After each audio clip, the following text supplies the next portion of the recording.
Okay, there we are. Hi there, how you all doing? As you can see, it's an unexpected Monday stream. I believe it's no longer a usual thing. It was for a while. But yeah, in case you have not kept up or haven't been aware in the past streams, I've mentioned it. I had to move for this week specifically. One stream early on a Monday because tomorrow I'm gonna around the same time, like 7:30ish my time, so like 15 minutes from now, something like that. I'm gonna be part of a TTRPG one shot for charity for Stream for Cause that is hosted by the wonderful Arca.io alongside with Black Professor, Sophia Samsara, and Twix, or Twix Fool. We're gonna have some shenanigans in a Your Witch is Dead one shot from the game creator that has made the Honey Heist one shot as well. So for those kind of like weird, wonky, animal themed or critter themed shenanigans, and that's what's gonna be happening tomorrow around this time. So because of that, I'm not gonna stream on my end because there's nothing my perspective would offer for the stream. So but I still want to at least have my 4 streams within the schedule, within the weekly schedule if I'm able. So I decided that I think the most convenient way for me to do it is to move it on a Monday for a more chill stream, because we usually have our Final Fantasy XIV stream on the regular. So I feel like a Monday chill stream where just we play some FF14 feels okay-ish, feels fine to me. So why not just do that instead? Yeah, that's kind of the plan for today. So, and that's why I am streaming right now, and not on my usual Tuesdays, and why you've also got a weekly schedule a bit earlier, just because I try to give it a bit of a heads up before it happens and all that. So yeah, and when it comes to like the weekly schedule as things planned, aside from the 2 things that I just mentioned, our FF14 shenanigans for today, tomorrow's TTRPG where I'm gonna be part of on another stream. On Wednesdays we're also gonna check Do It Night Abyss. Apparently it's a game that has it's about to kind of have come under my radar like recently, like I think like a month ago, something like that, mostly for the surprising, I think, news cycle that a Chinese developed gacha game has full on decided, after already going through quite a few rounds of private or closed beta testings, where it had the gacha format under a select few of players. They decided like, nope, we're removing the entire gacha system, and you are able to obtain characters through grind and through farming the resources in game, and there's no limit on farming. You can just farm for as much as you like on a daily basis, so you don't feel like so if you want to collect all the materials that you need, I'm guessing, for a character or for something of the sort, you can do so. There's nothing for you to lose or anything of that shenanigans, which is kind of interesting from how it is marketed and how it kind of presents itself. From what I've seen, a few glimpses of it. I've not looked too heavily in it, but I've just seen like a few glimpses. It's very Warframe-esque. That's kind of their intended go-to competitor. It's kind of a Warframe-like type game where you collect, but instead of having frames, but you're a singular character, you just like an any gacha, you're just collecting. You're collecting a group of characters that are all their own individuals, with their own personalities and stories and all that. To be fair, Warframe has a similar thing there, but I think like with the connection that you're somewhat connected to the frame, I think the lore-wise it's a bit different. Yeah, I don't know the entire details there because I'm not too in the in-depth lore when it comes to Warframe, which is something I'll have on my radar as well. I do want to actually jump at it at some point and kind of do a do-over of my of a fresh account and just go through the Warframe experience, because I think that would be interesting. Nice. Because to be fair, I don't have like much on my previous account. It's been scattered around when it comes to like collecting and obtaining things and all that. So I think like starting fresh, plus I've always jumped at weird points in the game when major things were changed with important features and all that. So I decided that I'm not gonna do it. I'm just gonna keep at it the way I am. But yeah, aside from that, not much else. So yeah, that's kind of the go-to for it. I still have to think about it. About it, like when exactly I want to jump in. Like recently, I was initially thinking like jumping like with the current update that just came out, because they've with that update they've also introduced a modding like tutorial quest line that could ease out the process of understanding how how generally modding works. But we'll we'll have to see. I'm not just got caught up with other things, so I guess I'll have to look into it. But yeah, Do Not Abyss is a similar thing in that sense. It's just a although it no longer has the gacha system where you have to do the gacha to collect the characters. There is still like a weirdness that they mentioned like in the announcement live stream that they done a few days ago that kind of put me a bit on confusion, where they mentioned like some new characters would be somehow limited in farming or collecting, or like I don't know what exactly that's supposed to mean. I'm suspecting it has something to do with you're probably you're having a limited time frame for collecting the character, and then it's not going to be available for a while, and then it's going to be readily be available for permanent farming. Currently at the release with most of the characters that they've announced, all of them, I'm guessing maybe aside from like a select few, like how they usually do in the gacha, where you have the standard and then special release characters. Maybe that's a thing they'll do. I do not know. Maybe that's the idea, and then somehow at a specific time frame they decide to open a friendly, which still kind of means that it has that weird kind of FOMO aspect of it. To be fair, I think like Warframe has a similar thing, but it's not with the Warframes in general, it's with the Prime variants. And even there, you don't have options for all the new Warframes for a Prime variant. And technically, Warframe has it, so I'm guessing maybe they want to do something like that. But kind of they initially offer like a limited amount of time of collecting and then do something. But that's still a bit weird in my opinion. Like, I don't know. The thing is, we're gonna check it out on Wednesday. We'll see how it is. Honestly, it could just kind of like pique my curiosity out of that wild decision of, oh yeah, let's no longer do a gacha. Let's just, let's just go with like just a kind of more traditional, let's call it, monetization model, which is mostly cosmetics. It's gonna have a lot of focus on the cosmetic side of it as well. They did mention something about like gacha cosmetics, so there might be some more premium skins that are probably only allowed, or like a selection of certain cosmetics that are only obtainable through some sort of gacha system. But I think there's also there are also the options of like the direct purchases. Again, we'll have to see on Wednesday. The release is technically tomorrow, but because I'm doing the charity thing, I'm not gonna stream it and I'm not gonna play it, and I want to have like a fresh first look, no prior knowledge experience on stream of it. So because of that, we just jump in on it completely blind on Wednesday.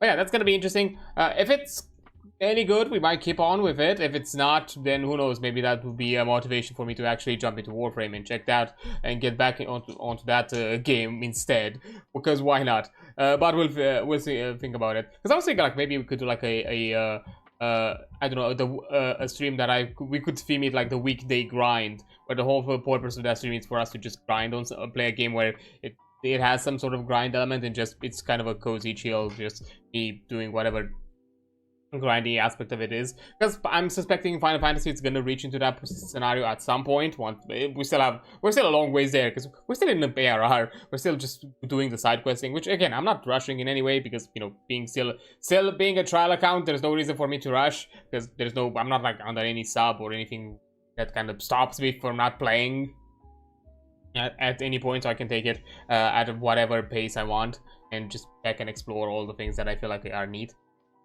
So yeah, that's but yeah, the dual night is gonna be interesting. We'll have to see about it. So that's another thing planned. Then on Friday we're checking out for the TTRPG stream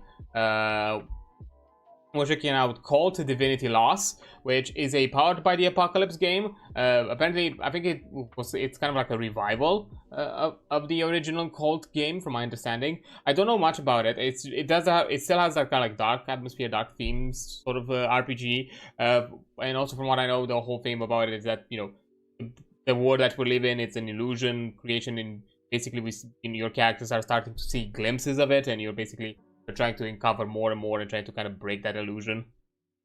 Something of the sorts. Looked interesting. From my understanding, it's kind of popular within the within those kind of horror-esque circles. So because of it, I think like it's worth checking out. Why not? I have like literally, this is the one that I have like no knowledge, similar to Mothership. Even though I've heard a bit of Mothership before, Cult, I've never heard of it. Actually, me personally, it's not gone around my circle, so that's gonna be an interesting one to check. And that's probably gonna be the last one of the TRPG things, and then one-time things maybe, because the starter guide for this book is pretty lengthy. Like, it has quite a bit of heft to it, so we'll have to see. It could be a bit longer than we expect. I have to look into it. There is a possibility. But if not, it's just gonna be like the other ones, one stream thing, because it's a starter guide where we cover like the very basics of it. Then, you know, we check. We're probably gonna jump into another full system. Probably Mythos, because it's or Mythos, what's it called? That's for Mythos. I completely forgot. It was an RPG. I think Ghost gave it to me a while back. So I'm probably gonna look into that for the stream. And yeah, I'm slowly getting to a point where I'm kind of out of RPG things that I own, PDF wise, that we could check out. Maybe after a while we're gonna probably either find a way for me to look into, like, I think I have like smaller things here and there we can talk about or cover, or maybe just find different topics that could be RPG related that are a bit more wider or generic, or maybe some ways to kind of go back into the into some of the more mainstream ones. We'll see. I'm not fully sure.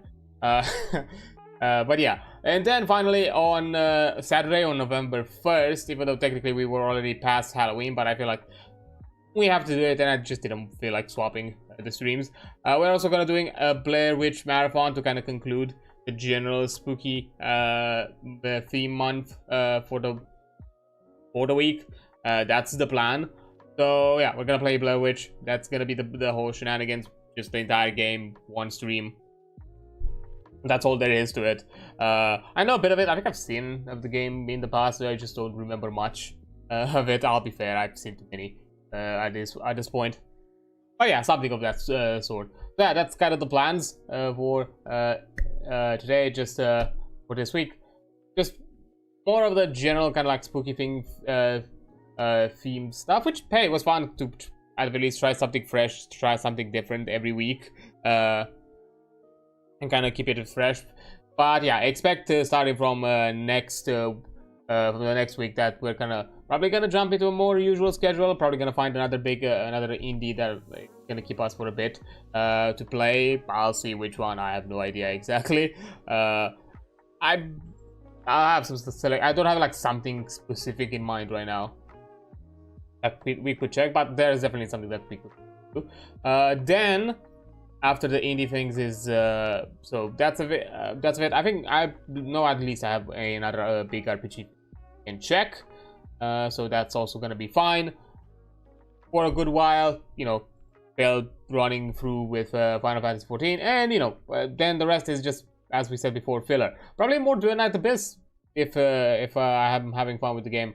I'm definitely gonna at least give it the honest try, similarly to how I did with during Waves, and try at least most of the content of the main update, and then I'm guessing the major story content and all that, and then see how I feel about it and get an idea. Because definitely I would like to like give it like an honest try, because usually for this type of game, especially if it still has the same formatting as most of the other gacha, where it's monthly-esque updates with additional content. If it goes on a similar type of like content style release cycle, then at the very least I want to see how exactly it works within 1 month, or maybe even 2, just to kind of get a vibe idea. Because that's and then see how viable, how okay it feels, the progression, the grinding, the advancement of your account and characters and all that. I'm not gonna necessarily go to it with up to max level, because you know that's a bit harsh to achieve, because I think that's not even something I've done with during waves yet. So yeah, because that's technically a lot more commitment, and that gets into a few months of just playing the game, reach that max level. Because even with ZZ, I think we reached max level. I mean, it took us like almost a year. I think we reached max level, I think a month or two before the anniversary update, something like that. Because the final last levels get really grindy in XP if it's gonna have something like an account level. They get a bit grindy in XP, and that's I think when I reached it. Like I think like a month or two before the anniversary with the 2.0 patch. So yeah, that's I'm not gonna be out there half copium for like a full ass year and be like, yeah, this is a game worth playing. Although we're in ways, I'm sure it's still fun and it still has a decent fan base and all that. And overall, as I said, I still enjoyed that game when it came to like combat and the playstyle. I just the story was such a slog to me. Like going through that story, and my other complaint, it also started to feel like I was gonna go into the same problem with as Genshin. It's still like filled with a ton of open world things that I feel like I need to do just to kind of collect all my stuff. And I prefer, when it comes to like the gacha style, I prefer things a bit more condensed. Technically, Do It Night Abyss is gonna be similar in that regard, but at the very least, it's as long considering that all of the things that are character related are contained within very specific systems. I'm not gonna feel like I need to complete whatever things you can collect from exploration that fast. I'm guessing if that's gonna be the curious thing, because they mentioned the cosmetic gacha. If there's something within the cosmetic gacha that feels like that you can, like, currency wise, that you can obtain even free to play, maybe for that. But even then, I don't know.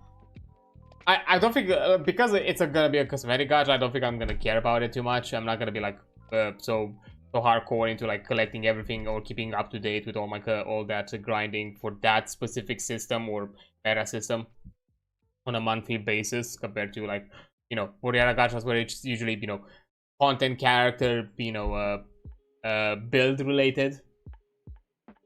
So yeah, but we'll have to see. That's gonna be the interesting game to check for this for this month. And as I said, if in case it misses the ballpark, maybe that could be a call for us to actually jump into Warframe. And also, aside from Warframe, also probably Soulframe, because I feel really bad. I've not really gave that game too much coverage or too much play, and I've had it for so fucking long, and I've barely played it, and I feel really bad about it, because I've been given access to it a long time ago. To be fair, I don't know, like, I was just giving access as a closed beta player. That's basically it. Nothing special about like the type of access I was received. But still, it was that kind of thing like, man, I got access to this game that it's part from a company that I do appreciate and do like, and I'm just got drafted about it. Oh well, that's kind of sad. But yeah, we'll have to see. And that's definitely gonna be, aside from that, not much else gaming wise, like when it comes to like stream wise. I do want to plan out, I'm not gonna say too much, I do want to plan out something for end of November, that's for sure. That I still need to figure out. That would be a push to, I don't know, improve some things, get some stuff up and running maybe. I'll have to think about the logistics, like what exactly I want to achieve out of it, because I don't necessarily just want to do it for the sake of doing it.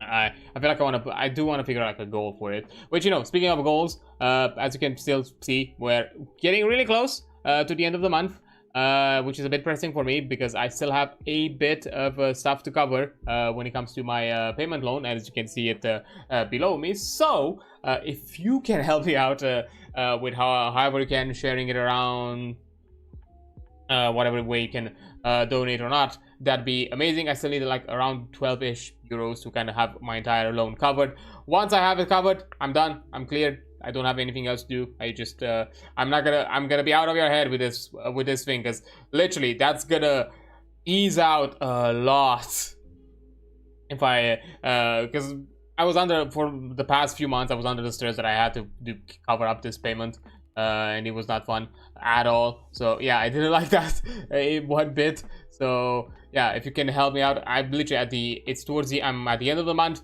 I need this loan paid by then. So basically, by the end of this week, this needs to be paid. So if you can help me out, that would be greatly appreciated. So yeah, you have the links in all the places that you need. In the chats, you can use the command !coffee to KOFI to get access to the link that way, or descriptions, detail panels, all that sort of things also gives you access to the places that you need to.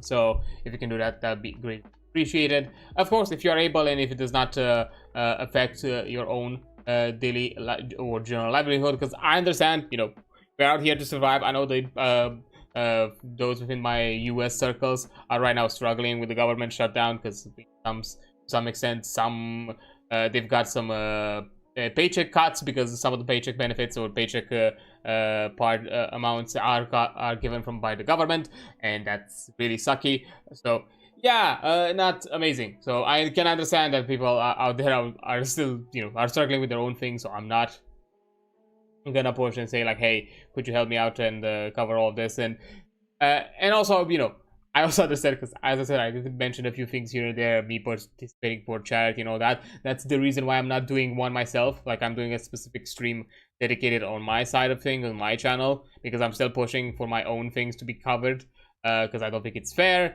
And whenever those charity things are happening for the day, I'm not really pushing this. Like, when I did the collab with Ray last Friday, which was a lot of fun. You can still check the VODs for all that shenanigans, and there's also already some clips prepared. There was one that I already got released on Sunday. There's another one today, and on Wednesday I'm gonna have another one scheduled for the Lethal Company shenanigans. Some of them you can already check on Twitch though with my clips, because I think at least one of them was I clipped it.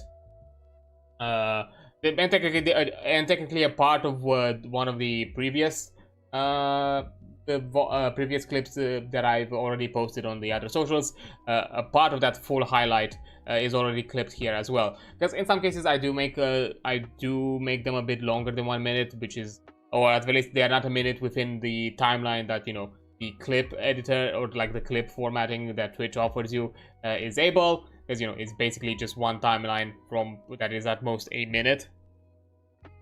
So I have other moments, but there is one chunk of it that is long running. You can see it.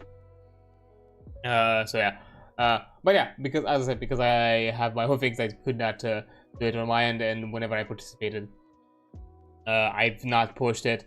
Tomorrow is gonna be a similar thing. I'm probably gonna be a bit silent about it. My own push of helping me, to kind of get out of this financial hurdle. Because once we're done, because tomorrow is gonna be a day where I'm just gonna be pestering you with the charity stream that I'm gonna be part of. But then I'm gonna be back to my to me pestering you again on Wednesday. But yeah, that's gonna be it. And also, to be fair, aside from that, I'm also pestering you in the sense that I'm gonna probably raid out to other people who are doing charity things.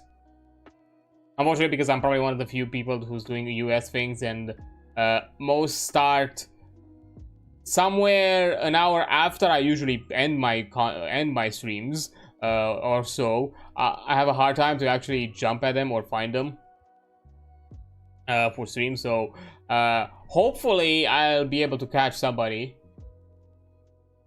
today. I was able to, at the very least, even if they were not doing something charity specific on that day, I was able to at least find somebody who was doing something charity-esque, or they're part of the charity event to some degree. So at the very least, that was a fun time. But yeah, and those are the usual things. Anyhow, I don't think I'm gonna run to my mouth too much when it comes to like shenanigan things and all that. Why not also jump into a game, or more specifically, let's jump into Final Fantasy XIV and continue our shenanigans with our red mage that we started playing for a while now. and having a bit of fun with it. Which, by the way, I've finally looked into like an actual like proper rotation, like proper like what exactly is the rotation, what exactly am I looking for, or how exactly is the pacing for the red mage. And that'll be fair, I was a bit off. I was, you know, wonder I was, it kind of felt weirdly slow. I was a bit off with how some stuff was working. So yeah, now I've have it kind of more put together. I had to redo my keybinds quite heavily just because technically, and because red mage has quite a lot of the bits and bobs, because you know, being both range and close quarters. You have your range options, you know, your normal start rotation, then your big dual cast ones, then you have your big AoE rotation, and then you have you also have your close quarter rotation, which also then extends into which also has a later down the line you also unlock an AoE version of it. So yeah, it gets into a lot of bits and bobs in that regard. So yeah, I kind of have to redo a bit of my keybinds just to be able to reflect that. There's like some aspects here and there that I'm probably gonna have to like figure out how exactly I'm gonna do, but overall I think I have it decently done.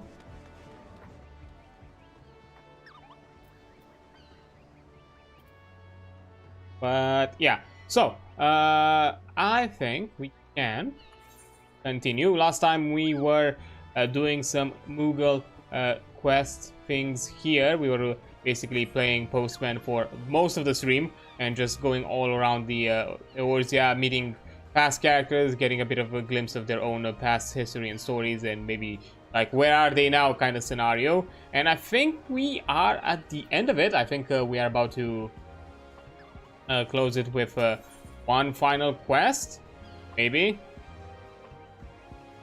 because you know, it started, you know, with one quest, then we got two, then we got a good chunk of series of three, then it gonna slow down again to a series of two, and now we are at the final one, and I'm guessing that might be it. We'll have to see, maybe. Yeah, okay. Death of a mailman. The deputy's post-Moogle's trust in you must surely grow, for a letter between seed seers is serious business indeed. An assistant in need is an assistant indeed. Kupo, your postal career has been a series of pleasant surprises. What a journey you had from dubious to glorious. Very special honor awaits you today. This letter is from none other than Arun Sena, the youngest of the three seed seers.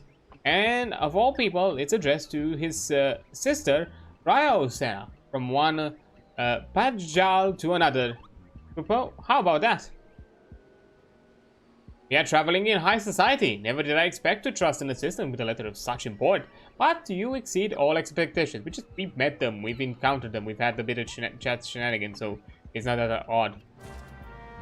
Technically. Completely fine between us. So now we have to see what exactly is going to be the shenanigans today. That's going to be definitely interesting. And I think that I've discovered that I didn't know, because I was, at times I'm still a bit, I guess, wow-brained. I didn't know you can mount and while still moving, because that actually makes it a lot smoother to kind of move around and still do your thing. Okay. Ever does it hearten me to see your face, Adrian, though this time less than others. Come, we've our roles to play this in this mummer's farce. Give me my letter. Wait, you knew all this? And there it is, the letter from my brother. Thank you for the delivery and the certainty. No delivery could be of graver import than a missive between the two seed seers. Yet, here stands a mere assistant letter carrier, not the deputy post-Moogle. Curious, is it not, brother? We are in rare accord, dear sister. There's something amiss with the post-Moogles. A secret sorrow that has driven him from his duty.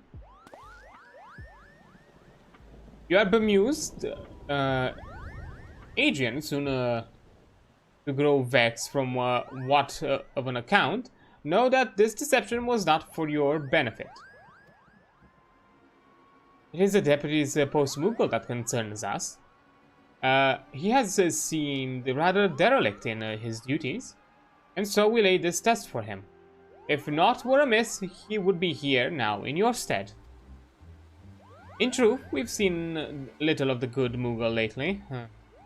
We fear of him, yet he fears to show himself. What secrets does he keep from us? His seers and his friends. If he fears even to show himself, this secret must be kept itself poorly indeed. All we need is a look at him, and we'd know. We would have your aid, Adrian. The work of a post-Mughal is too great of an import to leave it to chance. We must bring the post-Mughal out of hiding, into the light of truth. Take this letter to him, good adventurer. Tell him none of us, not a word. Tell him this letter comes from a twin adder soldier. It must be delivered to a sylph of ill repute in the East Shroud. You will beg the post-Mughal for aid. Tell him that in your callousness you cannot find the destination. His vanity shall push him out, and his affection for you will pull him in. Directly to Little Solace, where he shall find us instead of the wicked sylph. I'll settle this once and for all. Okay. Got that sorted. We'll do it.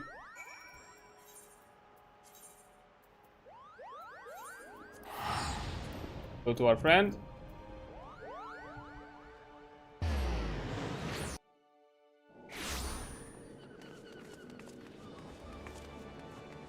Hey, bud. I got a letter for you. It could be useful. Did the delivery go as it should? Such an important letter, such exalted company. How I miss... Well, what's this? Like a letter to deliver, did you say? A letter from a twin adder soldier to Ilaxio, most notorious sylph, Kupo. You are right to come to me. This is a difficult delivery indeed. But I'm not familiar with Moonspore Grove, Kupo. I barely know the name. Moonspore Stove? Glove? No idea where to find this Diluxio. None. I wish I could help, but I regret to tell you. I simply cannot go with you to Moonspore Grove, Kupo. But, you know, why not? Because, Kupo, because out in the grove there may be spores. Yes, that's right. I have allergies, Kupo. But if my assistant needs me, I suppose I must go. Deliveries must be made, and sacrifices too. Very well. At Little Solace we shall meet. Let us go then, you and I, where the moon spores fly. Together we shall seek the Diluxio, Kupo. Very well. Uncover this weird mystery.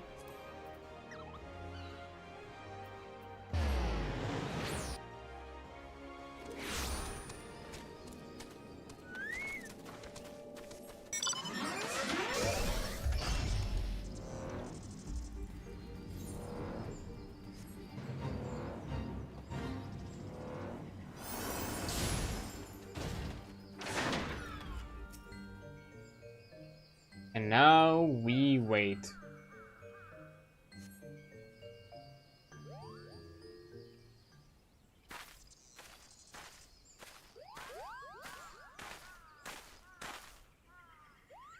How now?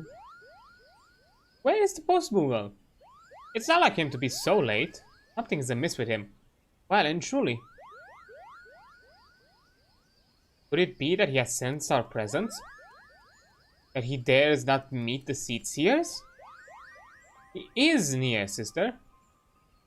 Beyond that, I cannot say exactly where he is. And the elementals, something has them stirring. If he will not come to us, we shall go to him. Brother, you and I are for the bramble patch. Adrian, you shall seek the post-Moogle near the Hearthstone hut. I like this not, Adrian. I sense something diminished about the post-Moogle presence. Aid him. Be his friend. Alright, will do.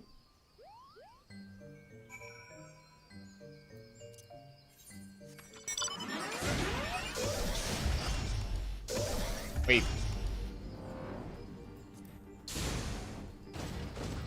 Uh-oh. Moogle down. Moogle, aye.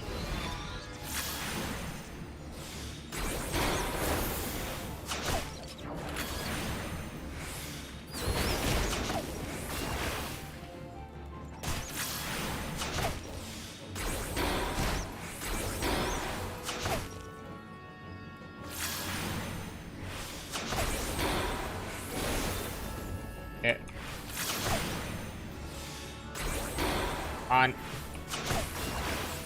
Go. Oh, more of you.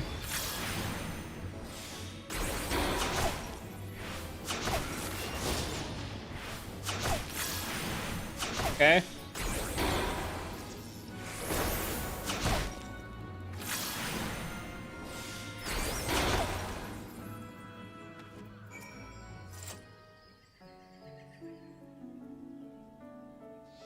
You good? My faithful assistant? Thank you, Kupo. I just had to lay down for a nap when those things took me unawares. But everything is fine. Fine. Come, come. We must go to Little Solace, Kupo. How now? For someone working so little these days, yet you seem awfully tired. Did you think you could deceive the Padjals, Deputy Post-Moogle?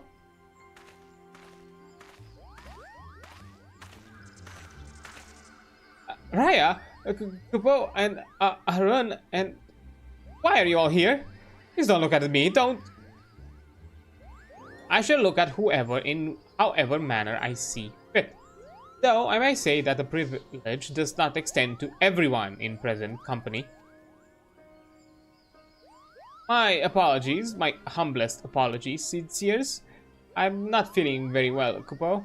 With your leave, I must return to my home.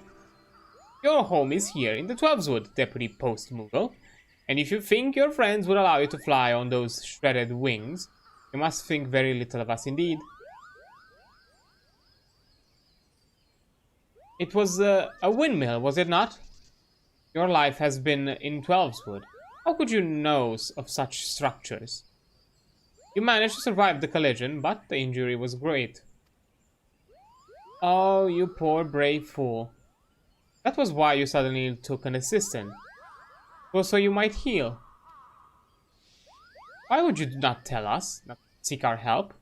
Why hide your hurts from my brother and me, and this good adventurer? Why withheld it even from fellow Moogles? Please don't take away my cap and satchel, Kupo. Please, it's my life. I can't be a post-Moogle. I don't want to leave, Kupo. Please don't ground me. My faithful assistant understands. Kupo? I beg you, help me. Tell them not to ground me. I can handle things until he recovers. You need to rest. If I understand you correctly, you serve as needed without being named the deputy letter carrier yourself, so that the honor of the post remains with your injured friend. The rest may be enough to mend his injuries, or may not. Still, we not owe that much to our friend. I shall personally look into the Moodle medicine for a cure. What will not do for a friend in need? But the adventurer sits here. We are all your friends, and you are a deputy post-Moogle still, grounded or no. But you will rest, or I shall know the reason why. An agent is to keep the letters flying to all reaches of the realm. The Moogles shall also help. Any small deliveries within the Twelveswood are honored your honor responsibility, my good Moogles. But sister, Surely we need more carriers for letters leaving the 12's wood. Adrian is an adventurer with other duties, after all. My brother is right, Muggles. Send word to your cohorts throughout the forest. We seek post-Muggles with hearts stout enough to face the wider world. Now, my dear Deputy Post-Muggle, we must attend to your injuries. Adrian, you are no longer an assistant, but a carrier grown. Do your duties and to the novices who will look for your aid.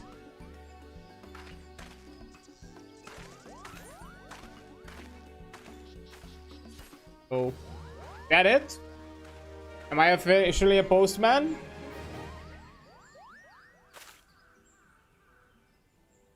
Yay! Kind of. Carrier level. With your successful delivery, your reputation as a letter carrier has grown, and you must be recognized for your past achievements and promoted to a full letter carrier. Remember that every delivery you complete helps the Deputy Post-Muggle cling to his reason to live. And congratulations on your promotion. Yay, no existential dread there. Is that it? Is that all? Like, I don't need to... let me go back to the no-shot. It's Limsa. Let me see. Oh, hello, Raiders. Hi there, Gators. How you doing? How was stream? Hope you had fun. What were you playing? What were you doing? Let me quickly give you a shout out, and also thank you so much for the follow. I do appreciate it. Me do all of that. Oh, the forest. Hope you had a lot of fun with that. Hope you'll enjoy your time. But anyways, also bad spot for me to stand. There we go. Also, hi there, Raiders. For anybody new here who does not know me, I am adreansulph. I also go by card. Call me however you prefer. It does not bother me. I am a vampiric casino owner. Around here, I like to check out indie games, talk about TTRPGs, play them from time to time. I'm actually gonna play one next tomorrow. I was about to say next week, but no, it's gonna be tomorrow at this time. I'm gonna do like a charity thing on a different channel, so do keep an eye out. I'm gonna make posts about it, so don't worry. And also, aside from doing TTRPG things, I also like to check out other games, either new or the ones that I kind of just enjoy and want to have some fun with, or maybe just simply chill out with some RPGs, because I just like RPGs in general. Like we're doing today, playing some Final Fantasy XIV, and that sort of shenanigans. Also, Vayrim, thank you so much for the follow as well. I do appreciate it. But before I do anything else, for all of you coming from the raid, if you need to step out, have something to eat, drink, need a bit of a refresher, take a breath of fresh air, detach yourself from the screens, need to do anything of the sorts, please take care of yourselves. You've already been there for an entire stream, and your health takes priority. So if you need to step out, that's completely fine. I understand it. Take care of yourself. That's more important. But if you decide to stay, that'd be greatly appreciated. Either by lurking or just doing your general shenanigans and all that fun little things. However you prefer it. You can just sit around, be here. I think I need to change around the Rangers message, because the whole lurker thing, I don't think it's applicable anymore to the way it was in the past. But anyways, that's just Twitch things. But yeah, thank you so much for being here. I do appreciate it. It's been fun. But yeah, hope you had fun with your forest game. If you want to talk a bit about it, or just talk a bit about yourself, Gators, to kind of tell the people around here what the thing you're doing, and go ahead and do so. If you need to jump out as well, please do. I think out of everyone, like, if you need to jump out, I completely understand. Like, go ahead, do your thing. And that's what's gonna be needed. I'm just gonna be out here doing my Final Fantasy XIV shenanigan things and playthroughs and all that. So going through side quests, because that's kind of the plan for now. I'm a spaghetti noodle, in the sense of you crave such things to hydrate and stretch. I will do so. Oh damn, I'm out of water. The water thing is gonna happen in a few minutes, because there's gonna be an ad break soon enough. So when I'll have to take that break, I'll jump out and take some water, because I've been out. But I will do a stretch, no worries about that. That's something that I can achieve it right now. But don't worry, I'm not gonna forget about it. I'll keep in mind of the hydrate. I Completely forgot to refill. And I already had a few sips. A bit more. Also, Hark, thank Grass for being second in spirit at the very least, if not necessarily in attendance right here. But yeah, thanks so much for all that. I do got a raid run, unfortunately. That's completely fine. Go ahead if you need to. If you need to go, I completely understand. You've been there for a stream already. That's completely fine. Go ahead and do your thing. Also, hello there. Is that a proper way of using the word goon? I'd goon you, really? I am flattered, I would say. Not sure if and that is the right word, or if that's necessarily appropriate. I'm flattered that you think so, but I'm sorry, that's not the type of thing I'm doing out here. These are fun times. Not here to. I'll be fair. I'm sus at times. I'm not gonna deny that, and you know, I'm fully aware of certain aspects of my own design that can be a bit baiting, but that's all done in good and fun. But yeah, that is definitely a phrase. I think it's this. I'll be fair. You're gonna be a firster if you're gonna be the first one that has ever said such a thing to me. So yeah, definitely I'm not gonna say specialist, but a list nonetheless.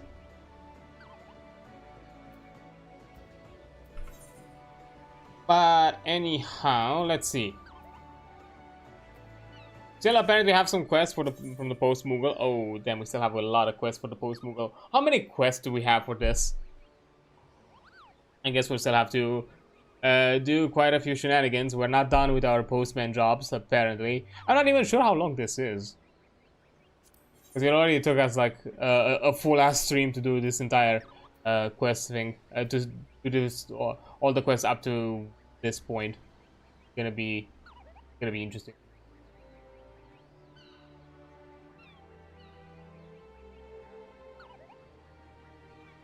Okay, all in the family, the Deputy Post Moogle would task you with an urgent delivery to Little Alamigo.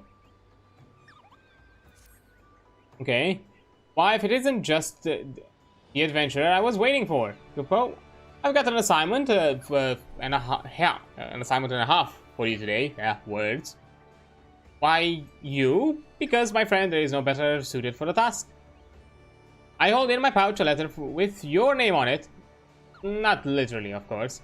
I mean simply that I have a missive from Hira in Little Alamigo and would have you take it for her. To her, yeah. It's from her father, and I've been told it must go out, post haste. Why aren't you laughing? Because it was not a good joke. That's why. Anyhow, Hira is a lovely girl as you'd ever wish to meet. Wise in the ways of alchemy, and so kind she gives away medicine to all ailing Alamigans, refugees. Yeah, we did have a past encounter. And at free of cost, no less. But Hira has known almost no rest on her crusade, and I worry she's working herself into the ground. It would be a break a post Moogle's heart to deliver a letter with ill tidings to such a saint. So if the message brings anything but joy to Hira, would you be a dear and aid her with every ounce of strength you have? We will. If there's any problem, we'll help her. And caviar, okay. Deputy Post Moogle has demanding yet satisfying assignment for you for dual personalities. Why, if it isn't my obedience trusted assistant, back for more? I've got something a little more demanding for you this time. It's nothing less than a demand for satisfaction, Kupo. That's right. Fiebras the Duel wants a duel with Anselm Larskal. To the death, no doubt. They're a pair of the most barnacle-brained pirates that ever got washed ashore. They're always cracking each other's heads open over something or other down in Candlekeep Quay. When Anselm's at a loose end, which is the majority of the time, you'll find him loitering around Limsa Laminsa. So go on, say hello, and make sure he gets Yebra's challenge. And don't forget, a prudent post person always sees his missions through the bitter end. Good luck, Kupo. For poor thing. I think we're first gonna do the all in the family one first. Deal with the other one. Not sure how many more of these we still have, but I guess we're just gonna go. I honestly thought we were at the end of it with that quest, but I guess not. If it's actually gonna be like 50 of these to get to like level 50 or something like that, that's gonna be quite a lot. Well, what a pleasant surprise, my friend. I've been so enthralled with learning about Alamegan remedies, I've quite forgotten when we last spoke. So tell me, what brings you here today? What? Letter? From my father? Yep.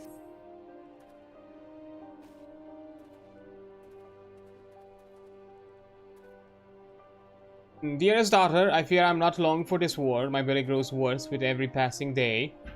I have something I must give you before my time here draws to a close. Oh. I had no idea my father was ill. Let alone the mortal ailment of the stomach. Our relationship is fraught, I shan't deny it. But neither will idly watch him die. Why, I just learned of a remedy that ought to be potent enough to cure even the green rot. I need only Trader Vetch roots to brew it. Adrian, gather me some Zanrak to the south. 3 bunches. Please, I will give you all I have to the plucking myself, but I fear the Amalja would make a terribly short work of one weak as I. What have the long bells spent studying Alamegan medicine been for if not this? I swear to you, my father will not perish. Not if I have an aught to say about it. Okay. Let's see.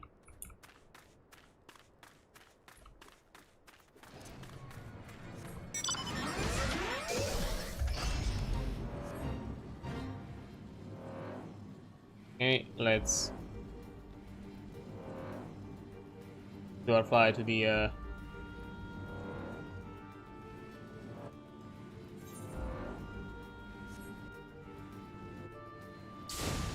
Trader Vetch. Hey, is this what we're collecting? It's just a bunch of bushes. Kinda dry out. Sure, I suppose.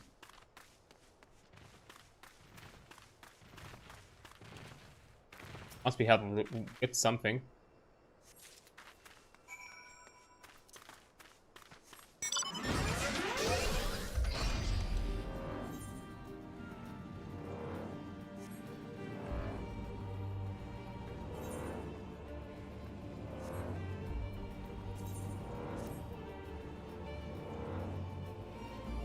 At least if we still have stuff to do, I'm hoping at least it's up to like level 30, quotation mark level 30. So I'm getting like 20-ish something quests of these, because otherwise this is gonna be insane if we still have to do more than that.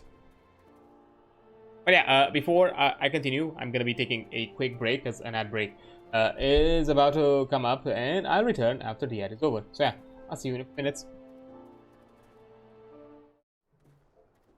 Okay. There we go. Let's continue our postman adventures, I suppose. Let's see what we can do. Okay, so I'm also relieved to see that you've returned unharmed. And what of the Trader Vetch roots? Thank goodness. Though it will make no small time to grind and steep these tubers, at least now I can complete my draft. Yet I find little comfort in that thought. Visions of my father all alone in agony weigh all too heavily upon my mind for that. He's simply too proud to ask for aid of those around him, especially now that he has put home behind to organize his merchants from Highbridge. Please, Adrian, you go and be a friend to him where no one else can. I promise I shan't be more than a few moms behind you with the remedy. Will do. We'll help your father.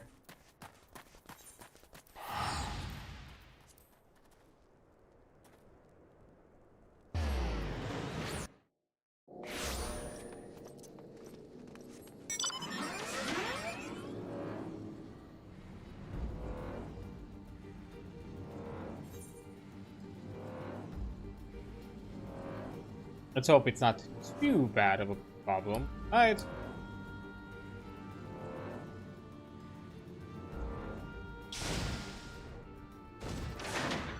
Oh, wait. I have never made the connection it was you. Welcome back, my friend. I knew you weren't immune to the lure of merchandise. Mayhap can I interest you in a... Dear me, why do you look at me like one bound for the lich yard? So, slow down. A fatal ailment? For the stomach? Me? Oh, it's be good. This is certainly the first I'm hearing of it. Potter, I have it. The remedy is done. Hera, bless my soul. What brings you into these parts?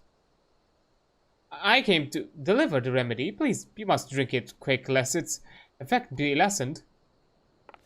For you, my dear, I would swing anything swiftly. Just allow me one small question beforehand. Remedy for what, exactly? It's an aluminium infusion for your stomach. Which does still ail you, does it not?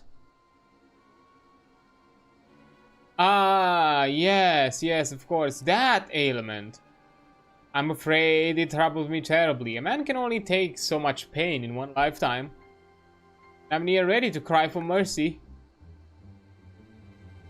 It's my own damned fault, always blinded by pride and the glitter of gil as I was. Paul, take me. I was so sure business would take root and grow mighty in this wasteland. But I have little and less to show for these years I've poured into this place. To call what I make every moon a pittance does injustice to the word. By merely opening my ledgers has me doubled over, grasping my stomach in pain. Things I've grown so dismal I might even give up being a merchant.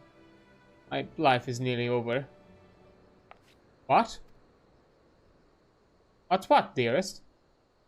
Your life is near over as a merchant? That's all? You have no mortal sickness of the stomach. Nor are you headed for an early grave. An early grave? Why would I possibly think that? Ah, but I've forgotten you make every molehill into a mountain, Hera. Really, my girl, you ought to have thicker skin by now. I was merely concerned for your health, father. Good gods, one has ever perished from a stomachache. But no matter. I'm glad you're here. Even if you've come to on a fool's errand, I have a gift for you. Please, take it. No. What's that? Pick up here. I want nothing from you, nor anything to do with you ever again. Ooh. What in the name of the 12 has gotten into her? Really are that dense, huh? But I never meant... Good gods, is that really what I wrote? Here I had the right of it then. I've been a complete arse of a father, leading her so astray with that letter.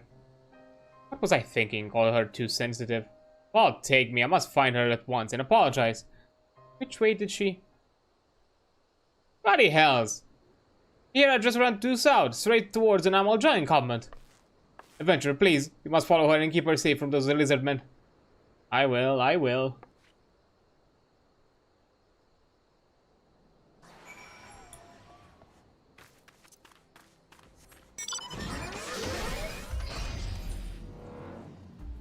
That's a weird way to, like, go... Like, why not go straight, you know, towards the populated area where you then can go and do your thing? Okay.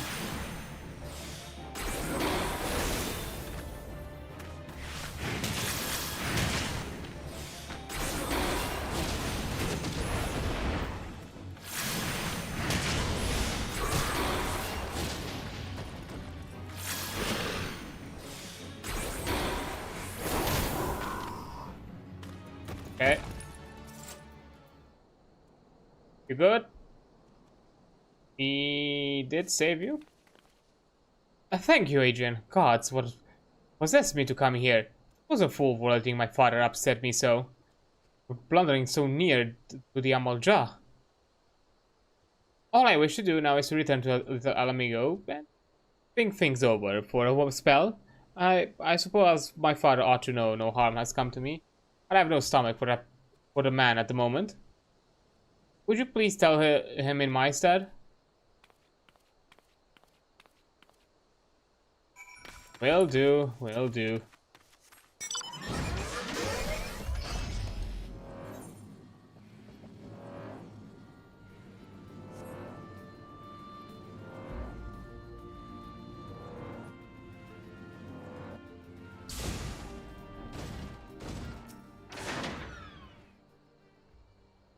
What of my daughter?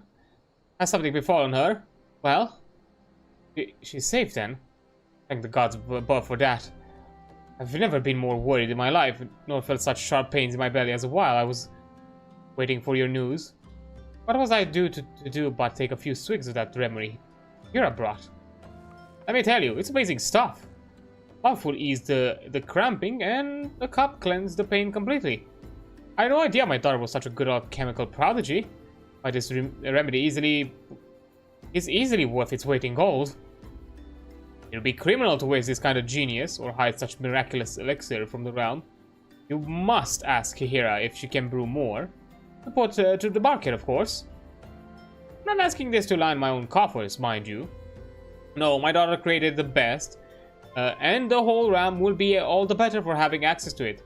Just think of the lives that could be saved if the remedy were made available to all Eorzean from my network. Of course, my daughter won't believe my motives are pure, so I have you to give her this keepsake. A favorite of my late wife. A proof of my sincerity. She was a victim of the green rot, my wife. And for here I imagine seeing the woman who bore you curled up in a soiled small clothes, screaming of agony in her stomach half the time and sobbing the other. That's the memory of her mother Hira carries. I should have remembered that when writing that blasted letter. But being the lackwit that I am, that I sent Hira into a panic. Little wonder calling her too sensitive made her livid. Mayhap if I hadn't poisoned our relationship, we could have avoided this ugly business altogether. If only I had not driven the girl away by carrying her a naive child all those years ago. All she wanted to do was healing the ailing in the little Alamigo, after all. You don't want alchemical knowledge, but whence comes the gil for your grand crusade? I ask her. You'll die among the beggars you'd try to save if you're foolish enough to pursue such lofty ideals with no coin in your pocket. Wonderful fatherly advice, eh? Thank the 12 here, I wasn't so easily swayed by my folly. And look at the healers she's become. Crafter of remedies fit to save the realm. And trusted friend of the Alamigan refugees she lives with in ways few Oldans ever have been. Here has grown into a wise and kind woman, as her mother was, and hasn't ground an ounce of my avarice. She's more than earned my respect, and my blessing to live as she sees fit. When you give her this neck piece, Adrian, make her understand how proud she's made me. Really heartfelt.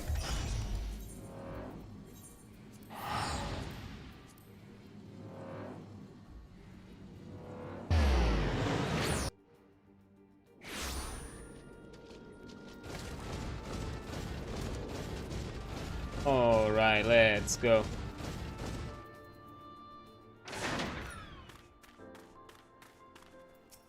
Oh, my father has learned I'm well, did he? Did he aught else to say? Well... how odd. I've never seen this before. I've seen this before, but I can't remember where. My father is proud of me? That be true. His heart is grown less cold and calculating. And that he kept my mother's favorite neck piece for all the time. My mother was the gentlest of souls, all tender smiles and wise words. Why, my fondest childhood memories are her of stroking my head as I lay abed, and murmuring, "So compassion where you wander, and ever will kindness bloom in your wake." Were it not for my mother's teaching, I would never have learned the ways of alchemy, nor sought to save the ailing with remedies born from my study. My father never truly seemed to hear what my mother exhorted, though he asked her counsel more than I. Watching him pray so devoutly before the altar to profit was simply more than I could bear. Yet, though I know not if I believe his promise of change, I can think of no better way to distribute my remedies than my father's network of merchants. And if his work might deliver succor to the downrotted, am I so stubborn as to deny him the chance? I'll do it, or I shall at least try. But by enlisting the aid of the Alamegan here in brewing the remedies, how could even the fates deny us success? And after we've made enough to put to market, Father and I will finally talk. About Mother, about my life after leaving home, about everything. Aw. Sweet, sweet conclusion. Also, technically I did forget it for a bit. I'm gonna take a sip now for the hydrate that was redeemed almost half an hour ago, so sorry about that. I completely forgot.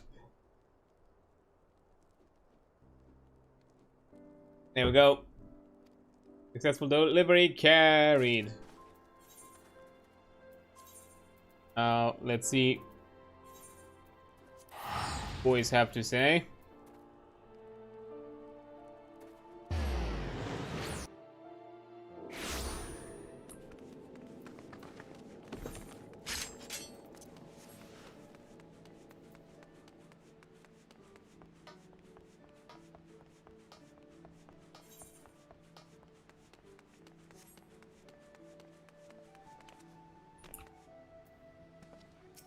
Okay.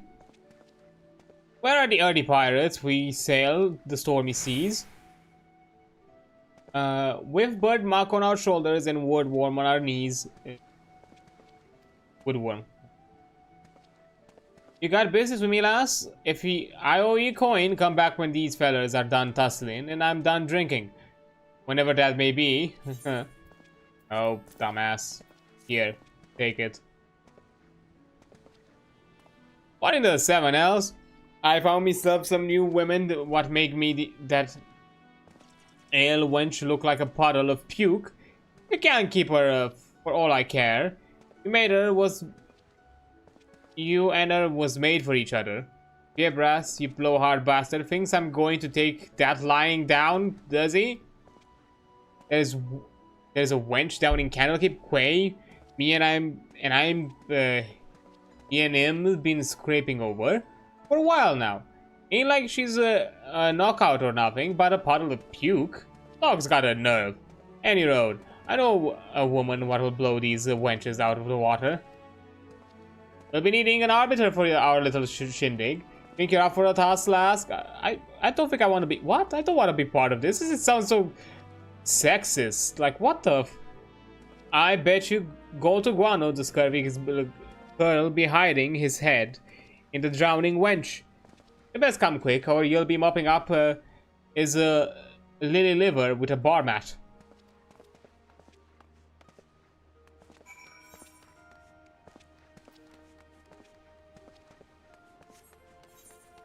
I don't want to be part of all this. This sounds bad. This is really...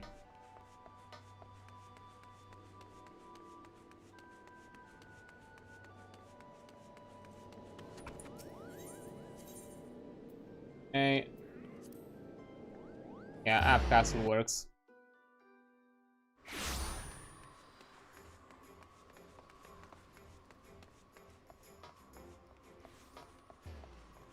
Okay, let's see. What do you have to say about yourself with this?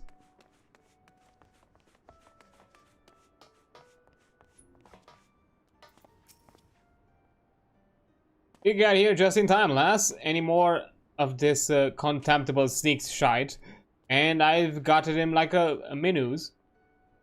Hold up, calm the fuck out. So you're the arbiter this bilge rat told me about. Good day to you, lass. The name's Fiebres. There's some as call me Fiebres the doll, but don't let that name fool you. Me wits as sharp as be blade, and they'll tell me there ain't no woman better than mine. I've been trying to knock up some sense into Ansman's fixed skull down Candlekeep Quay, but every time some meddling plank comes charging in, sticking their nose where it ain't wanted. So this time we ain't fighting with fists, but with facts. As the only sober one between us, it's only fair you decide who's right and who's talking out their ass. Alright then, me first. I'll show you the apples of me eyes, a pair of Mikota's beauties, while put airs on your chest. Follow me down to Bulwark Hall, and I'll take me winnings. Bulwark Hall?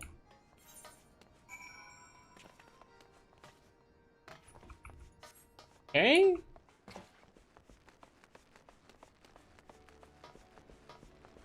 I don't like being participant to all of this. This is weird.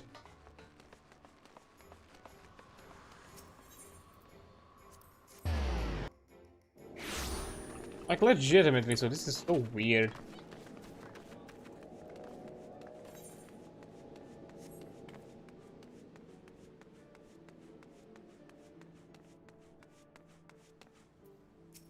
Oh.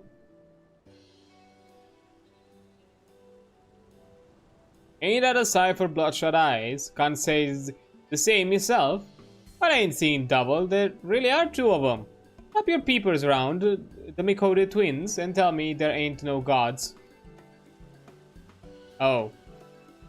These girls? Okay. Right after the calamity it was, a terrible tempest struck and drove me ship against the docks. Next thing I knew, the boiling waves were dragging me under. I woke up with an head full of snakes, a mouth full of sand, and a pair of bright voices ringing in my ears. It was the Mikode twins. It brought me back from the long sleep. Not that I knew it at the time, mark here. One look at the coral air and glowing skin, and those eyes could drown a curlin. I reckon I was swimming with the angels. God, why am I part of this? Do your gooning sessions alone, like, why am I part of this? 5 years been since I last saw him, but guess what? They remember me. Yeah, I was trying to get up the guts to go over to them, and what do you know? They call me over, ask me how I'm doing. A pair of tender-hearted beauties like them giving me the time of day was some big scoundrel like me. Tell me then Mikodes ain't heaven sent. Go on, lass. Go and bend their ears. It ain't every day you get to see charms like that up close and personal. Not on pirating coin any road.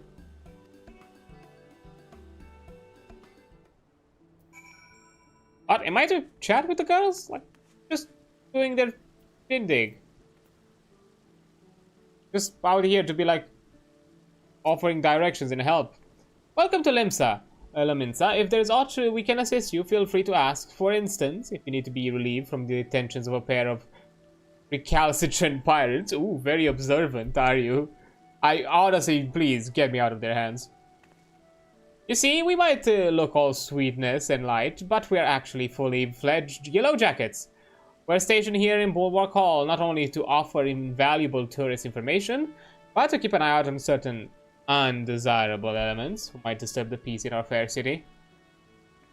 Fibrous, the gentleman you were just speaking with, is a person of interest to our organization, and it is under constant observation. Oh, you're just hired to watch him. You're basically his FBI agent. Oh, this fool just thinks just has got himself 2 girls on his shoulder. Okay. Several times of late, we've seen him lurking in the shadows, staring at us, waiting for his chance to strike. We generally deal with him by simply calling him over. A little informal interrogation rather tends to interfere with his nefarious scheme.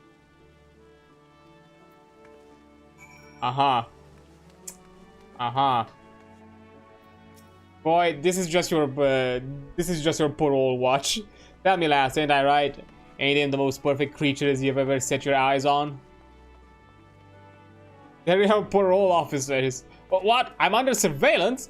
You mean they weren't flirting with me? They were just questioning me? Like, yeah. If a pair of Mikotas lovelies like them paid you to a grisly sight like you, best stick to your own kind. There's plenty of more bottom feeders in the sea. Yeah, ouch. That you wrote a bijole. Aye, they might have misled me, but they did it for damn good reasons. That attentiveness, that sense of duty. There ain't no woman that beats these Mikota twins. Ha, listen to that. The pitiful quavering of a beached whale. You've been at, boy. Follow me down the fisherman's bottom, and I'll show you what beats a couple of double-dealing Mikota.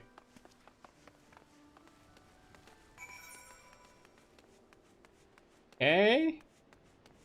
Guess we'll do the Fisher Guild. And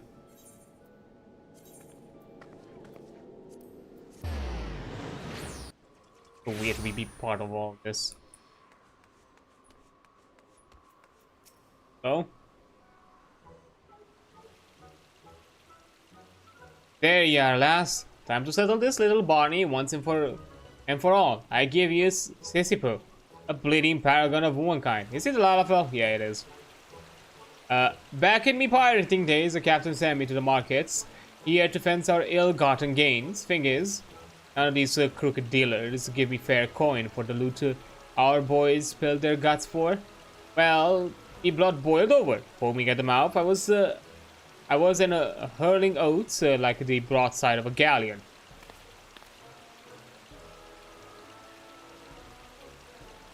That's when Sisipu stepped in, and twice her size who are cowering in fear, but she squares right up to me, raging pirate in full cry. Don't be a baby, she says. Get a grip, she says. Fair shook me to the core, it did. If any scoundrel should ever think about doing Sisipu down, I'll fetch him a punch up the bracket. Don't believe me? Go and see for yourself, lass. One moment with Sisipu and you'll be a changed woman even after.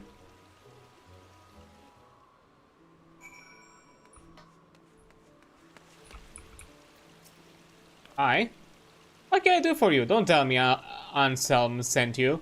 I can see him lurking over there, snickering. He never was one for subtlety. Huh. So he's got choosing between me and those Mikota twins up in Bulwark Hall. The silly sod's always squabbling over something.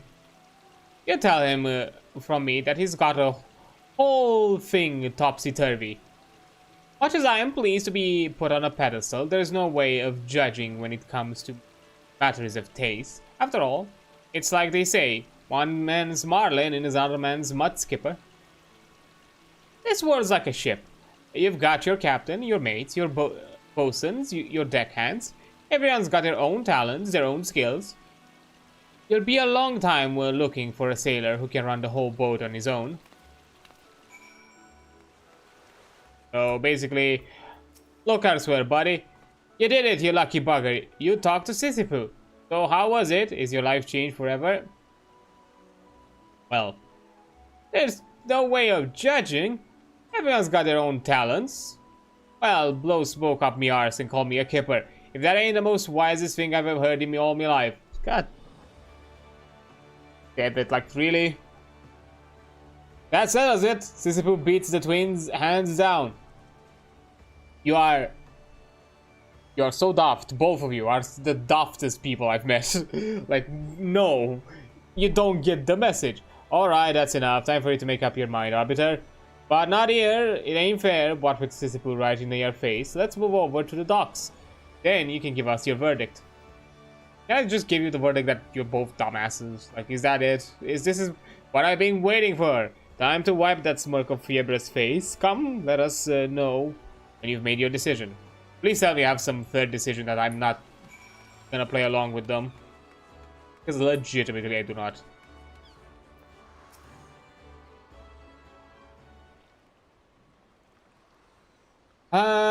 Here it is then, the moment of truth. Come on, lass, put us out of our misery. Literally, gladly. Tell us, Arbiter. Which of us has the right of it? Is Sisipu the best or the Mikode twins? Out of the way, scrags, or you'll feel me jackwood on your scrawny necks. This ain't no place for idle chit-chat. Get out of the market with the otter gossiping fishwives. Oh my. Captain Roshuen? Well, if it ain't a pair of washed-up pirates, listen here, boys. If anyone tells you to quit your drinking and your wenching and your brawling, give him a cup from me, or I'll keel-haul you myself. Once a pirate, always a pirate. You build up your scores on deck, then settle them on shore. That's pirate justice. Don't stand around bickering. Let your fists do the talking.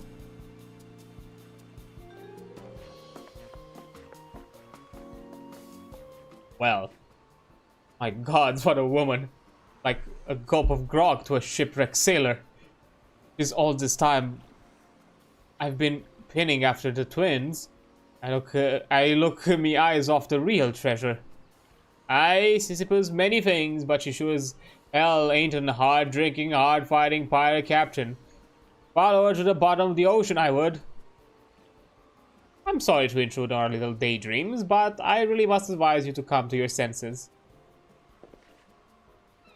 The only thing a boorish harridan like her would give you is a nice collection of lumps to decorate those thick skulls of yours. Captain Carvalon?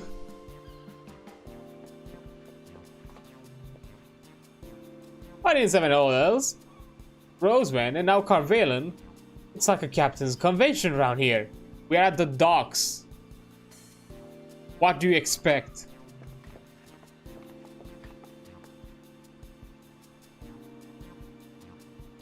Or Carvalon, you stinking scrot, what are you saying about me? Nothing, my dear, simply removing the scales from the poor fellow's eyes. Mark my words, gentlemen, an animal starved of affection grows desperate. And its desperation, dangerous.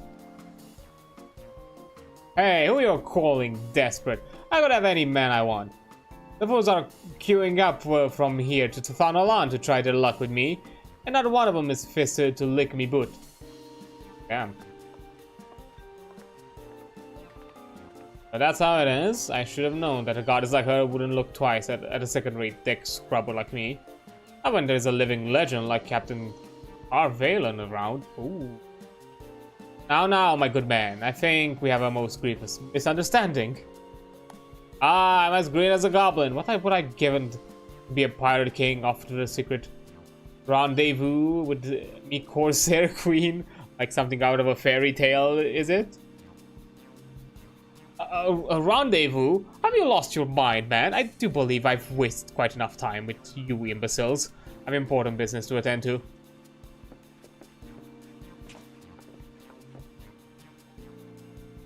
I thought I'd finally found the woman of me dreams, but all I got was a rude awakening. Maybe you're right, Hensman. Maybe I'm better off sticking to me own kind. Aye, when you got competition like that, you don't stand a chance. Sisyphus right. There ain't no point chasing after the perfect woman. I reckon I'll take another crack at me ale wench. It ain't so bad waking up in a puddle of puke if you got a good night out. Yes? I don't know, they got uncomfortably close. I was like, is this all of a sudden like another form of awakening? Your ale wench, you beef-witted barnacle. The wench is mine. Let's take the leaf out of a Cap's Roseman book and settle with your own fists. Once a pirate, always a pirate. Thanks for your help, lass. It's high time we were heading back to Candlekeep Quake. Come down if you want to see pirate justice in action. Until then, fair winds to you and Godspeed. All right. Good luck. What are the urges? Same verse. Okay. I guess I'll take it.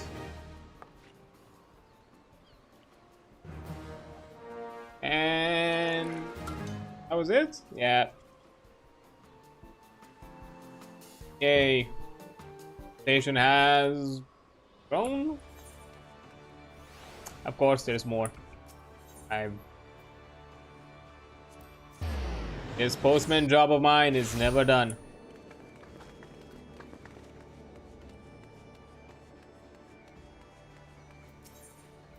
Oh my, 3 of them. Okay. The past is a story we never tell. Letters are the most eloquent in what they do not say. And the tale behind its wordless missive could fill a many parchment scroll. My trusty comrade, I have an interesting delivery for you. A regular missive for an irregular addressee, a traveling merchant, Kupo. This Maolize ranges alone through the realm. I used to take the letters to her mother, but I hear she's quite ill again. This time of the year, Maolize is likely and piles her trade at Sweet Bloom Pier in the East Routes. Let's check there first, Kupo.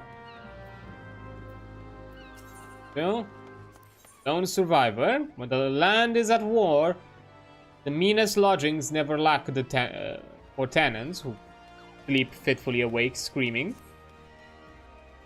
My trusty Adrian, I have a delivery for you. Addressed at the severed string over the Raincatcher gully, Kupo. But I promise the seats here is no more secrets, Kupo. The letter was handed to me in a most curious way. Why, she seemed not to know of post movals and and was very furtive to boot. I introduced myself in a way that did credit to our kind, can be sure, but when he asked me to deliver the letter in his stead, do you know what he said? Don't deliver it now, wait a few days. Have you heard the like before? I know how much you enjoy the strange and suspicious, so here we are, Kupo. Okay, and finally, Guildmaster Plate and Plot. The deputy post-mogul finds himself in a pressing demand for an amiable adventurer. Adrian, my loyal lackey, your timing is perfect. Look what I just found, crumpled up in the bottom of... look at what just popped up on the post... into my post bag. It's an official epistle from those doughty defenders of Ul'dah, the brass blades. And needless to say, it must be delivered without delay. But do you recognize the seal? Any post-mogul worth his salt knows what it signifies. An appeal for assistance. The blades are not known to ask for help, mind you. What they want, they usually take by force. These petitions are only sent when their inquiries lead them outside their jurisdiction. This one is addressed to Kokobuki, master of the Thaumaturge's guilds. Those blades are nothing if not lucky, I might say. If I suspected a thaumaturge of any manner of wrongdoing, I would stay well away. So hurry to Ul'dah, Kupo, and deliver the message before it's too late. Right, but first, let's start with the first one.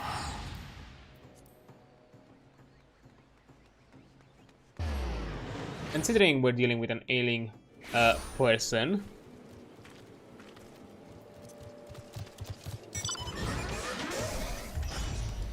maybe that should take priority. Although there's no timing or timer for these quests, you can just take them and do whatever's. Did not expect this to be such a lengthy, I don't know, quest. But could it be called a quest line? I guess so.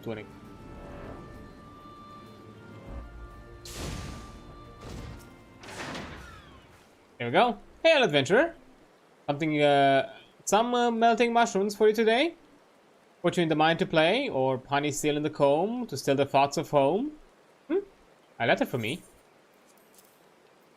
Yep. Gil? Cough. Nothing but cold Gil, damn you. Damn you, Orha. Lest you think me ungrateful, adventurer. Keep in mind that this is from my sister. My sister.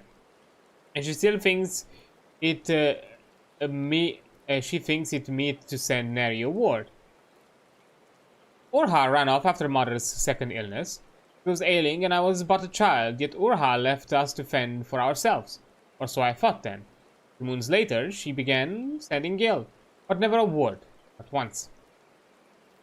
Mother ails no more. I was by her side. Urha's Gil bought her tea of silver wine, and mine a soft, clean bed and a fine troop of mourning women. I'm alone now, and grown, no longer bewildered child that awaits in hope. I must find Urha, and I know I cannot ask the Whalers. Infina has sent you to me. She was last seen in South Shroud. Go to these spots I've marked on the map. If you find her, give her this letter. Her name is Urha Lize, or was at any rate. This color I wear is a match for her own. She still has it, I'm sure. We Keepers of the Moon are sentimental. Okay, I'll find your estranged sister, I guess. My best for that.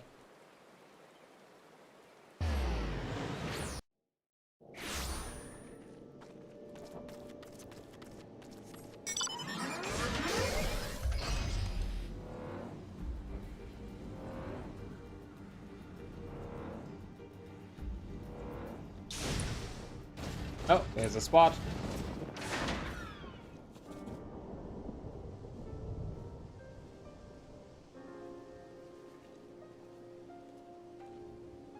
Nothing. Oh, are you doing on our turf? Oh, let me guess, you're a bandit.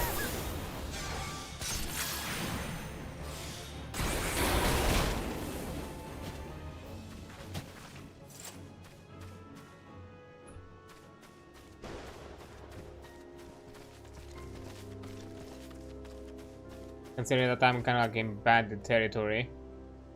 Actually, not bandit, like poacher territory.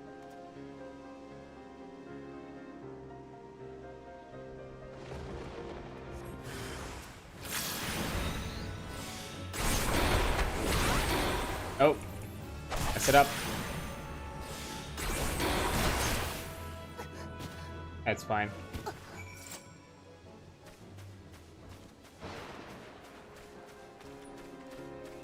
Okay, you're done?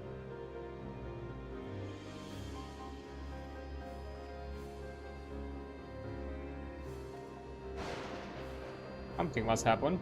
Oh. Please, I have a fan.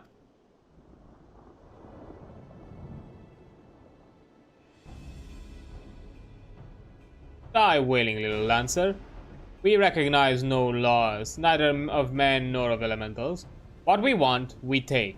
That is freedom. That is our way.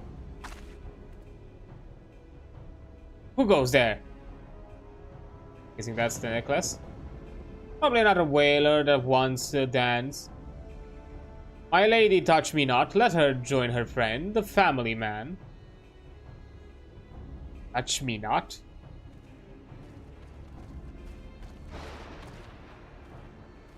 You want to play, huh? Then you should have stayed in the barracks. Stop this, Urha. How do you know my name? Yours. No bloody whaley carry a letter from my baby sister. Give it here and don't get no fresh ideas.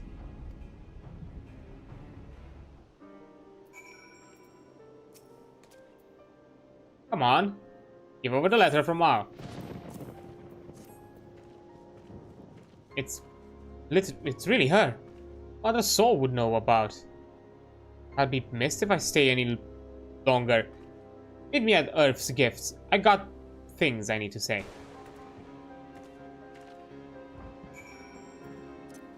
Okay. A lot of angst on this one.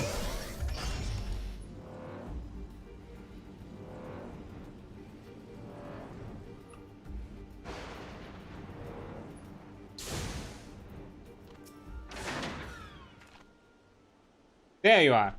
I have to stick around a bit, because that wasn't clear. The king's law says we've no family outside the forest, but I guess that's almost true for me anyway. Ma's gone. What do you think a young girl had to do, huh? To feed a bedridden Ma and a sister barely out of swaddling clothes? Bad things, adventurer.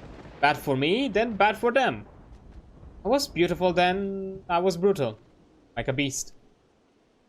Whaler caught me at my trade. Pink chick little miss.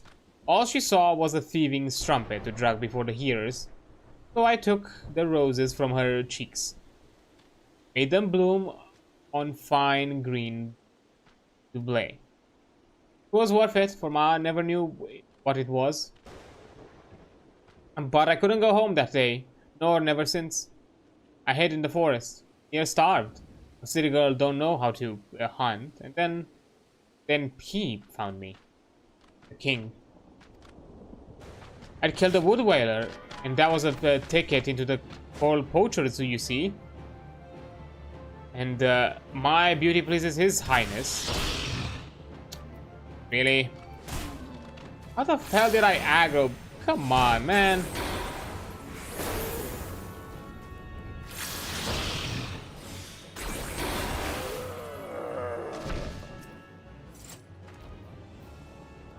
Okay.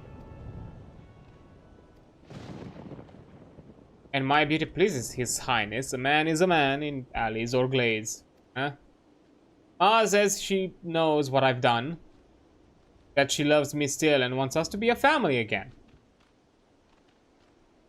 But the coral clause allow no family outside of the gang. And I'm wanted by the law. But go home again. I've done right by Ma. I need have to know secrets from Ma. My heart's fit to break.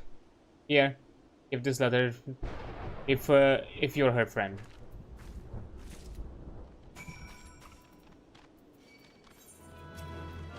Okay, what's with this insane aggro from you all? Like, really now?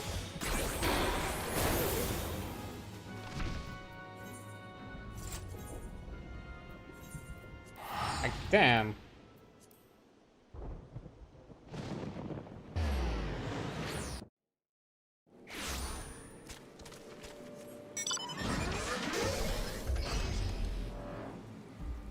I'm like level, they're 45, so I guess 5 level difference.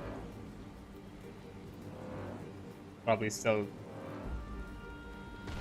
would still count.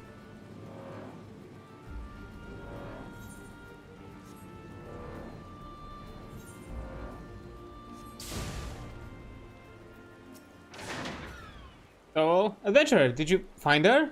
A letter? She sent word?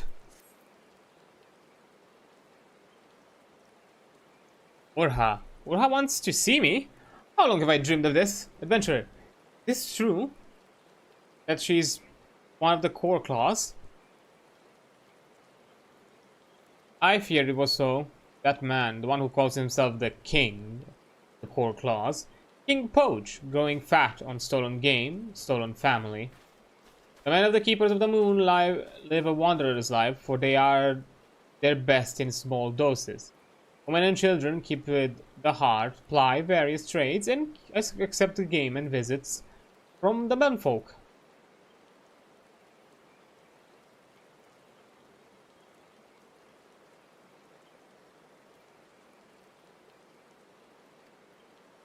But King Poach denies women's this God's-given rule over matters of family. He forces women to live with him, forbids them to see their sisters, mothers, aunts. Most unnaturally, they lie with him and him alone. Seems, I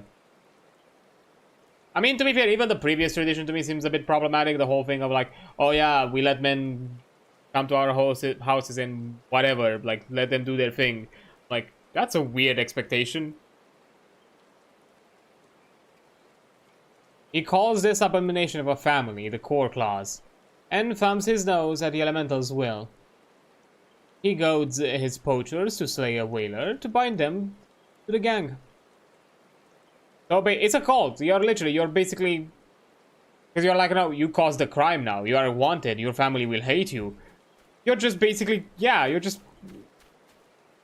manipulating into not being able to get out. So terrible are their crimes that all Keepers of the Moon feel the suspicion and fear pass their way. I've known for some time that Mother and I lived on ill-gotten gil, but the Mother is gone, and I have no need of coin-earned blood and malice. What I need is my sister, the only family I've left to me. It's my turn to save my sister now. says she will meet me to the upper paths. Come with me and help me persuade her to leave the poor claws. It's complicated. Also, hi there, Pella. Okay, I had worse ideas. Worse ideas how and worse ideas in what? Should they be concerning ideas? Should they be,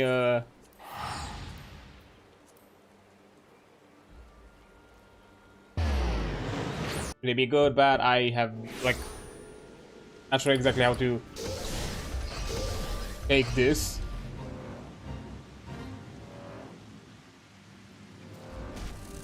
I thought vodka and hot water and lemon would taste good. Cowboy Bebop. If you like straight vodka, sure, give it. It gives a nice tea-like sensation and lemony side taste. But if you prefer more drown taste of vodka, like I do, not good. Replace lemon with citrus. Vodka and hot water. It sounds like a weird attempt of a hot toddy. But that one is done with, if I remember correctly, that was done with whiskey. Like some form of bourbon or something like that. Which is kind of a similar thing. It's kind of like a warm alcoholic drink. But like vodka... I don't know why it sounds vaguely for me like I've heard something of the sorts even. It's definitely like a wintery drink. But yeah, I feel like you're just out for pain. Like I'm not... like... anyone who drinks like straight vodka, it's probably just drinking it for the warmth of it all. Like me personally, like that's not a fun experience. That's not a fun time of drinking. Like if I have a vodka, it has to be in something. It's not straight. And I don't think just adding a bit of lemon or just diluting it with water would make it better, because it's pure alcohol. It doesn't have any sort of flavor. Some kind of syrup for a base would add some sweetness. I mean, yeah, you could do like a simple syrup. But, like literally, at that point, I think you're really close to a hot toddy, just one that is not, but that has vodka instead of whiskey. That's basically it. Like at that point, because I'm pretty sure it's basically that. I think, if I remember correctly. Oh, fine. Hot toddy. I still apparently I still have the. It's bourbon, honey, or lemon juice, and lemon juice. That's basically it, and it's warmed up.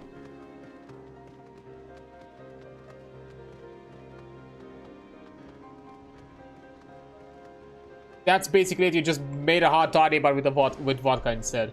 If you start adding some honey to it, which maybe it will help. I don't know. That could be something. I'm not sure like if honey and vodka mix. But to be fair, vodka has nothing when it comes to flavor. It's just pure alcohol. But anyways, you could have come to us, Ra. I would have understood everything you did. You did for us. I know it. Doesn't matter what happened. We have each other. I couldn't have... no. I became a thief and a killer. Just so I didn't have to be that. What world? But it's alright now. Yes, it is. I can take care of you now. I've no debts thanks to you, and even have little to put by. We'll travel together, go where no one knows of the past. All you have to do is come with me right now. That's all. Be free from the past and live again. I'll take care of everything else. Hush, adventurer. You're being watched.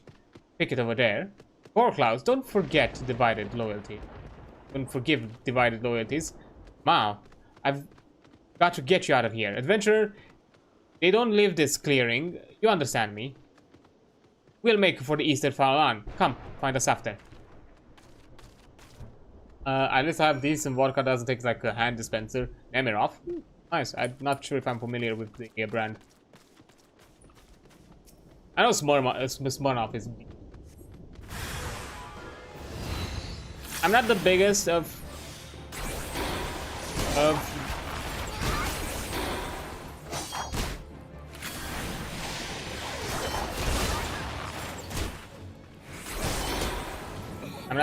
when it comes to like the vodka drinking. It's Ukrainian, okay. It might be around, but the thing is, I'm not knowledgeable in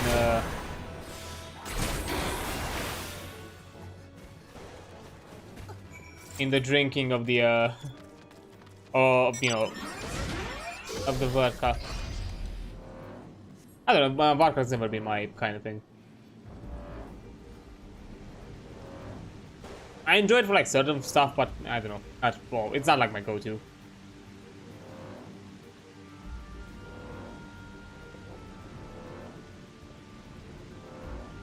Like for a White Russian or something like that, yeah, 100% I do enjoy me there, but nah.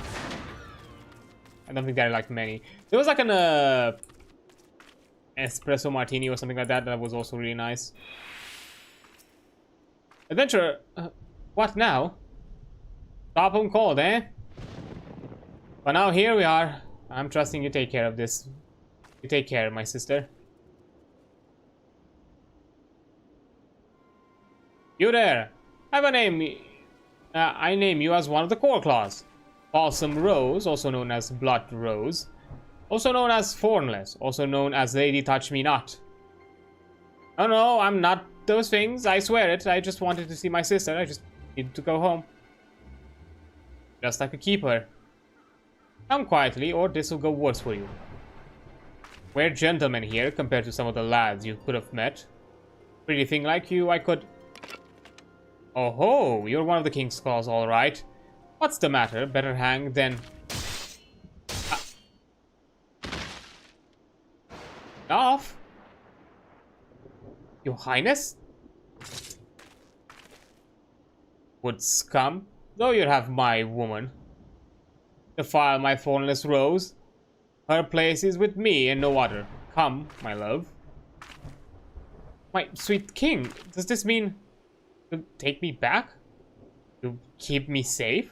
I couldn't stand it again. I can't. Please, I can't. Of course, I'll take you back, Urha. Nobody will ever miss you again. You accept my protection. You're a flower, and flowers must be rooted in one place. Come. Ew. No, Ra, look at what he's taken. You don't even have a name anymore. Not your own, not the one Ma gave us. Come home. Or Halize, come home to me. Careful, adventurers. Little sister there has a pert face. I could cut it before you could say gods have mercy. Baby sister, you see how it is. If I went with you, I'd blight your life sure as 7 hells. I've done bad things for so long, I've got nothing good to give. You are good, Ra. Loving and brave to keep sneaking us the money when I didn't know what you had more than the whalers to fear. Please, there must be a way. Like, we could stab him. I'm right here. Like, my place is with him, Ma. He's the only one who can keep me safe from worse things. Going home, it was just a dream. As long as I'm with the king, nobody will touch me again. See? Nah, this is called manipulation tactic. No! See, she has the right of it, young one. You're a free spirit here, not that either of you understand. Go back to the ledgers and duties. You have my leave. Adventurers, you'll guide her out of these parts, Ma. You're the only good thing I've ever had in hand. I just remember that. Goodbye, baby sister. I can still stab him. Hurrah! I can still stab him. And Fina be good. Does she think he loves her? How can she? No, I cannot judge her. Looking in her eyes, whalers mocked her. Those women in Korklaw gang, the king's harem. They all seek shelter from worse things. A roof of bones, walls of blood. I used to say, we can't see the moon while the sun is in the sky. So it might be with King Poach, I think. If he were taken, Ura will see that there are other lives. Must believe that if I'm to save my sister.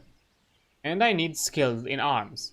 Whaler or poacher, I'll not stand helpless again while a man talks of how I shall suffer for his pleasure. Keep killing poachers, adventurers. I'll put the king of the cores in chains and free Ura from hers. I swear it on my mother's grave and on my sister's broken heart, and ask the elementals to bless this pledge. Damn. Metal out of you. I respect that. Tenacity. The synthesis. What's durability loss? Yeah, any of that. I guess I'll take one. Do you like drinks with lemon or citrus? I like both. I don't think I have a preference of one over the other.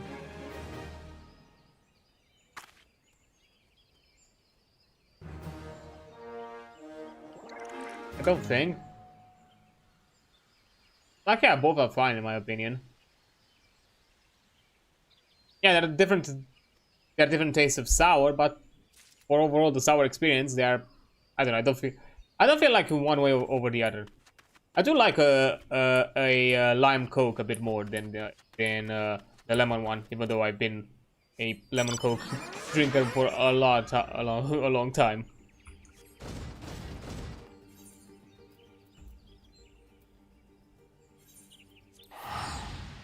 But when it comes to actually, I don't know, if it were to come to like actual preference, I don't know, I don't think they are good in their respective places and respective drinks. I don't think and at the same time I see them okay as like a substitute for the other equally, so yeah, that's the kind of thing. Like I don't really like if I don't know, I had a drink that called for lemons but I only had limes. Fuck it, I'll use the limes. I wouldn't mind. It wouldn't be exactly that drink, but hey, better than nothing. Oh, we're going back to our crazy wine maker. And guess we are. We are indeed. But before we can continue this these letter deliveries, I'm gonna be taking a quick break because an ad is about to pop up, and I'll return after the break. So I'll see you in a bit. Oh, okay, there we go. Sorry for the delay. I decided to grab something to snack on, and in the end, I just simply decided to like snack on it before coming back, so you don't hear me munch or crunch on stuff or anything of the sort. So yeah, sorry, it took it took a bit of a longer break. But yeah, I use citrus in quite a lot of cooking. Lemon, much never. So I use it more as the only thing I have in the fridge. Within that kind of logic, technically, or in my case, would be the other way around. There is anything citrusy that we use, it would be lemons for cooking than anything else.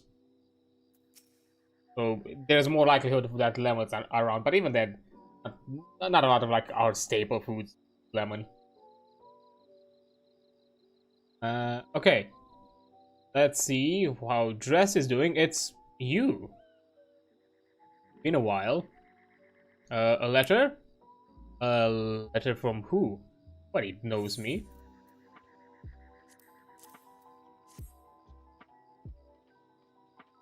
I watched a very interesting YouTube video while you were away. Can I beat Cyberpunk 2077 before the laxatives kick in? Let me guess, you were able to actually watch it in that time frame because the laxatives actually hit.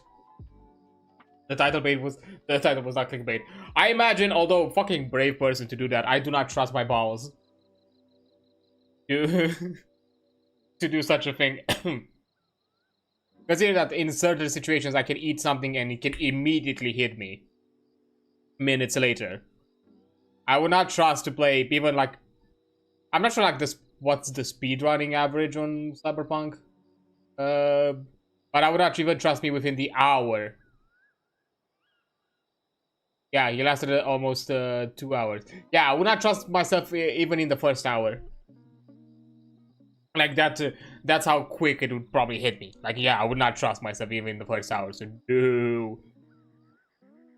no, that's a brave thing I would never dare to do. So, my dear dashing dress, do you dream of rain? The ones you kill? What? How did they know? Ghosts? Ghosts that won't leave me in peace? Okay, my guy, you went to conspiracy really fast. Taunting me before they tell me? No. I won't let them. I'll run. I'll start over somewhere else. Help me. There's a leather sack hidden east of here. A peaceful spot. surrounded by rocks, trees. My savings, guilt to go home with, home to my family. Get it for me. Help me.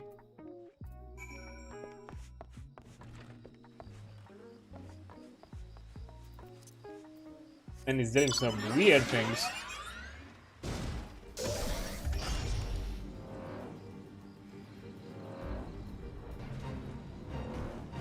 Oh, I passed it. My bad. Oh, there it is. Yeah.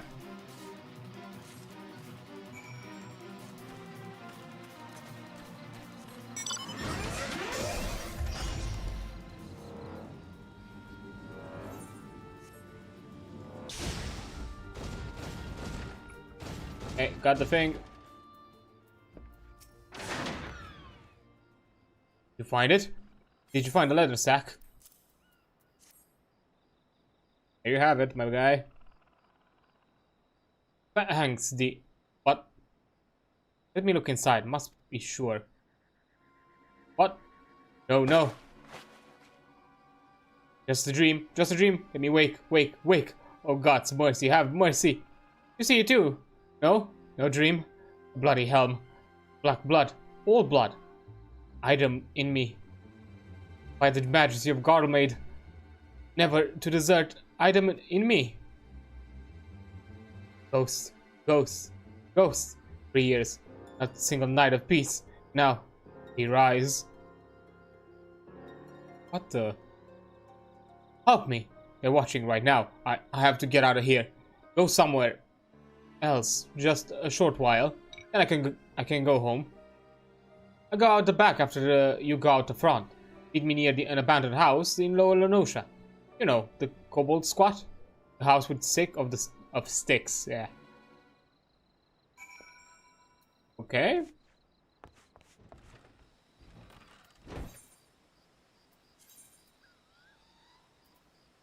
This man does not seem good. I probably would have been faster for me to just travel there. And teleport.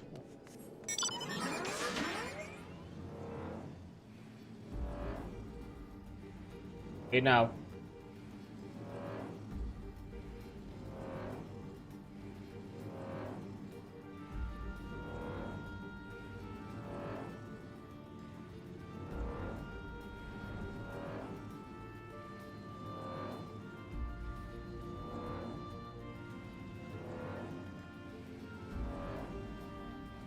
But yeah, kind of thinking about that, like out of all the challenges, I would not succumb.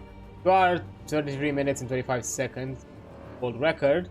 Set 4 years ago, pre 2.0, low time remove. Okay.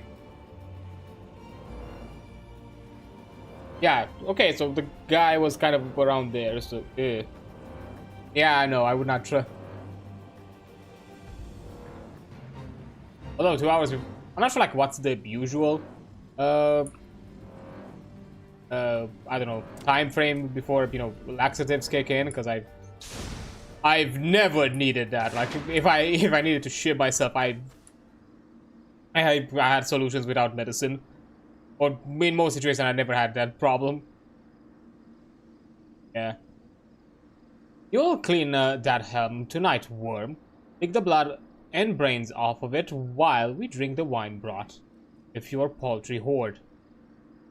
Once a craven, always a craven. Flushed you out like the rabbit with that letter. Then that's what deserted carnies do. Dash. You died. You all died. Not all, just most. 3 good soldiers survived, and you. Figured you were dead until I saw you skulking by the water a week ago. You think we don't dream of rain, worm? What honor in surviving an ambush, eh? 3 years of disdain that ends when we hand over a deserter to the cudgel man. Your friend to this scum, you ought to pick them more carefully. Oh.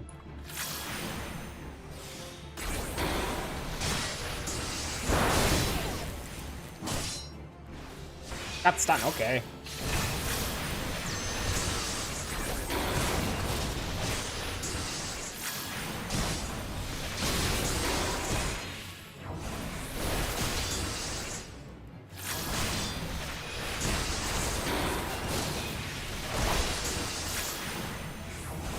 Aren't you a stubborn one?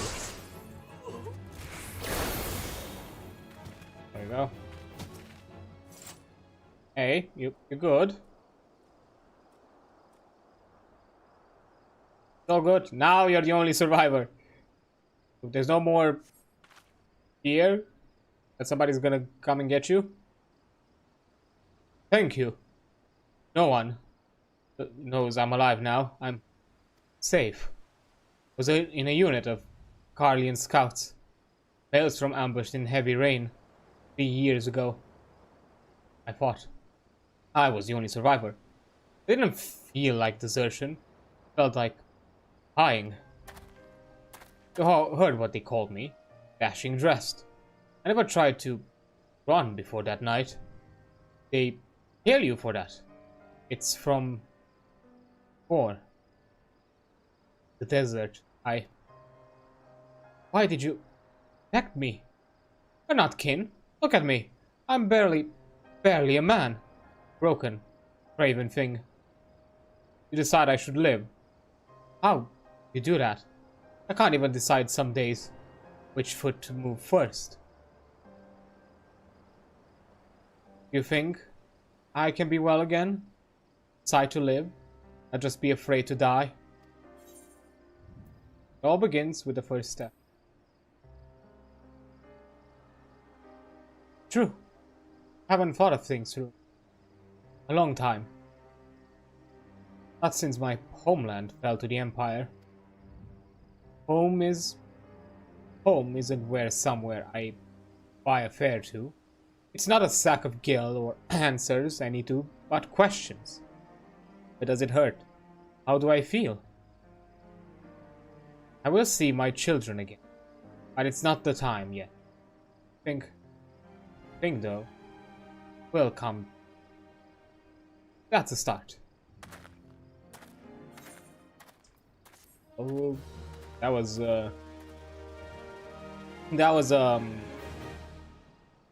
quite melodramatic. Yay, level up. Kind of.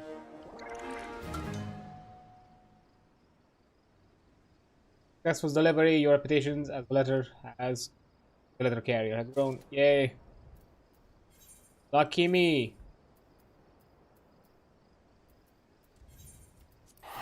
Okay. All now.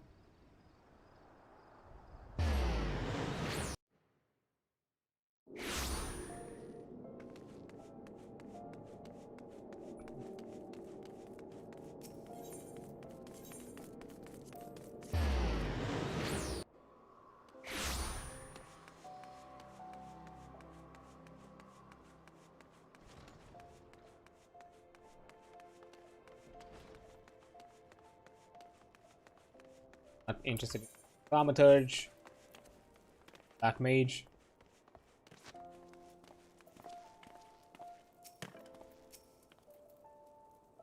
Ah, another aspirant seeking knowledge of the ineffable. You are fortunate, child. Of the 5 masters of the skills that led you to the wisest. Pardon? Came here for another purpose entirely? Latter, you say?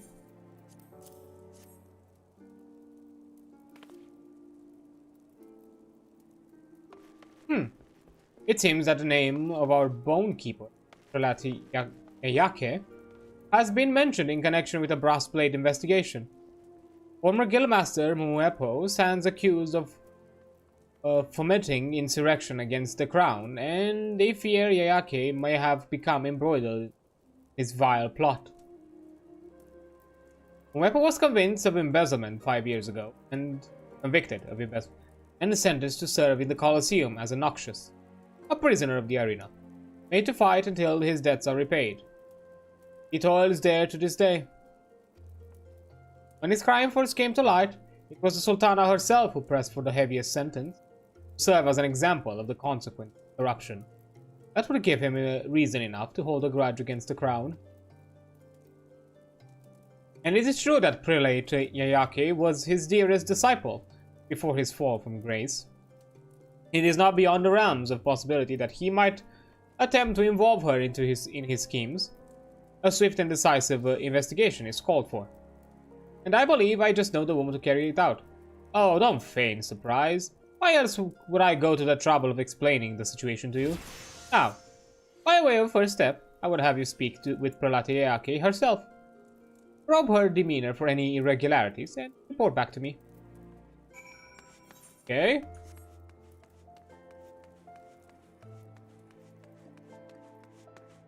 Oh, Ayake is the receptionist, okay.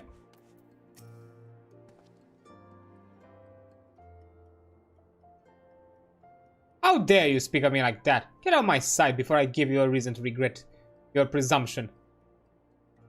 Oh ho, my presumption. I only presume to be able to enroll in a guild without being turned away by a bloody receptionist of all people. Your guildmaster will hear of this. You mark my words. Aye.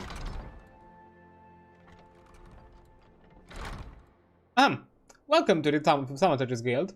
Pay no mind to all that. It is a guild matter. Not that impertinent young fool has any place in this guild. I find that I'm quite at a loss as how to deal with this latest crop of initiates. Most are wholly oblivious to the dangers of thaumaturgy. They imagine our art as pastime and would blindly embark on the path to oblivion with a moment's hesitation. If only they knew I was here long before the brothers who serve as guildmasters today. For nigh on 15 years have I stood at this desk, fishing unsuspecting novices into the abyss. I have seen too many souls corrupted by powers they did not understand and could not control. So I have taken a stand. Any aspiring initiate who I adjudge to lack the necessary aptitude, I turn away. If that goes beyond the prelate's prerogative, so be it. Too often I have seen the spark of enthusiasm in a novice's eyes turn into the conflagration that consumes him. I could not simply stand by and do nothing.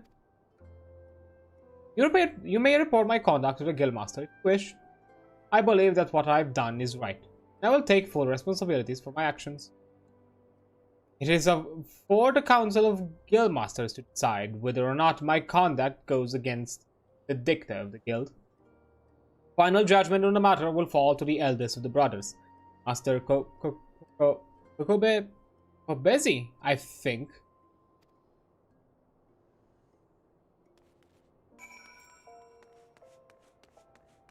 I don't think that's a big oddness of which one is the guildmaster, because I'm suspecting all four of them being, you know, quite interconnected in this might be easily mistaken. I see. So Prelate Ayake has been turning away prospective initiates. I wonder why the number of new guild members had fallen so sharply. Now I know. Would this be a bitter fruit of Mumepo's unseen labor? Might he be working Ayake to deprive the guild of new blood and thereby precipitate our eventual downfall? If so, this has been for naught. For while the quantity of recruits has undoubtedly fallen, their quality has soared. Each one is blessed with a natural aptitude for ethereal manipulation. Be that as it may, we cannot be sure of Ayake's true motives. We must learn of more of her recent behavior. Pray speak with others around the ossuary and glean what clues you can. I mean, yeah, her speech seemed honest enough. At the very least, it didn't seem like it was done with malicious towards the guild. We wish to know about Prelate Ayake. There is but one thing to tell. She breaks her fast on thaumaturgical text and sups on treats. Mayhap literally, if the guild librarians are to be believed. According to them, she has taken several weighty volumes from the ossuary and has thus far failed to return a single one. Just what could she be doing with them? Main? Prelate Ayake? She always has her head in a book. A habit she picked up from Master Mumepo, I believe.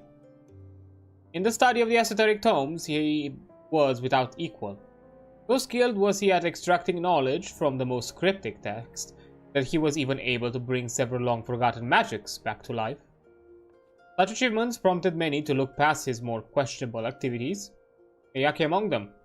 Others, however, were not so forgiving. The truth is, long before his fall from grace, there were more than a few times in the guild who regarded him with suspicion. No, not Yayake though. She has always been such an earnest, single-minded person, completely devoted to deepening her understanding of thaumaturgy. She saw only her master's genius. I don't know, that feels like a bit of a shallow perspective.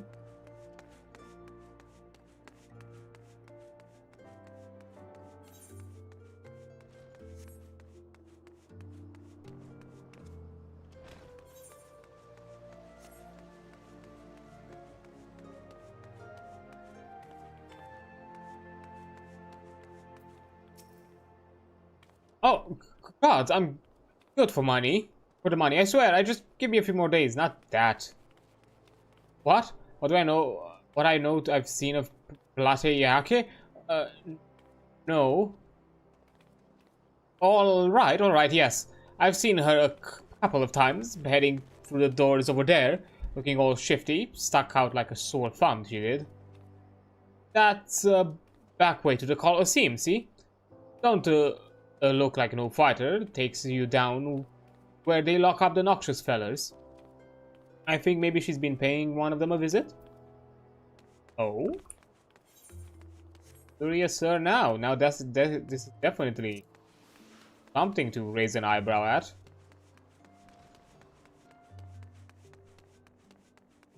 Okay, where am I missing a book? Oh, one of the actual guildmasters, okay. Somehow I've missed it. Rateyake, she's been in the guild longer than any of us, and yet she's still only a bone keeper. Propping up the receptionist's desk, I wonder why she refuses promotion so stubbornly. She was a loyal supporter of the previous guildmaster, you know? Right up until he was thrown out in disgrace. I suppose her feelings towards my brothers and I must be complicated to say the least. That may explain why she still can be seen to get our names right. I had always imagined it's a simple lapse of memory, but now that I think about it, I can't help wonder if it might signify something. Could it be that in her heart of hearts, she has yet to accept us as guildmasters?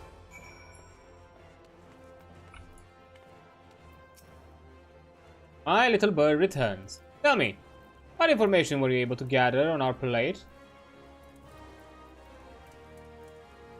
I see. Seems Yayake was more deeply enthralled to our predecessor than I firstly assumed. And the business of these missing stones does not bode well. Uepo was renowned for his almost preternatural ability to piece together scraps of arcane knowledge from the most moth-eaten manuscripts and bring long-lost sorceries back to life. If, as it seems likely, Yayake delivered the stolen tomes to him, he may at this very moment be endeavoring to reawaken some dread magic, which the exact vengeance against the Sultanate. But without knowing which texts have been taken, we can only guess at his intentions. Hold on a moment. You did say the books had been removed from the guild's private collection, did you not? God be praised. It may yet be a way. Here, Adrian, take this. It is the full inventory of the guild's archives, listing every manuscript that lies in these walls. Simply compare the books on the shelves against the titles on this list, and our missing text shall be revealed. That seems tedious. I guess I'll do it.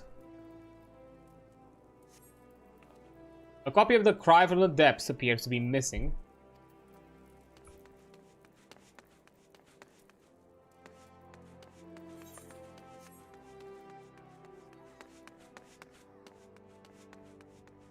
Okay, this one narrow gap.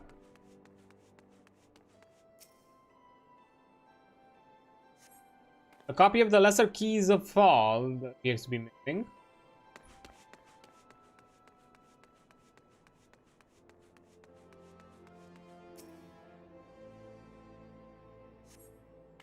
A copy of Thaumaturgy, the Yawning Abyss, appears to be missing. Some of them sound weirdly ominous, but I'm not sure what to say.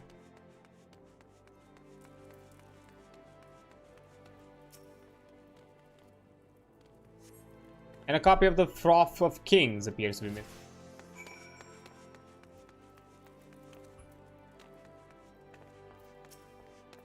Is it done? Quickly then, show me which of these titles are missing.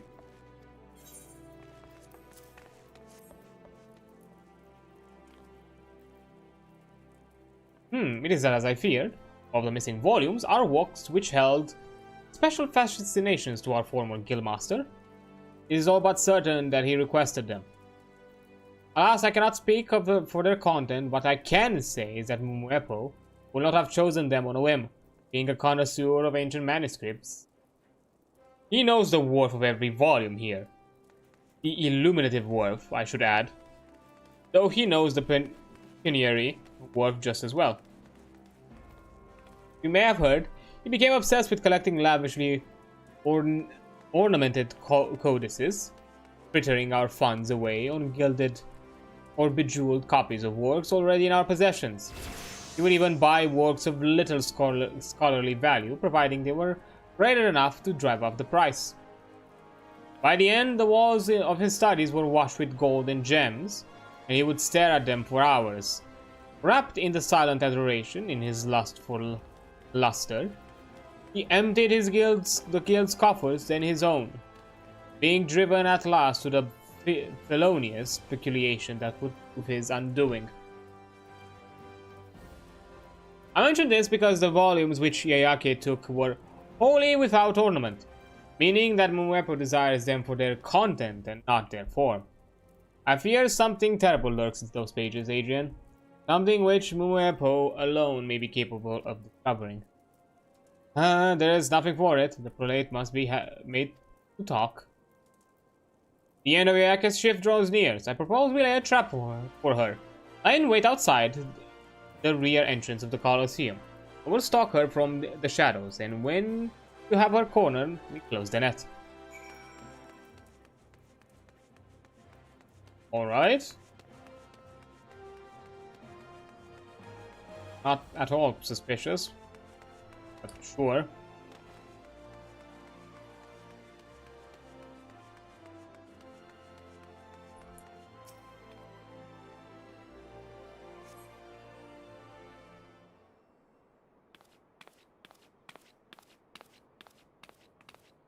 Hi.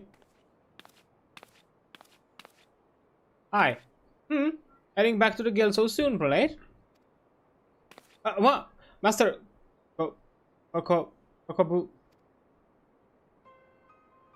Kokobuki, prelate Yayake, to stand accused of treason. The brass blades have passed certain information to me, which suggests that you have been conspiring with Mumuepo to incite rebellion against the crown. I've been conducting an investigation to establish the veracity of the report. Adrian here has been assisting me in my inquiries. Treason? No, I will admit that I have sought to meet with Master Mumuepo, but he has yet to agree to speak with me. And what of the manuscripts you took from the guild? Do you claim that you removed them not at your former master's behest, but upon your own initiative? I do. Though I know it was wrong, I thought that if I could show him some of the texts he used to love so much, it might help to rekindle the passion he once felt for his studies. By the time I realized how low he had sunk his lust for gold, it was too late. If I only paid more attention. If I hadn't been so absorbed in my own studies, I owe it to him for help him in whatever way I can. This weight has been on your heart for a long time. I failed my master in his hours of need, but I have been attempting to make amends for it ever since. I have neglected my own advancement and devoted myself to investigating what caused Master Mumuepo to stray from the path of enlightenment. In secret, I began to study the careers of every new initiate, hoping to identify such corruptive factors. In so doing, I believe I have gained an instinctive sense of which aspirants will bring honor to our noble art and which stand at the risk of being lost to the void. And so you began to turn away those applicants who deemed unsound, hoping to prevent future thaumaturges from following the former master down the path of self-destruction. That was mine intent, yes. Yet to search as I might, I have been unable to find any precedent for my supposed predictive instincts in ancient texts. Mayhap I've been deceiving myself all along with everyone else. The texts contain the accumulated knowledge of those who have gone before us.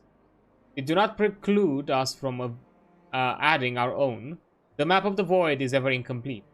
It is our duty to delve into its unknown reaches and bring back new insight for the guidance of future generations. The ability to divide a man's nature at a glance would make a valuable addition to a thaumaturge's arsenal. It warrants investigation, and I rely on you to research this matter further. If you find evidence to support your claims, I will, of course, require that you systemize the process. This shall be your atonement, Yayake, and a fresh opportunity to resume your studies. Though the mistakes of the past cannot be undone, mayhap the mistakes of the future can be prevented. Thank you, Master. If it can be of any assistance, I shall devote myself to this research with all my heart. I thank you, Adrian, for helping bring forth the truth of this matter to the light. Rest assured that I shall instruct the brass plates that their suspicion regarding Prelat Yayake are completely unfounded. But for now, let us return to the ossuary. It is past time that the fruits of Prelat Yayake's labors were shared with the guild. Not only to the benefit of thaumaturges today, but for thaumaturges yet to come. Yay, learning.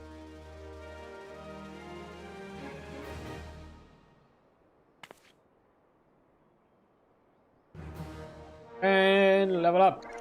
Kind of.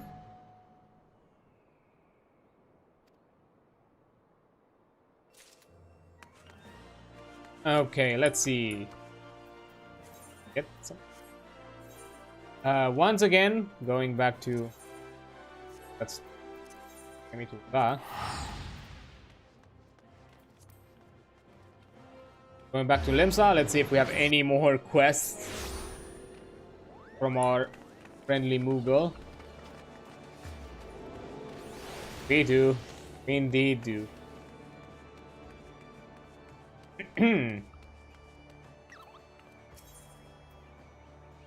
Thanks for your support. The Deputy Post Moogle wants to slip you into something more comfortable. Why am I getting a pair of underwear as a quest reward? I am concerned. Well met once again, Adrian. Since you've been such an obedient assistant, I've got a reward for you, couple. No drunkards and ruffians to contend with this time. Just rest and relaxation. Tell me, Adrian, what comes to mind when you think of Limsa Laminsa after pirates, wharf rats, and watered-down grog, that is? Fish, couple. And there's nobody fish here, and I mean in the nicest sense of the word, than Wawalago, the Master Fisherman's Guild. Wawalago's been pitting his wits against the slipperiest fish in the 5 seas for longer than anyone can remember. Why he's not unlikely to fish himself, drifting along the stream of life without a care in the world. So I thought it'd be nice if you sent him went down and got to know him. Lay down your weapon, put aside your worries, and take it easy for once. Oh, and while you're at it, you can take along this letter. Oh, how convenient. I mean, you're going there either way, right? It's like catching 2 fish with 1 lure. Sure. Hostages to fortune. A Deputy Moogle holds out a soil-stained letter, suspiciously blemished with marks. Adrian, the very vassal I was looking for. Kupo, I need you to take the letter to Eugenia's spire in Nordshroud, the wood where your dear leader, that's me, was born and raised. I need it to be delivered to Mia Molcott, leader of the White Rams. Officially, they're an offshoot of the God's Quiver, but in practice, they're Miss Molcott's private army. The Ixchal call her the Black Cat. Whenever she crosses their path, they're sure to meet an unfortunate end, Kupo. Truth be told, this isn't the first time we've tried to deliver this letter. I entrusted it to another subordinate of mine, a delivery Moogle, on his very first mission, but he got chased away by the Birdman and fluttered back, hiding his face under his pom-pom. Aww. He simply wasn't cut out for such a trying task. But who is, I thought? Who best to dispatch into Ixchel-infested forest and explain the letter's lateness to the fiery-tempered baseball cart? Oh, I see. So I'm the one taking the flak. Yes, whose name sprang into mind? Here's the letter, Adrian. Off you pop. Go. Ah, wonderful. Well, where's the fisherman? Because it's right here.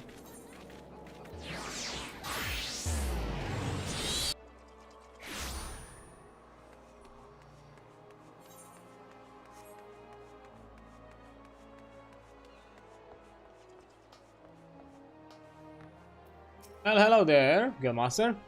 Come to meet the master of the Fisherman's Guild. Then I'm the one you want, while I'll go at your service.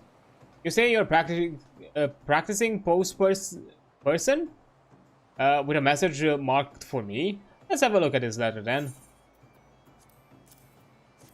Person, that's a way to say it. A missive from old mate Rojaru. He's a trinket trader from Ul'dah, who supplies a certain something that supports Instrenka's seafood stock. Since we set some of his special supporters on the seabed, Fisherman's Bottom, been swimming with shrimp and groaning with gobbies. I'd heard neither hide nor hair from him since Calamity hit. It's heartening indeed to know that he's hale and healthy. And it seems the old dog's still desperate to do deals. Says he wants to trade one of his treasures for an infrequently found fish. Business must be bad if he's bartering his best brass for a bass. And he wrote, perhaps you could do me a favor while I ready my rod. Rojaru's boat should be berthed down by the dock. Could you head over and hand him this note? I've marked out the map where this fish he fancies can be found. Tell him to meet me there and we'll do the deal. Okay. Okay, so we need to go Arcanist Guild.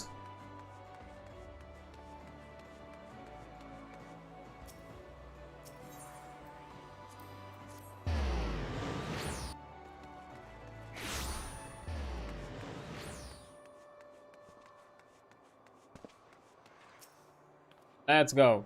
Good gods, must be the sea so damn wavy. My stomach's churning, my legs are like jelly, and don't get me started on my poor old back. Paul knows how I'm going to haul this blasted crate all the way to the Fisherman's Guild. Oh? Got a letter for me? Well, I'll be. Wawalaga's agreed to my offer? I knew he would not let me down. I could feel it in my bones. Looks like my luck's finally turned. By this time next year, I'll be a gillionaire. Oh, but look at me, getting all carried away, and I haven't even introduced myself. Rojaru, purveyor of the finest silks, the most exotic perfumes, and the rarest curiosities in all Ul'dah. At least I was, until the Calamity took all that away from me. My whole warehouse went up in smoke, and my fortune with it. I tried everything to get my foot back up onto the ladder, but I was cheated at every turn, lumbered with dodgy gil, and ended up getting deeper and deeper into debt. Now all I've got are the clothes on my aching back and this rotten box. I was just about to declare myself bankrupt, but then I got wind of a tasty tidbit of a gossip that sent my business brain in motion. There's this fellow in Ul'dah who, you see, a real grandee. I knew him back when I was someone who knew people. Turns out he's got a thing for exotic fish, and he'll pay through the snout for anything suitably rare. That's when I thought of Wawalago. He's the greatest fisherman in Lim-Salaminsa, and an old friend to boot. Plus, he's the only one who appreciates the true value of the thing. I've got in my box. I haven't the gill or the skill to bag the kind of fish I need without him. Nor do I have the legs or the back to lug the chest all the way to Candlekeep Quay. But say, you're some sort of delivery woman. Would you help a fella out? Can't pay you anything now, but I'll remember you when I'm rolling it in. Okay, I guess I'll do it.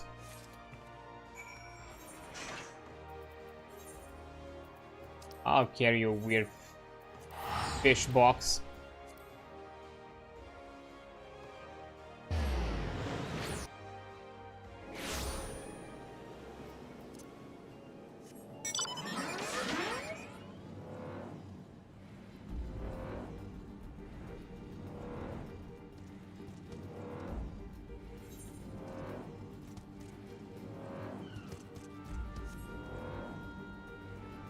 Oh, there they are. Seems like a quaint type of place. Here's the chest.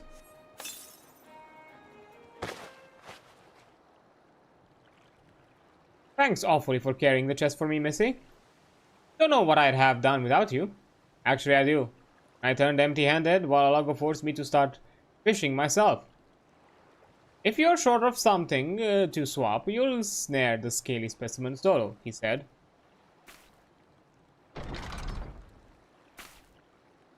Let's have a look at this. You've got me. Blinking barnacle, it's beautiful. Teeth shine and shimmer, like the silvery scales of a sea serpent. The fish will flock to bask to the brilliance of a natty knick-knack like this. Ah, I knew it. Pawnbrokers wouldn't trade it for toffee, but to a master fisherman, my supporter's worth more than money can buy. So, do we have a deal? Can I put down the rod now? Fine, fine, I'll fetch your fish for you. Rarest rare feed ray in Rolfano. Subject to you shoring up the shortfall in the settlement with a little light labor, that is. Catch me carp or a collie or any form of fish you can find, and I'll honor your order. The shortfall? You mean the supporter is not enough? Then I'm ruined. I was sitting here for ages and I didn't even get a nibble. There's no fish be found in this accursed ocean. I dare to differ, my friend. There's shoals and shoals of scaly swimmers in the sea around you. Your foray into fishing floundered because there is nothing but numbers in that noggin of yours. Clear your conscience of all the money-making machinations and mellow your mind. Then the buggers bite. We can't dally here all day. There's duty need to be doing at the guild, so I'll lay down a little limitation. Our dear delivery woman here will catch of her very own. If you're not netted a solitary specimen by the time she tackled this task, the deal's as dead as the devil dodo. So if I don't catch a fish before she does, I go home with nothing. Then it's all over. But I'll be beggared. The banks won't touch me with a barge pole. There you go. Worrying over wealth again. If you're duly remembered to procure the prize perch of yours, then ready your rod and banish that brooding from your brain, and focus only on the fun of fishing. Adrian, if you'd be so obliging, I'd like you to acquire me an anchovy, a local lominsum. One will fill the bill. They're common on the coast, so we should be fine to struggle secure. Catch one straight from the sea, or procure it from a purveyor. It's up to you. Okay, so I don't need to actually fish. That's good. What exactly can I find? An anchovy?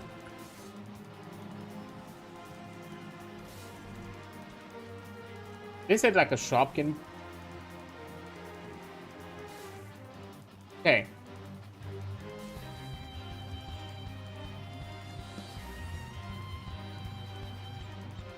Vincent's upper decks. And nearest the aft castle, okay. Can't do that.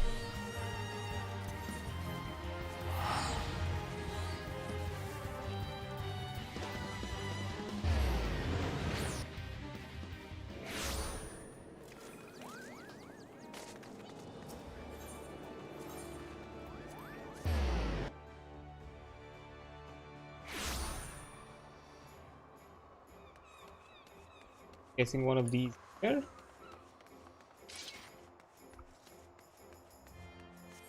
It said he's a rogue then.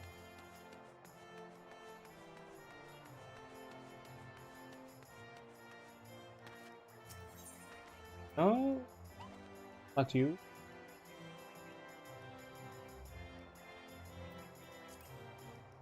Fair, man.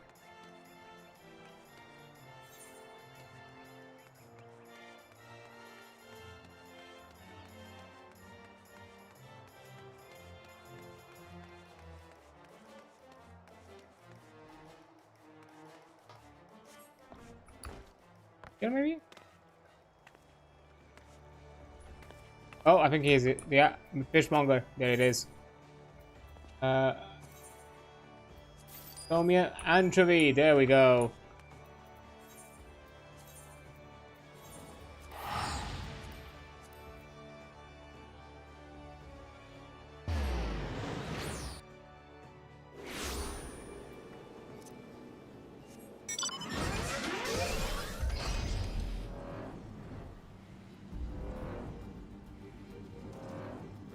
Time to turn it in.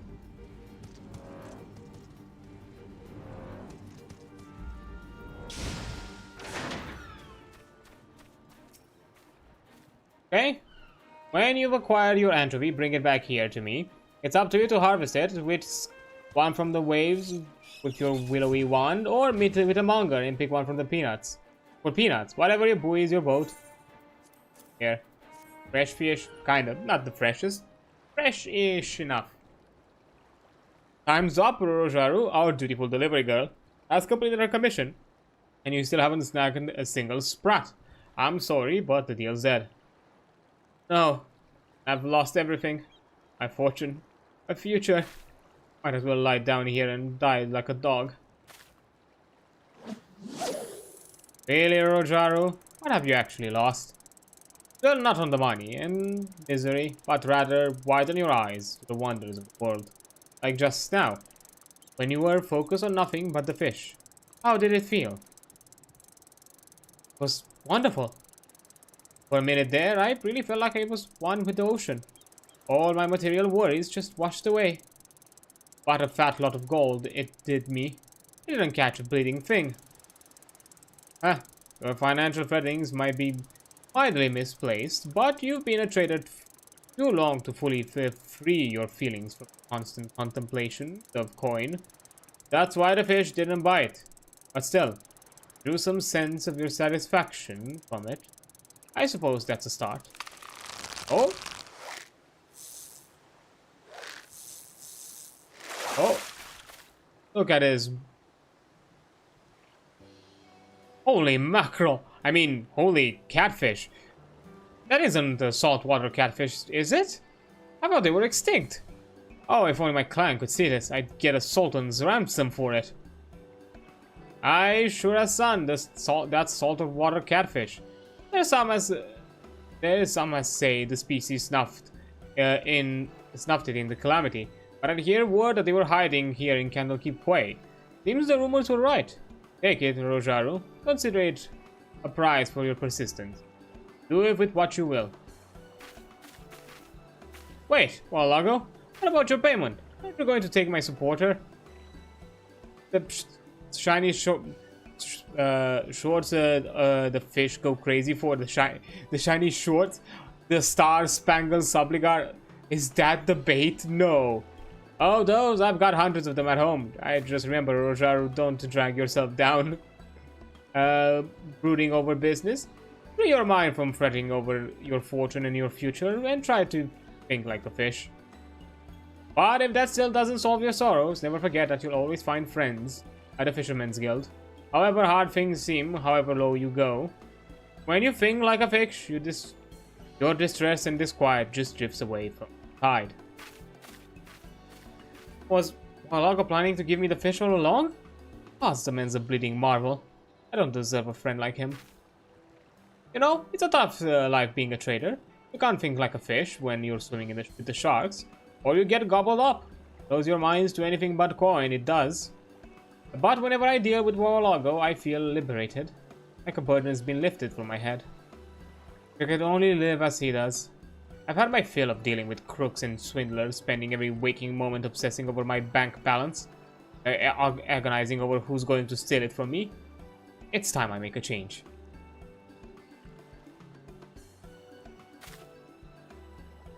Oh? Rotaro returned the saltwater catfish to the ocean. Oh? What a move. I'll throw it all away and start again from scratch at the Fisherman's Guild. Here, Adrian, I hereby entrust you the entirety of the great Roraju's estate. The brilliant briefs no fish can resist. No, not... I get the underwear. Olago says the fish take energy from its shining scales and copy after them. Help them grow big and strong and happy. I never knew it before, but it's the same with people. If I'm to learn to live like a fish and set myself free, I need no support but Wawalago. Okay. It gives me 14 gathering? 7 perception plus 2 GP. What the? What's this underwear? Hold up.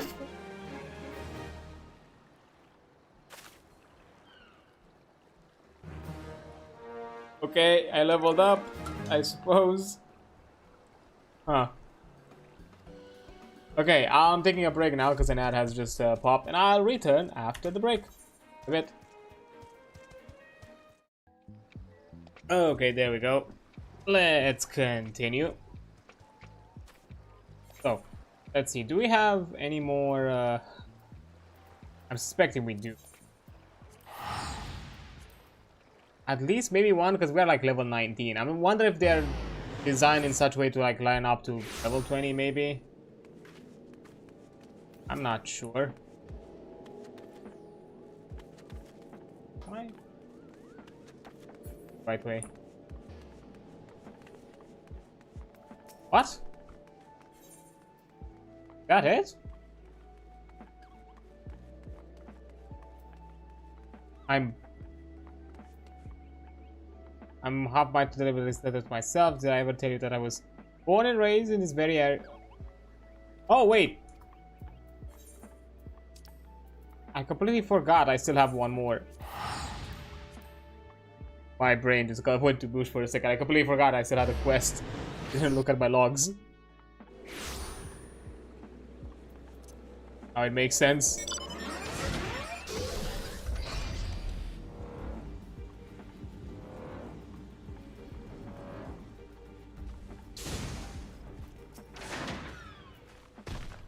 You sick, Mia Molcott? I'm she, instructor of the God's Quivers, commander of the White Rams, and bane of any feathered fiend who dares poke his beak in the 12's wood. I know you. We've spoken before, have we not? I trust you've bagged a few birdies of your own since we last met. Adrian it is. What business we have with Meow? Apologies, a slip of the tongue. When I say with Meow, I mean with Meow. Not Meow. Meow? Ah, what do you want? Here. Oh, let me see. Oh, how wonderful. It's a letter from Lady Philota? Philotai. The woman is like a mother to me, you see. I lost my parents when I was young, and it was she who raised me from a mewling babe. Her son was a great hero, a leader of the White Rams before me. But he too was lost in the line of duty. But let me see, what news she has? Huh? She says she's to visit the Fall Gourd float with her dear grandson. But by the dates she gives, she should be here at this very moment. It's strange that I have no word of their arrival. Perhaps she simply misread her calendar? After all, she speaks of the future, but these dates are past. Tell me, adventurer, when was the letter posted? About that. Ah, damn those incompetent Mughals. Never trust anything with wings, I say. Then these dates must be true. They should be here already. I smell the filthy hands of those blasted birdies in this. Must send out search parties. They came via Gridania. Might they have been ambushed in Treespeak? Band of Ixral raid the area, but they're usually too chicken-hearted to approach the paths. I have a sentry there watching their movements. Go to him and ask him if there's anything untoward. Oh, and if should you happen to meet with any wee birdies, none shall whip if you snap their scrawny necks. Yes, ma'am. Things will do.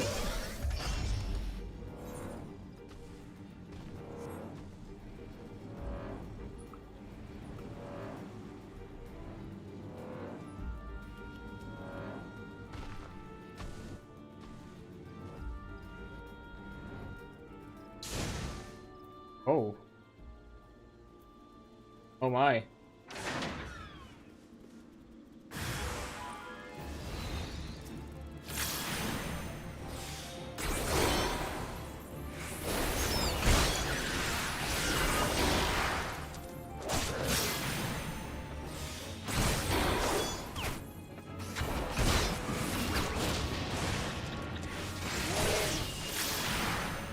And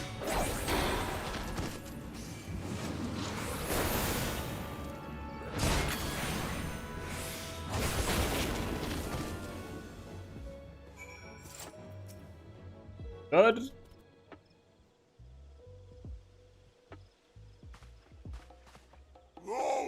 Oh. Oh, you found Federalist ones you seek. Find them, my axe will.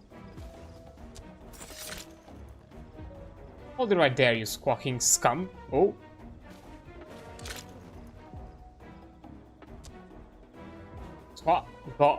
God, Garuda. Yeah, Malcott, you are Black Cat of the White Rams. My life you'll spare, yes? You'll get no mercy from me. I'll rip your beak and wear it as a hat. Remember our motto, soldiers? All Ixral must die. Hold on to a moment, man. I was set upon, I was watching this group of Ixral for some time. They seem to be patrolling this area. Perhaps he knows something of what befell Lady Pifolia and her grandson? Ah, alright, I'll bite. Listen up, you beaky bastard. Answer me truly, and I'll grant you a painless death. Have you seen a lady and a young boy pass through this area?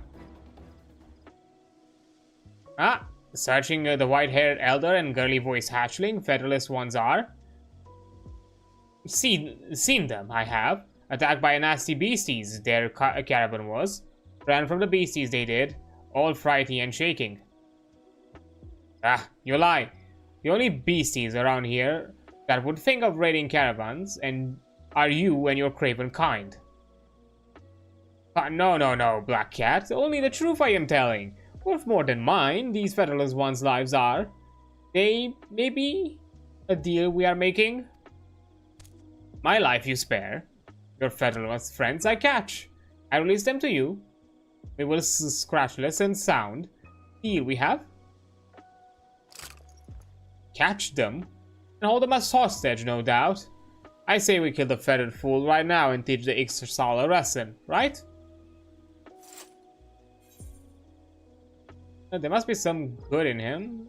Agree to the deal. Must know something. There's no good in a birdman, just blood and bile. Believe me, I've checked.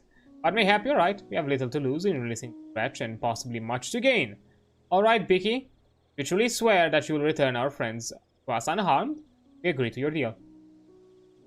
Ah, spared I am by Molcott the Merciless. Believe it, I cannot. Well, now to our kind, your cruelty is. And yet walk free I do. Then, on my honor, my word you have. With my head wing I shall speak, your smooth and wrinkly friends, together we will catch. Then word we shall, come to the river bend northwest of here, and your friends we shall return. How I despise listening to their feathered brain prattle. Paul knows nothing, except how to delay his death with false promises. Still, I would have you follow him to his head wing, just to be sure. He'll return to the spire to see if other parties have met with more success.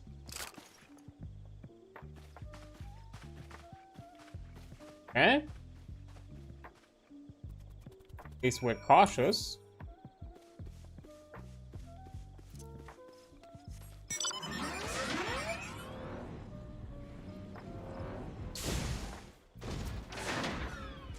Ah, time to play? The Black Cat's dog has. For his life, this nibbling wretch begged. No true Ixtal, that one is.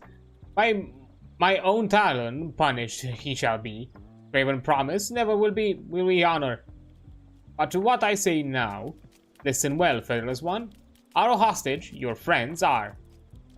And the old one and the young one, we see them, and you would. Then, do my bidding you shall. Within your borders we search, unharmed, unhinged, you will leave us. When done we are, and only then the hostages we shall release. Me lie, you think? Then the truth we prove. Set free the wrinkled one will be. Across the river you'll find her, and on the cliffs of her Fallgood float.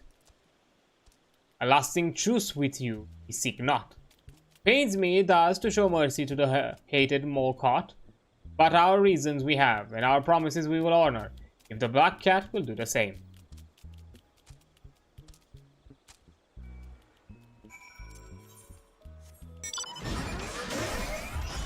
Okay, fair, fair.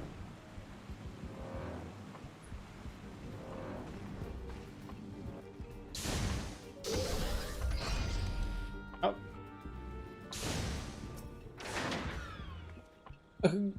Good eve to you, adventurer. My name is Philota. Would you happen to be the young lady sent by Mia Molcott? Then I thank you from the bottom of my heart. I was traveling with my young grandson from Gridania, but as we made our way through Treespeak, we were set upon by an angered treant, and our carriage was overturned. My grandson and I managed to escape, but were separated from our guard. We fled onto the forest, seeking shelter, only found the next exile of Ixal. They captured us and bound our hands with a rough twine. I feared we were to be offered to their god. Imagine my relief when I overheard them speaking of us not as sacrifices, but as hostages. And then, without a word of warning, I was released. They marched me here, removing my blindfold, and bade me to wait for Mia's envoy to collect me. Thank you, adventurer, but... grandson, is he still with the birdsman's clutches? We must send word to Mia right away. I pray you, adventurer, return to Mia and relay to her all that I have told you. If anyone can save my grandson, it is she. Please do not worry about me. I can make my way to Fallgoat from here. The guards there will protect me. Very well.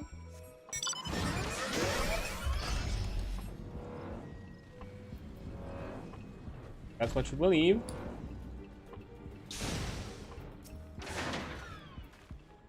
And if your Loda is safe, thank the gods. But what about grandson? Was he released too? What?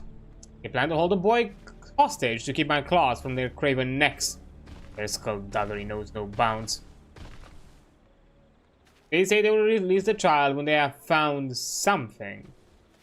I spit on their lies. They seek nothing but our land and would use the boy as a shield to secure their trespass. As my witness, they shall gain nothing but their deaths. The birdies have picked on the wrong prey this time. The boy is the only child of Lady Philota's late son, once the leader of the White Rams. We are honor-bound to free him from the filthy claws. They'll rue the day they ever thought of laying their hands on one of ours. You can tell Lady Philota that Mia Molcott will not rest until her grandson is safely returned, and the rills run red with Birdman blood. Go to the bobbing cork and let her know just that. Okay, but we just, I don't know. And the message or something. Like, I don't see the point of the... Yeah, plans to rescue my grandson herself? That is the best news I could hope to hear. I cannot thank you enough for your assistance in this matter, young lady. I have known Mia since she was but a mewling babe. And believe me when I say that I have full confidence she shall devote every energy rescuing my grandson. If anyone can rescue him from those brutes, Mia can. Near 20 years have passed since the day we first met, back when my son was still the leader of the White Rams, before he was taken from us. A report came in that settlement was under Ixali attack, and he raced to its defense. By the time he and his men arrived, the Ixal already captured the village. My son refused to abandon it to their clutches and led a daring attempt to rescue the villagers. He finally succeeded in expelling the invaders, but their deadly work was done. Only one child emerged alive from the room. Mia. My son took the orphan girl under his wing and taught her bowmanship. He came to idolize him as a master, and perhaps a father. But now she's twice orphaned, and the Ixchal to hold her master's only son as hostage. I can well understand her fury. But this anger of hers, it may cloud her judgment in this case, and drive her to recklessness. I pray you, young lady, returned to her and urged her not to be too rash in her plans. I could not live with myself were my grandson's safety to be bought with a friendly blood.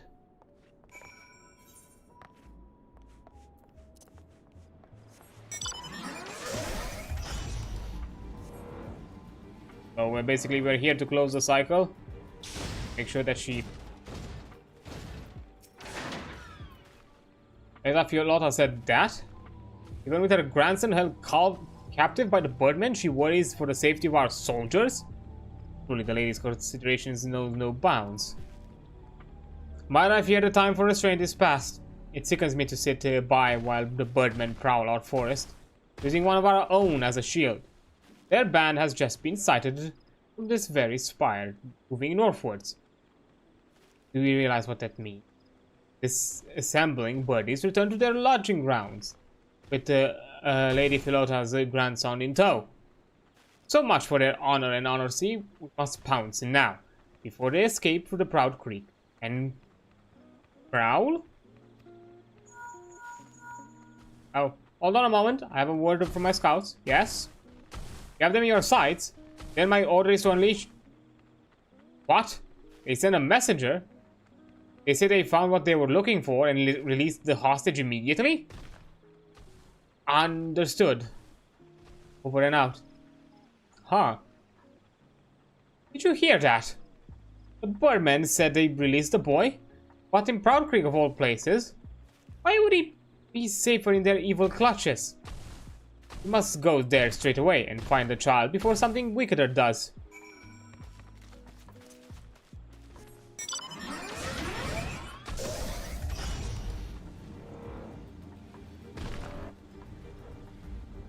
I guess they were true to their words. How you doing, child? Are you a friend of Miss Molcott's? Thank you so much for coming to my rescue. Oh, yes, I'm quite alright. It didn't hurt me. My pride. Such a fool stumbling straight into that Ixali camp. Sorry for causing everyone to go to such trouble to rescue me. Yeah, wouldn't have let herself get caught so easily. Or would my father? I'm just thankful the Ixal were true to their word. I overheard some of what they were discussing. It seems they were searching for a hatchling of theirs. The young of a chieftain who had disappeared from their nest. They had followed his trail into Treespeak. They were readying forces to launch an invasion to recover the child, knowing it would lead to an all-out war with the Gridania. But then they somehow learned of mine and my grandmother's arrival, and resolved to kidnap us instead to secure a truce that would allow a rescue party to search unhindered. But there is something I don't understand. The leader of the Ixal cut my bonds, whispered something to me. This promise your father kept. So the same I shall do. They were gone. Young master, how good is to find you safe? Is aught amiss? The Ixal were on the search for a hatchling, so they were not raiders, but rescuers. Must report these developments to Commander Molcott immediately. Let us rendezvous back at the Eugenia Spire. Come, child, follow me.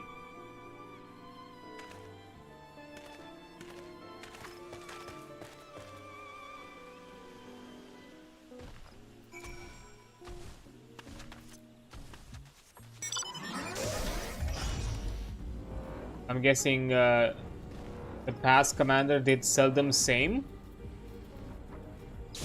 with an Ixali chieftain. Please, miss, you have to stop her. The commander means to harry the Ixali retreat and strike them all down. And you would stop me? Have you forgotten our motto? All Ixal must die. I know, but please, ma'am, I beg you to reconsider. This was not an invasion. It was a rescue mission. They were searching for a lost hatchling. And after all that, they did keep their promise. They released the boy. Surely only right that we should honor our side of the agreement and allow them to leave. What agreement? Those were their condition, and they only had the nerve to give them because they were holding the poor boy hostage. They invaded our land, still our children, and would show them mercy. The only peace they'll get from me is that of the grave. Miss, you must help me. Go to the bobbing cork and bring back Lady Philota. He's the only one Commander Morcott would listen to. There's something that bothers me about all this. What the ffxiv said, something of promise kept in years long past. If anyone knows what that means, it's Lady Philota will.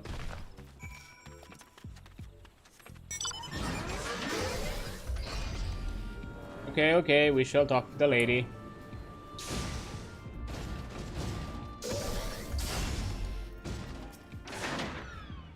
My grandson is safe? Thank you, adventurer. 1,000 times thank you. How can I possibly repay you for all that you've done for my family? Well, there's a situation. I see. It appears the situation is more complicated than we first thought. The Ixchel took us to where a rescue team. And now Mia plans to attack them in their retreat. The hatchling with them? Only I can stop them? Perhaps I can, for I indeed have some knowledge of this promise the Ixchel spoke of. How strange that their fates should be brought together again like this. The elementals work in mysterious ways. Very well, I'll talk with Mia. Would it be so much to ask you to do me a further kindness? Run ahead to Eugenia's spire and delay her from taking any drastic action. I will join you as soon as I can. The path is steep and I'm afraid I'm not as young as I once was. It shall do.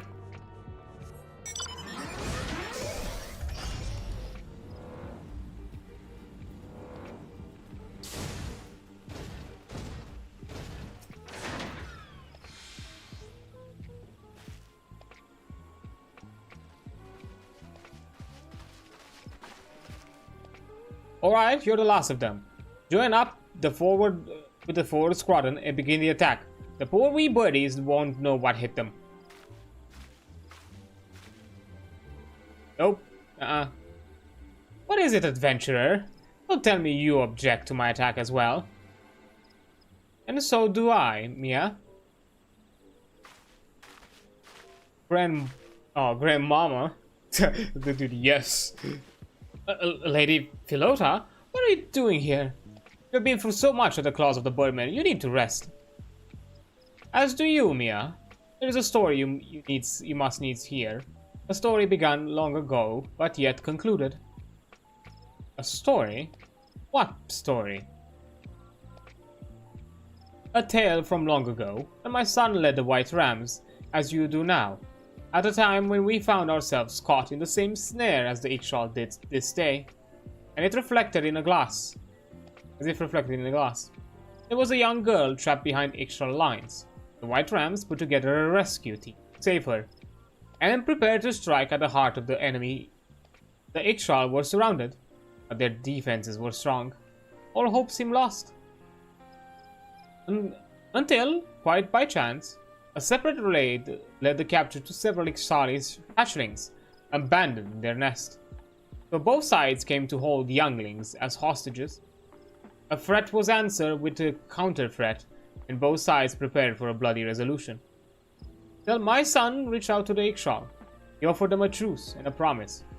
He would return their hatchlings if the Ixchel would withdraw and spare the child. Tell me, my dear, what was it the Ixchel chieftain said to you?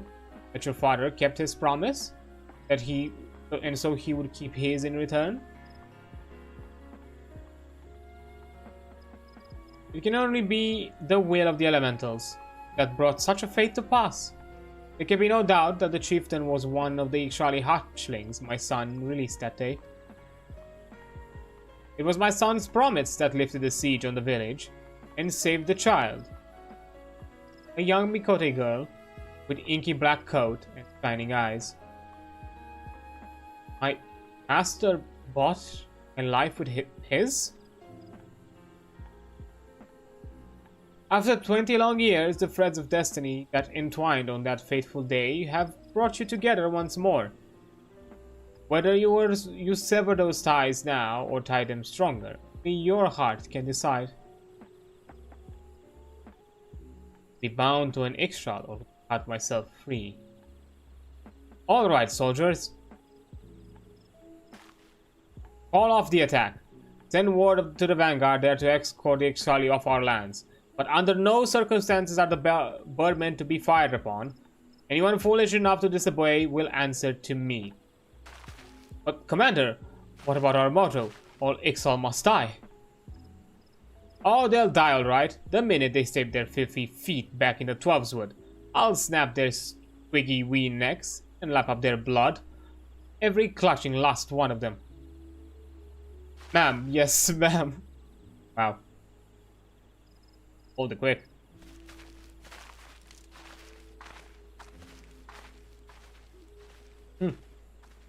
I did so want to push my claws into their beady little eyes, but it's not for me to put an end to what my master began. Adrian, you came to me with a letter, but in the end you brought me something far more important. True compassion. The legacy of my master that was far too quick to forget. There's only one thing I can say. Thank meow. Aw. Okay. I'll take it. Take the drink.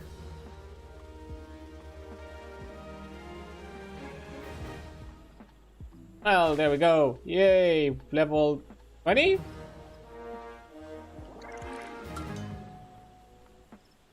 Yay! Successful victory. Would that offer me freedom? Am I to escape the clutches of these quests?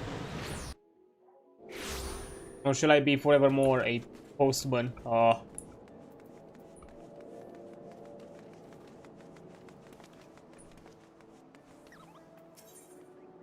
Another 2.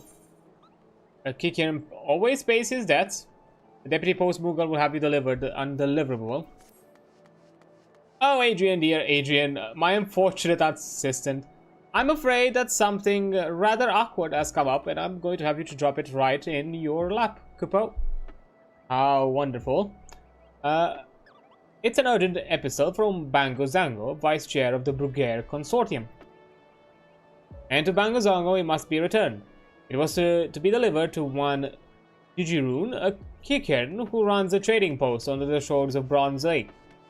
But when I got there, the slippery devil was nowhere to be found. To make matters worse, he neglected to leave a forwarding address, Kupo. I was going to break the news to Master Zango himself. But who am I to deny an up-and-coming delivery or art such valuable experience? It's not often our service fails in its duties, so you have to be at your sycophantic best if he's to accept your apology. You'll find Mr. Zango just around the corner in the Octant. Good luck! The reputation of the Moogle delivery service rests upon your shoulders, Kupo.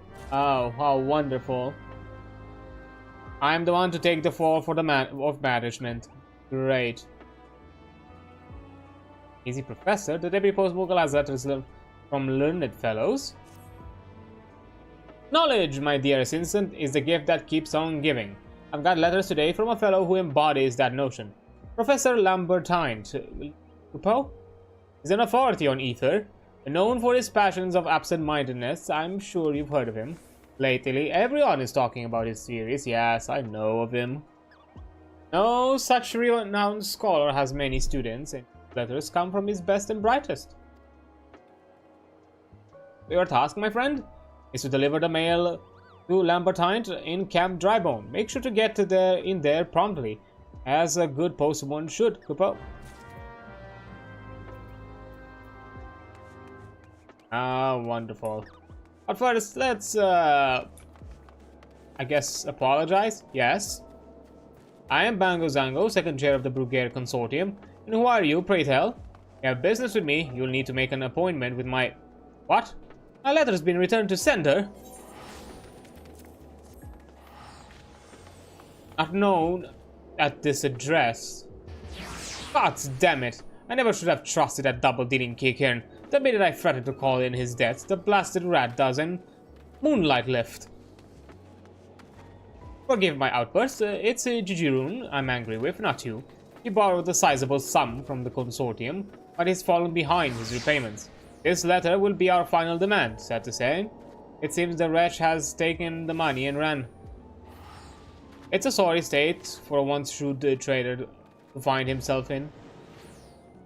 He was the first to set up trading posts in Upper Lenosha after the calamity, straddling the fence between everyone from the kobolds to the maelstrom, and ranking a pretty packet from all sides.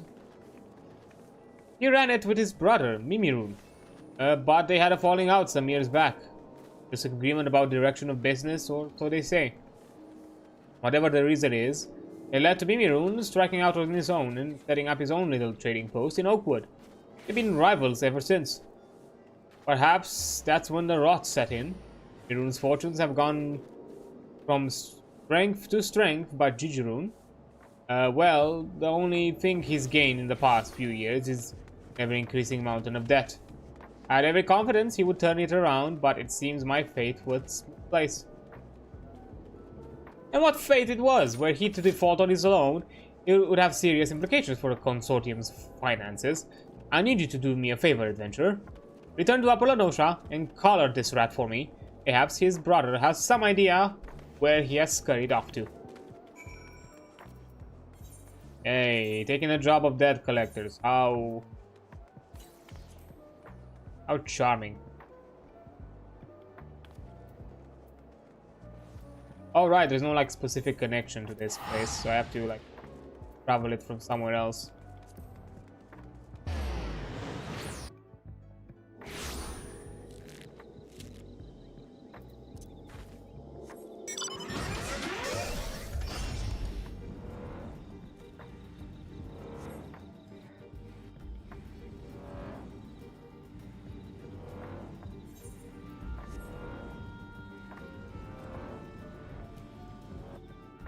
Yeah, I didn't notice that those like, you know, what boundary lines actually kind of like slide down.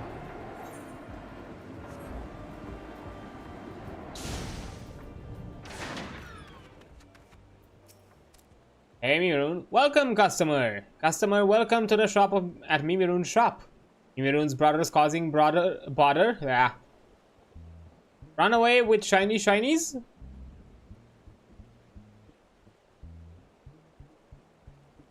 Ah, Mimirun known for where Jijirun go. Mimirun and Jijirun always fight. Never talking talk. Mimirun just keep to Mimirun his side. And keep away from Jijirun's side. Mimirun worked for a long time at Jijirun's shop, long time ago. Mimirun spot a good spot for a few shop, but Jijirun said he wants to stay put in Jijirun's shop spot. Move here, Mimirun say, but Jijirun no want to hear, and no want to move. Quarrelsome Jijirun quarrel with Mimirun. Go away, he say. Go away, Mimirun, go. Mimirun moved to new place and set up a new setup. Never ever talking talk with Jijirun ever since. Everyone cross with Jijirun? Everyone think Jijirun cross everyone? Jijirun need help and help with Mimirun help? Look in Jijirun's shop, Jijirun leave shop. But maybe he'll leave hints in that hint where Jijirun go. My brain did not like that entire dialogue.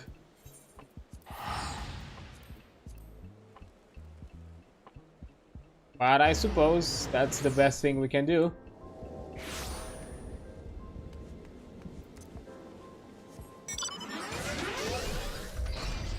Look for clues.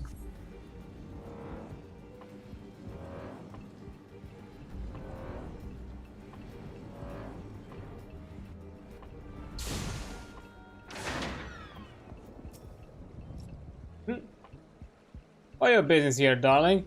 Bongo Zongo sent you to look for a missing trader? Heh, same here. Seems the consortium ain't taking no chances when it comes to tracking down this Jijirun character. What say we work together then, lass? I pull the shakes of the shopkeeper over yonder already. And he don't got a glimmer where the old boy's got. Says this pile over here is Jijirun's stash, but it ain't nothing but chocobo feed. Hardly worth filching when it comes down to it. Though it might take, he might have taken the loot with him. But the only thing missing, what was in your chest, according to yon shopkeep, it weren't not but a pile of Mamul coinage, and that ain't worth its weight in try to anyone this side of the deep. Except the Mamul Jar. That is... Always a merchant touch that stuff with a 40-arm barge pole. But chances are it's still some of value to the beast. Here, you don't reckon the rat bastard's gone off to hire himself a lizardman army, do you? There's a band of the scaly buggers aging to... hanging around northwards, but a kicker's one thing and a Mamul Jar's another. Ain't getting paid enough to go poking me nose in a lizard's business. I'll let Bag and Limsan report to Zango. Don't you be getting yourself in any trouble now, lass.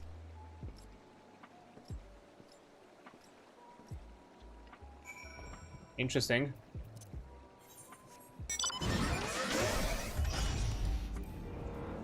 Made trades with a lizard man.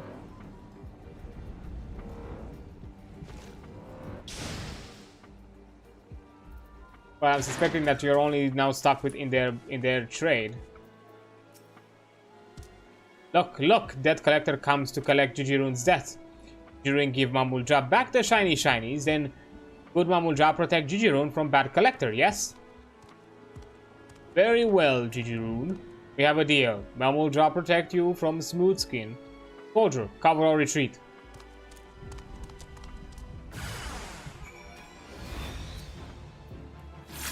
What? Him?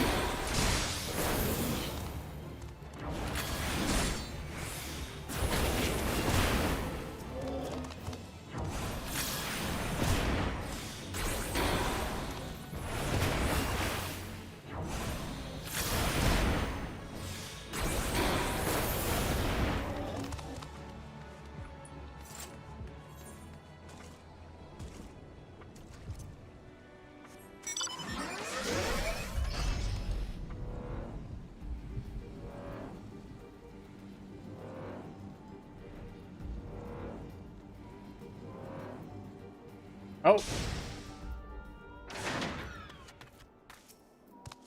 You seek Jijirune Collector? The pirate has him. Mamul Jar make deal to protect Jijirune from you and you alone. He says nothing about the pirates. Wow. You're not Collector? The Mamul Jar work is done. Jijirune make another bad deal. No wonder collectors are after him. Mamul Jar make good deal with Jijirune, buy many items and pay fair price, but when we pay, Jijirune says our money no good and asks for gil. Jijirune want gil, he need to say so at the start. Mamul Jar proud warriors, not mind readers. You want to find Jijirune, speak with Rat Brother. Maybe he knows where the pirates take him. Yeah, that seems like weirdly malicious compliance in your end, though.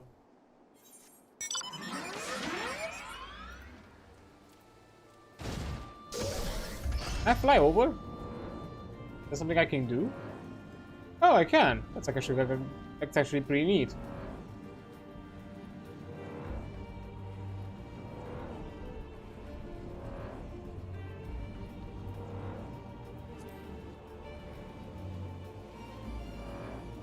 Huh. I don't know why I was expecting that it might be like warded off because, you know, the way rendering is done, it might not be for like, you know, close rendering, some other sorts like that, or like we're probably not necessarily designed for flying. Jijirune did deal with the Mamul Jar and got Mamul Jar shiny shinies, but Mamul Jar shiny no good to pay back his back payments.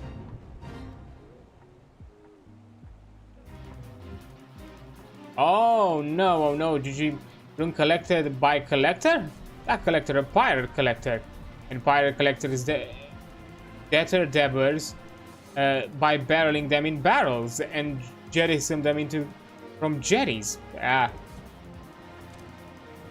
Got to stop Jijirune getting launched in the lake. Go to Jijirune's shop and stop freebooting Jijirune into the wet water.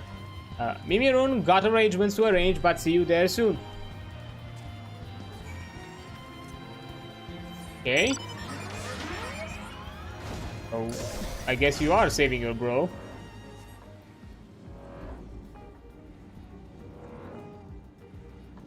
But heartening of you.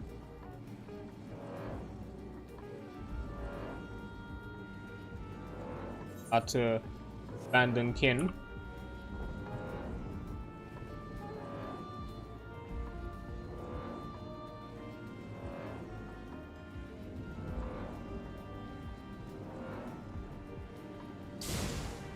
That literally is. Oi.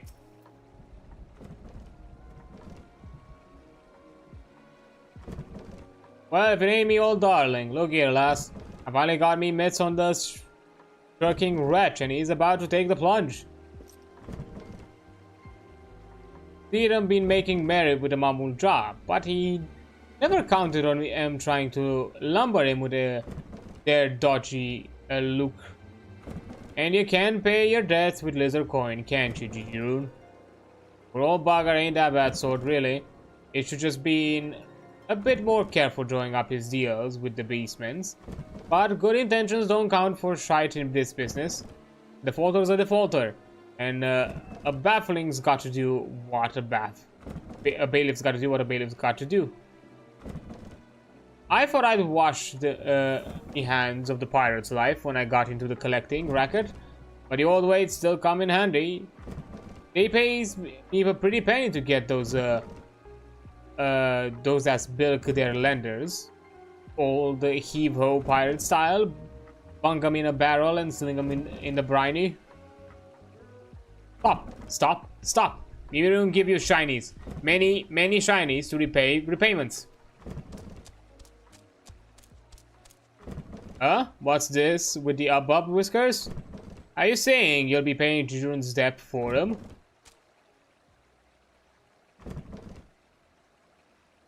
Well, blow me down. There's enough gil here to drag down a galleon. Aye, this'll cover what the consortium's after, alright. That's an end of that, and time to let the rat out of the barrel.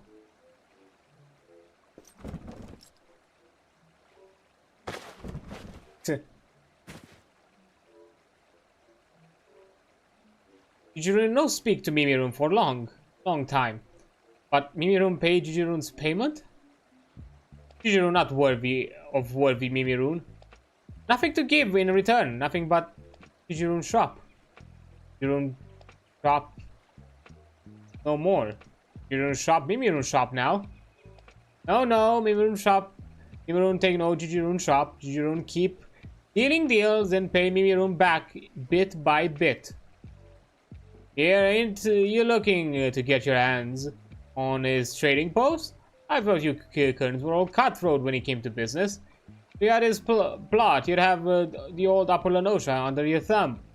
There ain't nothing like a monopoly to push up prices. No, Mimirun don't want Jijirun's shop. Mimirun just wants to help.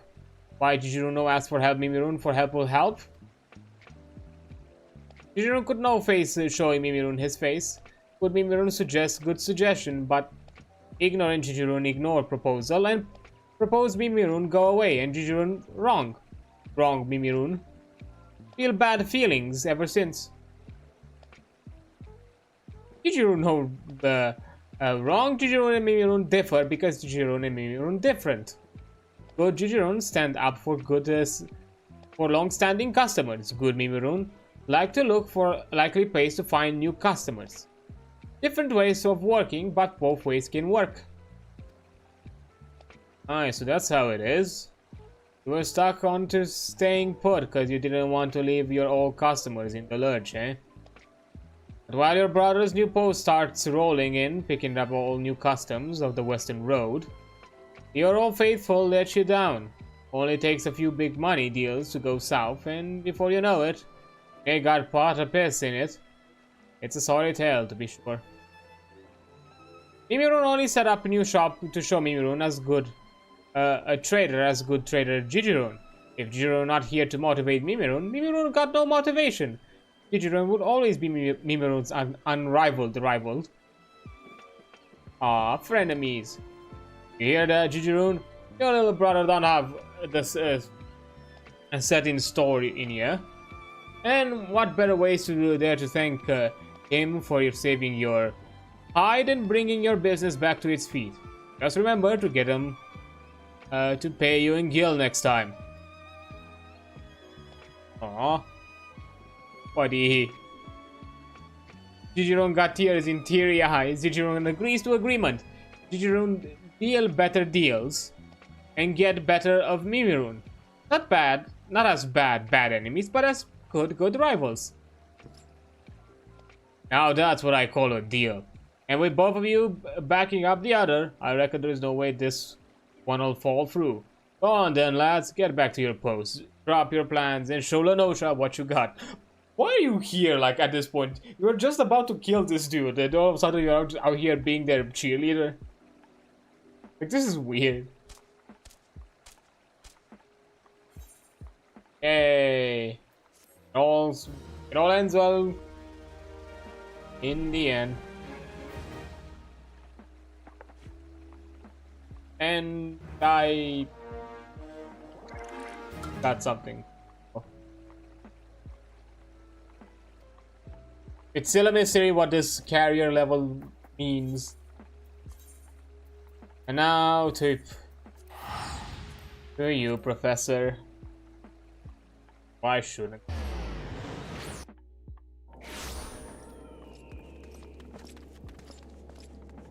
What's below, if I remember?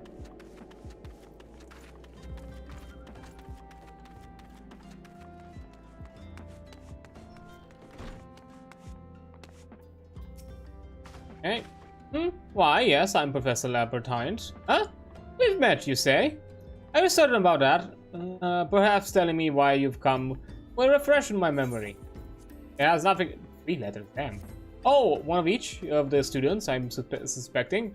Ah, I have expected these. I still can't quite remember you, but you still have my thanks all the same. So all 3 will attend my symposium. Excellent. I expected their replies sooner, but better late than never. Ah, pray excuse me, I've gotten ahead of myself.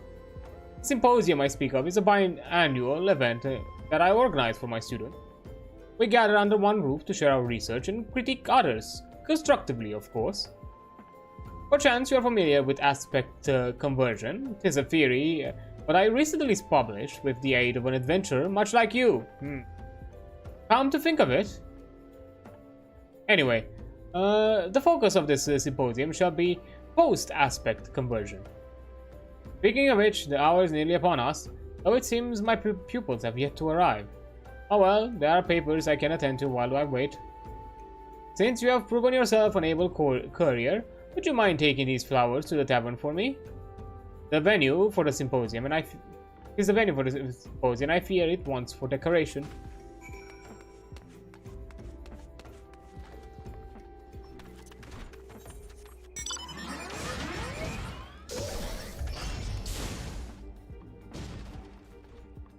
Quite the place for a symposium, I'm not gonna lie.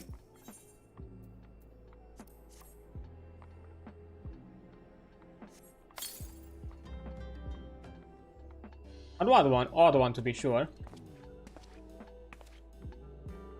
You're still here? Must have finished more quickly than I realized. Though I do things swiftly and, well, is only natural for a mind like mine. Where are my students? It's strange for them to be so late. What of my big surprise? I present the original 4 volumes of my latest work on the properties of aspect conversion. I intend to bequeath them to my students, as a thanks for their assistance, once they arrive anyway.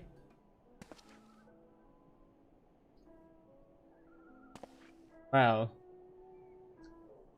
this is, want a drink, buddy?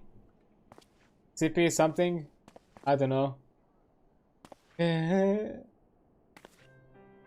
are awfully tardy. Perhaps I should retire from to my chambers for the time being. Well, I suppose you are free to go, but if you venture outside Camp Drybone, would you keep your eyes open for my pupils? I'm sure they are fine, but I worry all the same. They just don't like you that much and they just said it out of courtesy. Maybe.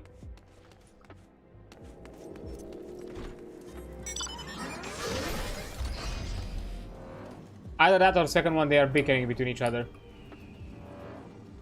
That could also be a possibility.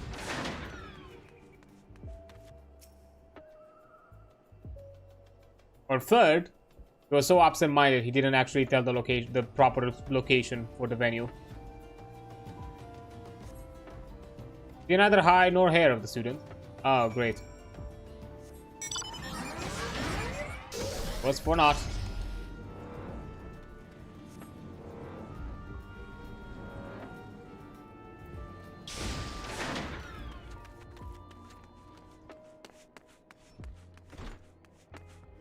So, have you seen any signs of my students outside camp?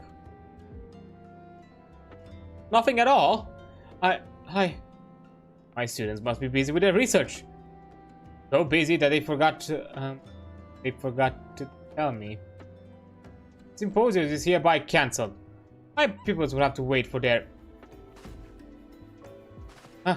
Gats, the books. I left them in the tavern. This is also, You retrieve them for me? I require a moment.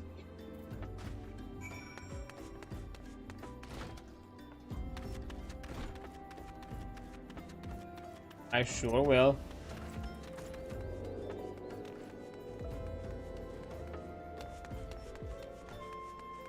Oh good, nobody was interested in them. Surprising. Oh? My name is Miss Lady. It is the adventurer who came in search of corrupted crystals. Of the countless travelers throughout the realms that we could cross paths, tell me, Adrian, what brings you to this place? Well, the symposium has been cancelled on account of our absence. Whatever for? It's to be held tomorrow, not today.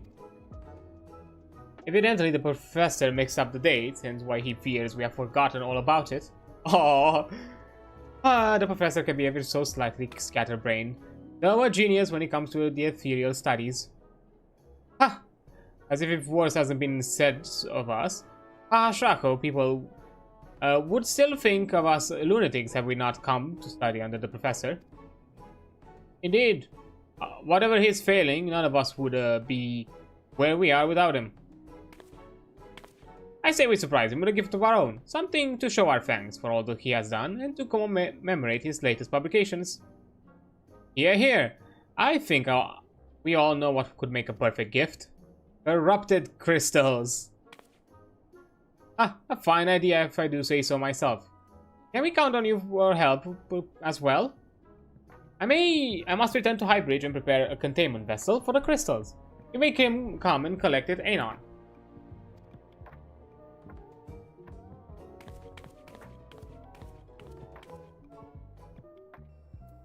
Hey, back to crystal business. Superb.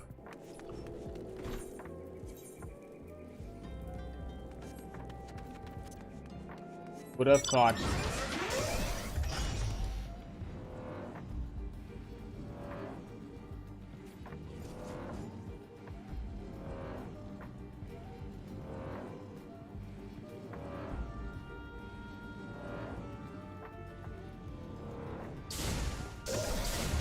Well, I'm at the wrong spot.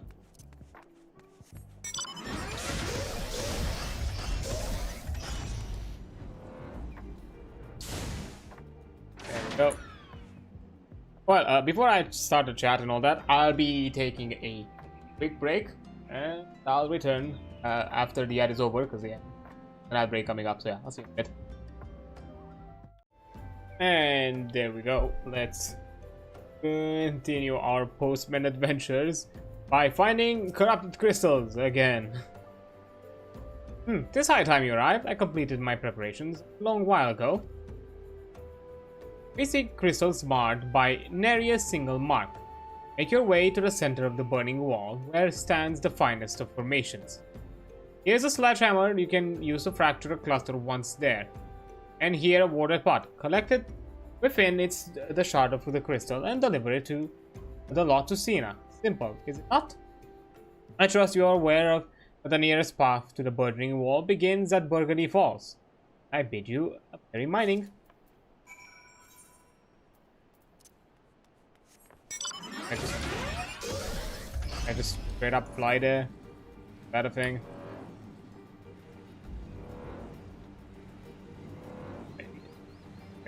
think there is.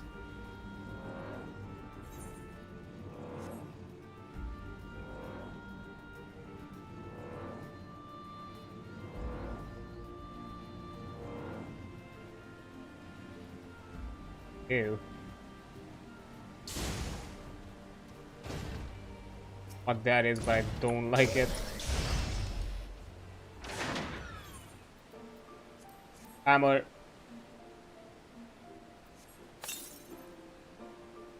There's a Christmas thing for the pot. Nice.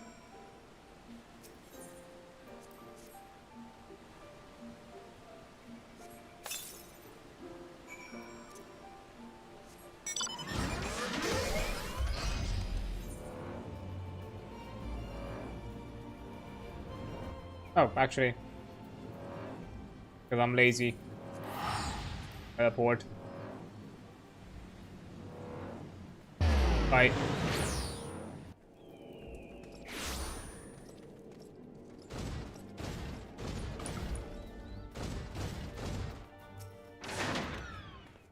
Welcome back. Did the Mirror Knights give you any trouble? What Mirror Knights? Just got my finger left.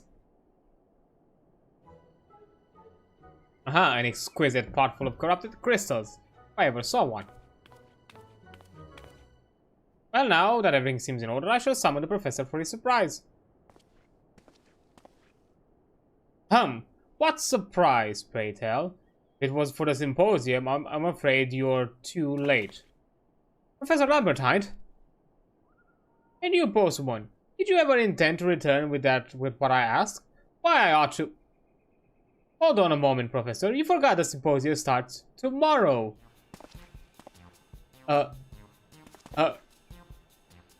We know you can be a bit absent-minded, but above all else, we beg you remember.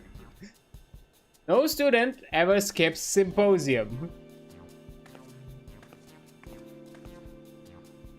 Voila! Corrupted crystals to celebrate your latest publications, and to express our gratitude for your constant support.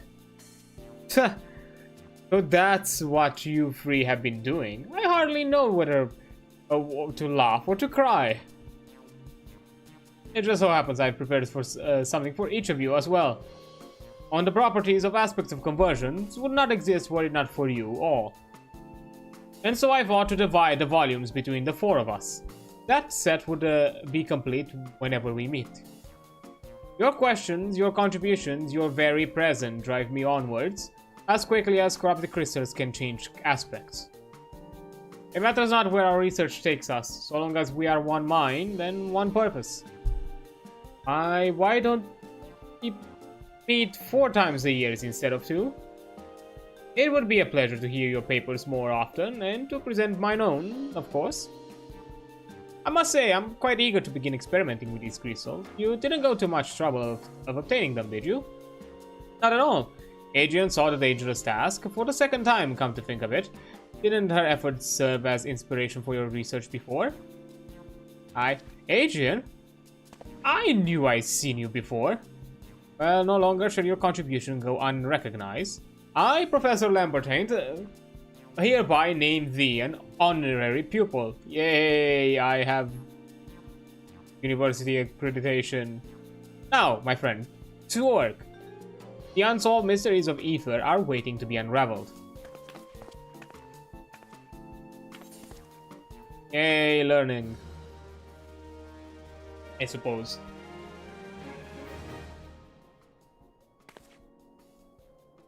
And something has been obtained.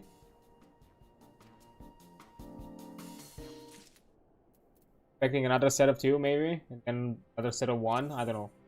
That's the pattern I'm going with. Like level 25. Is that where we're gonna get next at? Level 25. Whatever these levels even mean at this point. And I don't know. I think I'm suspecting it right. Blues on Emerald Avenue. Post Muggles fluttering.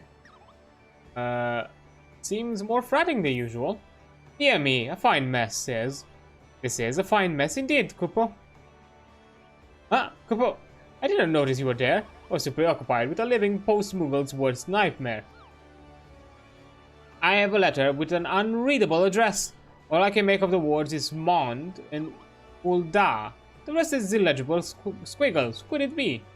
Plymond? Oh, maybe Bymond? Flymond? Oh, of course, Wymond. Yes, Wymond, the Sultanate's information monger. Now, not a single doubt about it, my assistant. Wymond in Ulda is our recipient. Now, take this letter to him. I believe he can be found on Emerald Avenue most days. I'll rest easy knowing that it's in your experienced hands, Kupo. Okay, and what about this? Better left unfound. Post-Muggle's quizzical brow suggests he has an unusual delivery. Ah, Adrian, you've come at not a moment too soon. I have a letter addressed to Landonel over in Camp Tranquil. At once for immediate delivery. I hope he's not inclined to isn't inclined to send a reply, though, because there is no return address to be seen. But one task at a time, Kupo. First of all, we, and by that I mean you, must send the letter safely to Landonel's hand. I must warn you, though, rumor has the captain of the Sixth Pier has been acting strange of late. Perhaps this letter has something to do with it. At any rate, best not to keep him waiting. Now off you go, Kupo. Okay, first let's go to Wymond.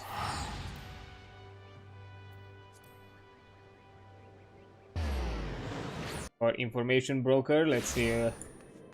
Hope that he's actually the guy, because I'm doubting to some extent if that information holds true.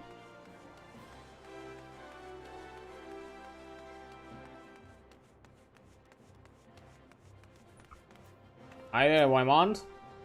If it ain't my venturing friend, or is it post-woman today? Can't say I was expecting mail, though. Of course you would know. Wymond, we have your daughter. The man's behind Shack Copperbell. Pay or she dies. The purple haze. It's the ransom note. And not... Why did you bring it to me? I ain't Raymond. You fool. I can't very well look the other way, can I? Of course it'd have to be the goddamn purple haze. Whose sense of humor's got making me remember what I've worked to forget. They're a gang of crooks who'd doing a newborn babe for the price, if the price was right. Though they all got thrown into the clink before the calamity. If they're at large again, then we've got to stop them. My home plus your blunder makes it we. So I'll thank you to get their demands from Copperbell.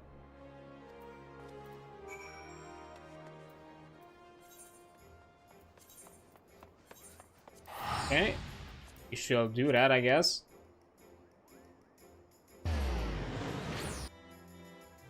think we're like setting up a fake ransom or something. Works.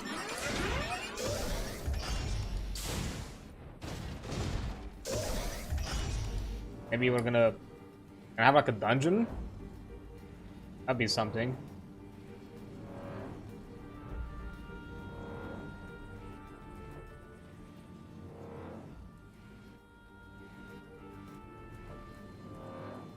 Search list of demands. I need to find something. Oh. Yep.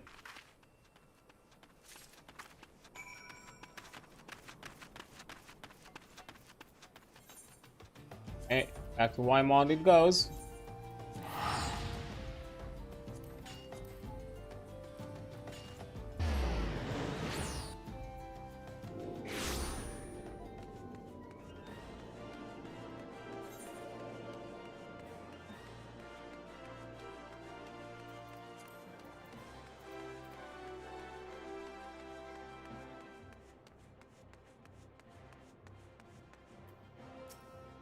Let's see, nice timing. I just got back myself from delivering the bad tidings to Raymond and his wife.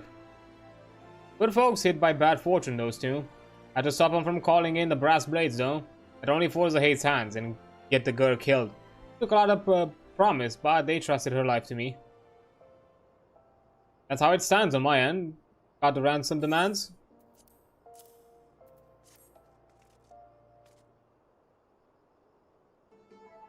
Hayes demanding that the deed to Raymond's land, the ceruleum underneath it, like, secure the mineral rights and live as kings. Clever. Too clever. We've got a sticky suspicion the gang's acting as the brawn to some corrupt merchant, but they'll succeed over my dead body. Before I get you involved, Adrian, there is something you ought to know. I used to be part of the Purple Haze. Oh my. Who could have guessed? I was one of the bastards. Blackmail, extortion, confidence, tricks. If it was a far cry from lawful, I'd had a hand in it. Those were black days, and I'd still be lost in the dark, if not long dead, had it not been for her. A flower girl named Mirfa used to stand at this very spot. Buying one of her roses turned into my daily routine. Just to hear say, "Thank you kindly, Mr. Wymond." Not once did she get my name right, but seeing that innocent smile made me see goodness in the realm. Then the Haze silenced this one bloke, who's a good upstanding type, who informed on the gang. Brave man's sacrifice should have made for a happy ending, but that informer was Mirfa's brother. He just vanished. Never saw her smiling face again after that day. Once. Ain't easy to talk about, and after all these years. Any road. It was the push I needed to leave the criminal life. I sang like a canary to the most famous detective I could find, Hildebrand. Why this pen? No. I cannot escape him. No, no, I just saw you, no. But he took me for a dead man. Went around without telling me anyone who'd listen, I was a righteous monger of information. No, no, get away from here. Soon enough, all of the Haze were behind bars. I got on my new chapter, but had nothing else my name, so I stepped into the murderer's bloke life. And rode the rumors where I am today.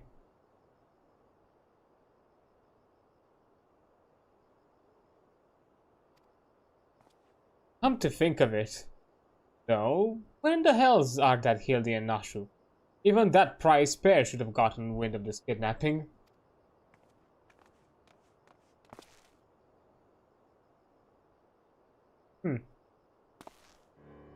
Well, my point is that I ain't standing by while scum threatens a little girl's life. Can I count your help in saving her? Aye, aye. Good, good. It just so happens I've got a scheme that needs 2 bodies. The way I see it, the Haze will disperse if we snuff out the mastermind, but this merchant's too smart to be caught with the mom of the gang. We'll just need to trap so large he can't see it coming. Market itself. First, we have to start a few rumors and make them seem true. Make your way to Sesagora at the Sapphire Avenue Exchange and get his attention with this banknote.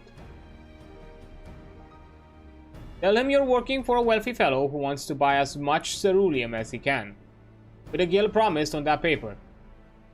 Then, actually buy a boatload of the fuel from whoever Cesaroga introduces. You mark my words, Adrian, those villains are going to rue stumbling back into my life.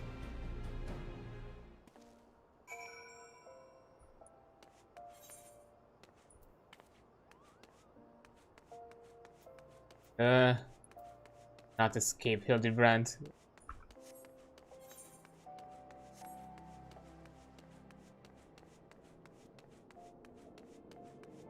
And I guess this is a mystery case left for someone who's looking to heal.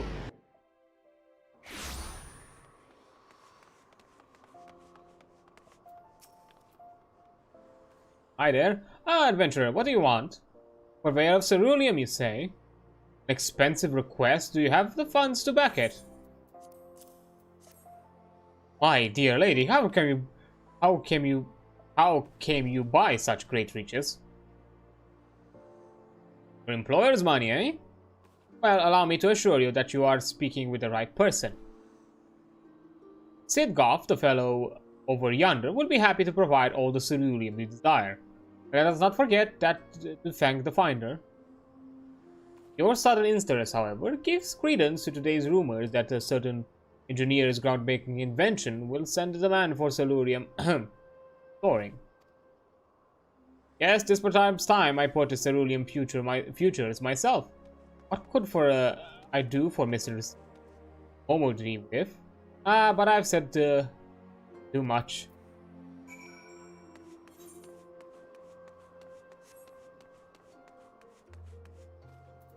Hey, Singoff. Welcome. What a discerning... Ceruleum? Of course. Are you interested in current stocks or futures? And what do you have to spend? Gods be good. In all my days, none has ever seen a place so large an order. It is your money, yes? If you are tied up in something shady, there can be no deal. I see. Well, if this employer of yours is legitimate, I'll be happy to assist you. Let me say, he has impeccable timing. What do I mean? Why, just the market has been full of rumors today about Garland Ironworks. The word is that those engineers found a way to craft airships for a fraction of the cost. Vessels will soon fill the sky and the price of ceruleum will soar. If it is true, ceruleum will become the most desirable of commodities, and with the amount we're willing to spend, I dare say your employer knows a thing or two we don't. But this is not the time for talk. Here's your ceruleum futures contract. I'll make good on it, or my name isn't Singoff.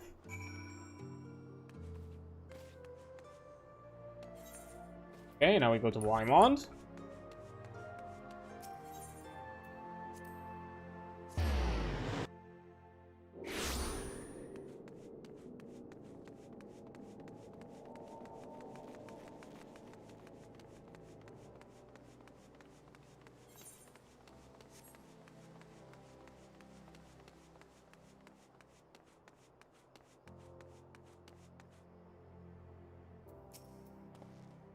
There's a mad scramble to buy ceruleum. Heard the Siroga introduced you to Singoff. You have a futures contract to show you for your dealings with.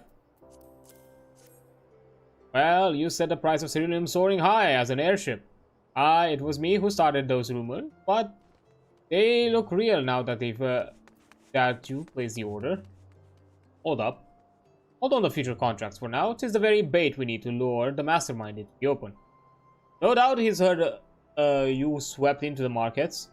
That's likely to vex him, and is the news that he's gotten himself a rival businessman with a real adept underling. And how do you imagine he'd feel if said underling were to meet with Hayes secretly? Ceruleum prices high as they are, he'll be betrayed for God's damn sure. Aye, Adrian. It's a date with a kidnapper at the coffer coffins for you. You'll have to find a man of the haze. Of course, by just keeping your eye out. Get his attention with a pint, then show him the future contract. Let it slip. Your employer is looking for a rich land. His greed will do the rest.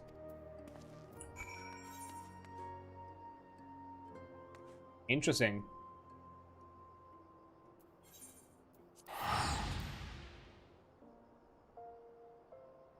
I say you have a knack or two better than good old Hildy himself. All these master plans you're putting together.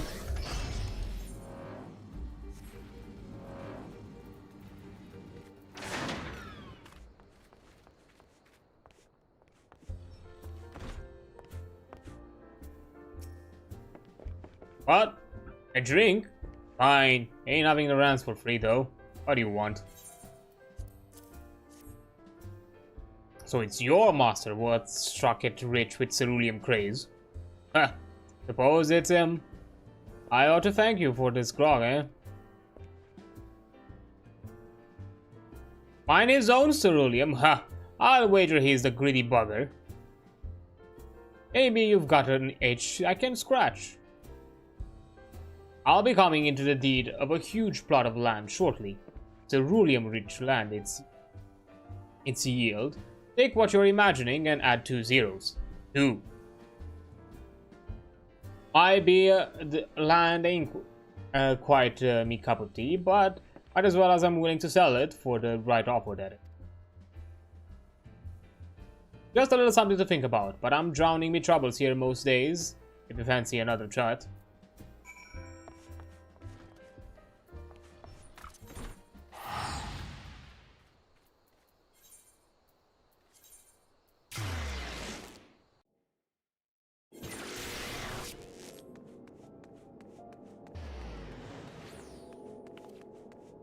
So many back and forth with this.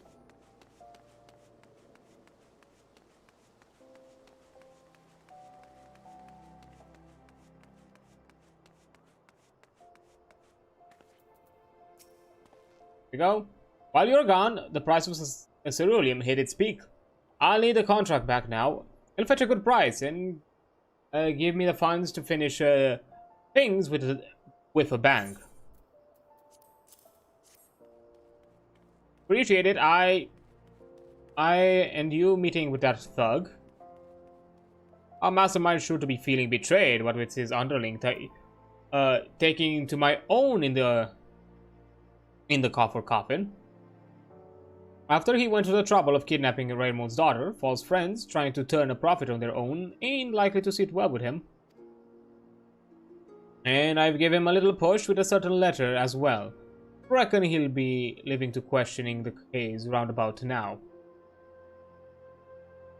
A lot of them are making for Cuttery's cry, and straight into the trap you've worked to bait. Leave the springing of it to me. It ain't none of them leaving those caves unscathed. What's it I mean to do? Can't spoil the surprise yet, but don't worry, unduly, Wymon's just going to play a trick. Something from the bad old days.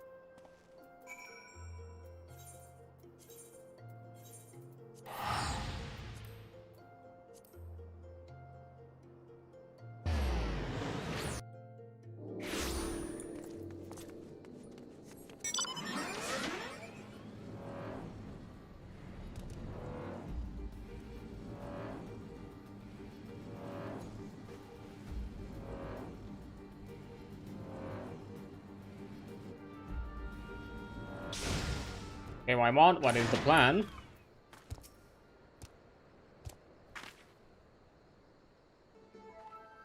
Stage is set, and we're in for a good show. The Hay is set to put the deed over there. I obliged, with a forgery.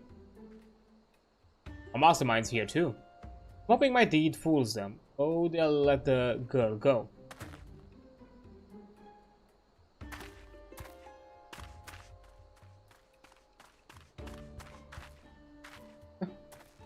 Easy, lass, you're safe now. Just keep close to that kindly adventurer, eh? Well, looks to be drama unfolding twixt our villains. Wouldn't want to be in that thug's boots. Our mastermind's doubtless giving the bloke a right proper grilling about his relationship with you.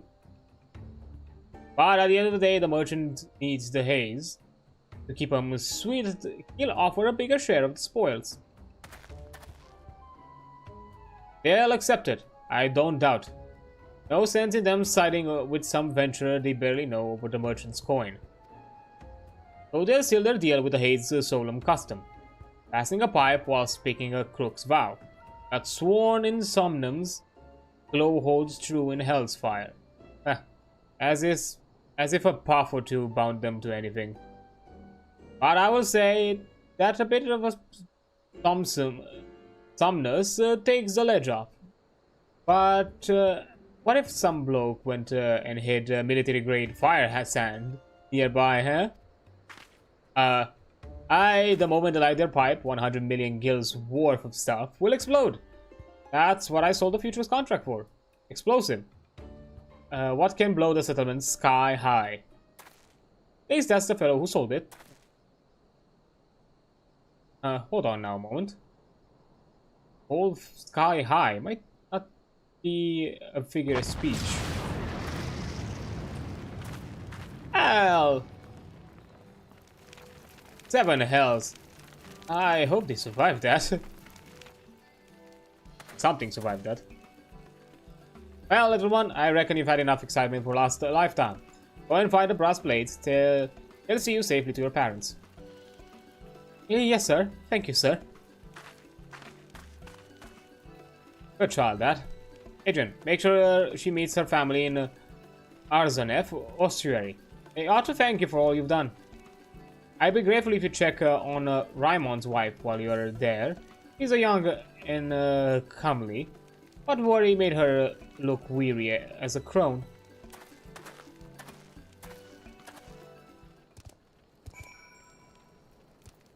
Damn.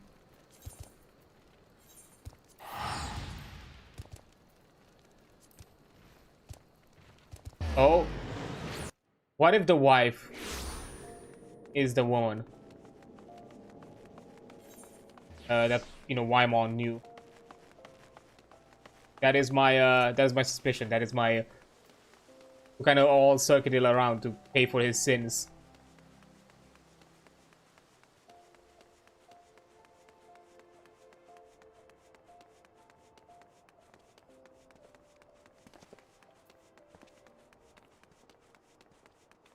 It makes sense.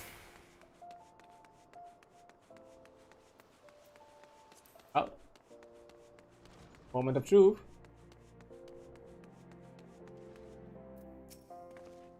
Oh, are you Mon's friend? Then I owe you a great debt. I was beside myself with worry when he came. But no longer, my daughter is safe. As she tells it, it seems we need fear the gang or that awful merchant no more. You have my gratitude as well. In truth, I wavered to enlist the brass blades to bring out our daughter home by force, or leave it to Wyman to save her with cunning. But my wife felt he could be trusted, and more glad I am that she convinced me to do so as well. We should thank Wyman too. Take this to him on Emerald Avenue is a token, really, but I hope it shows appreciation. Once again, thank you for returning our daughter to us.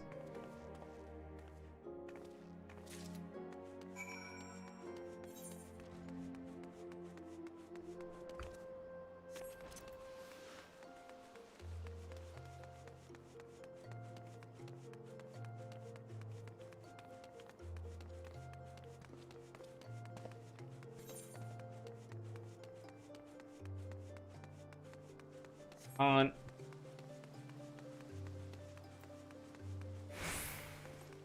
It's gonna be a happy conclusion through and through. I think that I'm gonna get a flower as a reward. I'm suspecting that's gonna be the thing. Playing Postwoman again. Wait.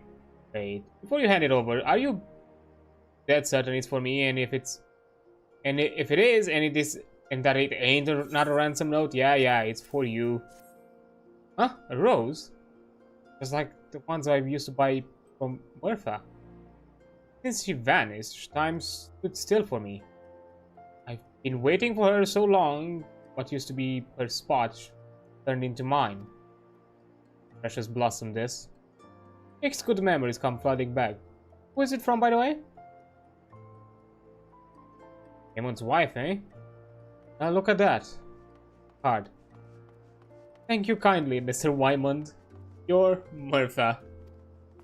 7 hells! It was her all along. You grew up quick. Glad she's happy and good husband. Thank you, Adrian. This time, I'll start moving for me again. Thank you kindly. Still doesn't get my name right. And wouldn't have had it any other way. Aw. That was really heartfelt.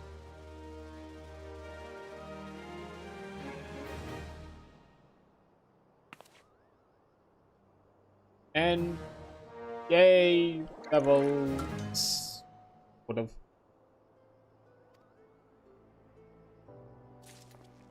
My reputation is sky high now, nonetheless. Okay, left and unfound.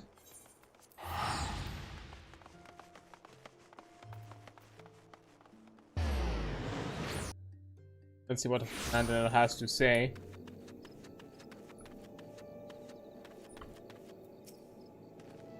Well, if it is an agent, it's been too long. Still gallivanting about on endless adventures, I shouldn't doubt. What I wouldn't give to be doing the same. But enough about my suppressed desires. What business brings you here? Letter? What have we here? It cannot be. It's an invitation from Wastegate to a memorial service? For the commander of Company of Heroes? Commander went missing 5 years ago, shortly before the calamity. As if in anticipation of his disappearance, he disbanded the company and sent us all our separate ways. It was all so sudden, we knew not what to make of it at the time. Some believe he feared for the life that would be lost at the hands of primals. Others believe he was convinced the calamity would mean our end and missed us, that we might enjoy what little time remained. His little request was that wherever life should lead us next, leave it up to the words of our company creed. Duty of the strong is to protect the weak. To that end, I returned here to Gridania and joined the Wood Whalers. I've done my best to honor that promise, but in truth be told, I was never truly happy at my post. Often did I dream of fighting my commander's side once more. And so I have decided to resign from the Wood Whalers. Indeed, I have already made my decision, known to my superiors, but await an official discharge. Once released from my post, I had intent to search for the commander with Wastegate, with whom I have been in contact about my plans. Now this letter arrives with talk of a memorial service? I simply cannot believe it. There was no one stronger, more resourceful. What is more, Wastegate himself agreed to help me with find the commander. Why would he stop it? Why would he do this if he knew that a man had died? Whatever the hell is going on, I will get to the bottom of it. I'll go to Wastegate and I demand an explanation. And depending on what he says, former comrade or no, I may well spit the bastard on my lance. You'd best be on hand when I talk to him, adventurer, lest I do something I may regret. I shall make my way to Costa del Sol as soon as the matter of my resignation is settled. Pray join me there. I shan't approach Wastegate until you have arrived. Aye, we'll join.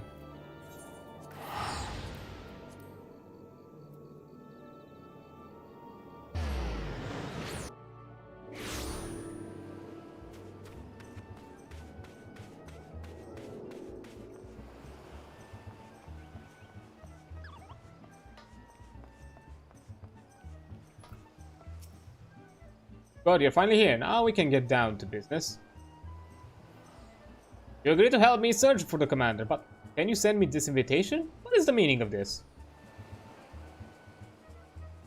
Captain Wastegate of the Company of Heroes requests the honor of your presence at a memorial service. Is this a crude joke? Wait. I'm sorry, Lundell, but I've heard no news of the commander, let alone his passing, and I certainly have no plans of holding a service for him.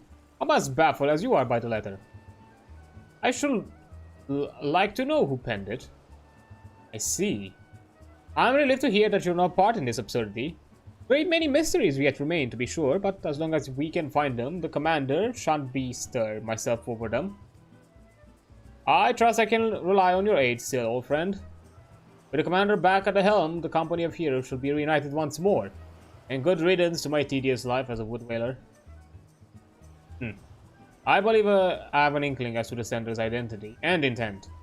Knowing this, I cannot in good conscience help you in search. I'm sorry, my friend. What? This is not what we agreed upon. The letter of the memorial service. What would it matter if we know them to be false? You said you'd help me. You can't simply go back on your word. God damn you. Okay, Wastegate, you bastard. Hell's take you and your thrice damned lies. Okay. Calm down, my guy. Stay sensitive. Calm down. I know full well securing Wastegate won't get me any closer to finding the commander, but... Oh, Clandonel, I understand your desire to find the commander. However, I must remind you of your promise to him. Never live up to your word chasing after shadows of the past. But promise does not preclude me from searching for the commander. Do not help me, I will simply find someone who will. It's as though he's reverted to his old savage self. I suppose I shouldn't be surprised. The commander was a father to him. Truth be told, Londoner's real father was a criminal. Or so the story goes. Sad, really. He was just a child, and yet the townsfolk assumed the worst of him. Bore the sins of his father, you could say. His poor mother reached to the end of her feather. At least that's what they say, when they found her hanging from rafters. Landonel was not completely alone, though. He became fast friends with Yvain, and now master of the Lancers Guilds in Gridania.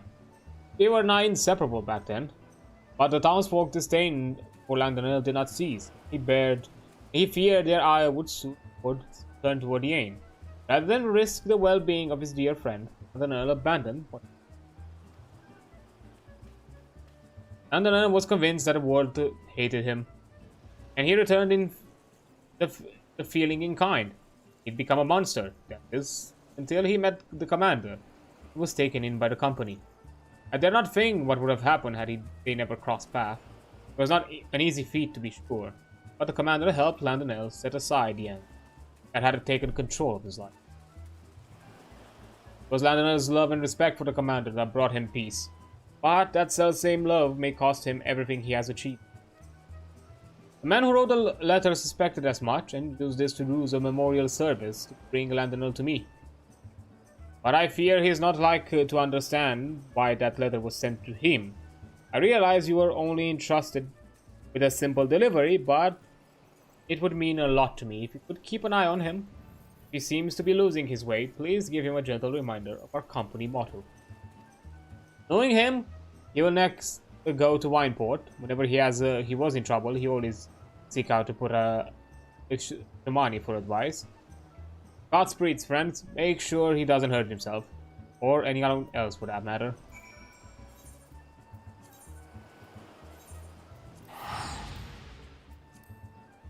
That's for the advice and probably drowning booze.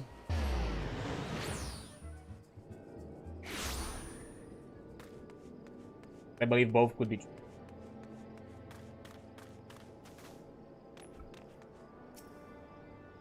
I simply do not understand, Shamami. How could a wise kid put aside our search like that?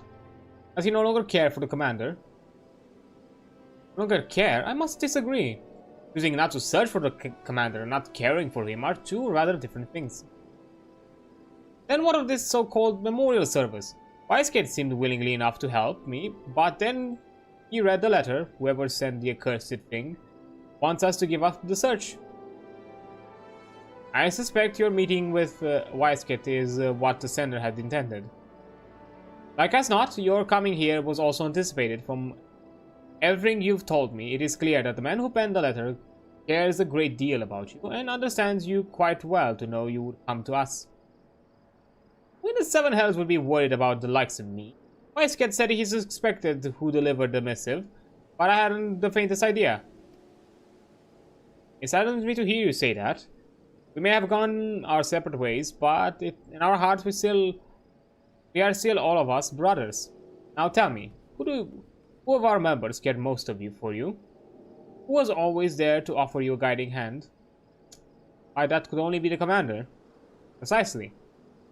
And it was out of the desire to see you move forward that he sent this letter to you. Contrary to what it seems, the commander is alive and well, and for now he watches over you. That, I believe, was the message he wished to convey. Ah, I'm tired of these games. Still alive, as you say. Where the Seven Hells is he?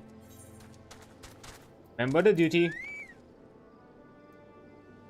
As if I would ever forget the company words. Commander taught them to me when I was first met him. This day I remember that moment vividly. We're standing atop the point overlooking Coastal Soul. The commander had made me to verify whether I sought out Wiseket after reading his letter. That is where he would have been. Odds are slim, I admit, but still, the best chance I have to finding him, I must make haste. I wasn't quite finished, if truth be told, but I suppose it cannot be helped. The commander meant that much to him. From wielding a spear to living an honorable life, Londonell learned all the no's from the commander. Naught gave Londonell greater joy than to meet the commander's expectations. He went on to distinguish himself among our ranks. After disbanding the company, I believe that the commander continued to watch over Londonell, and upon sensing his growing discontent, he decided to take action and sent a letter. The roads have been bumpy, but Londonell has finally arrived at the truth. But the final leg of his journey remains. I should be grateful if you were to accompany him. I will indeed. I'll help the boy.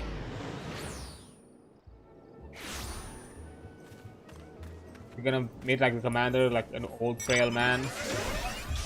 Past his days. Oh, he's above.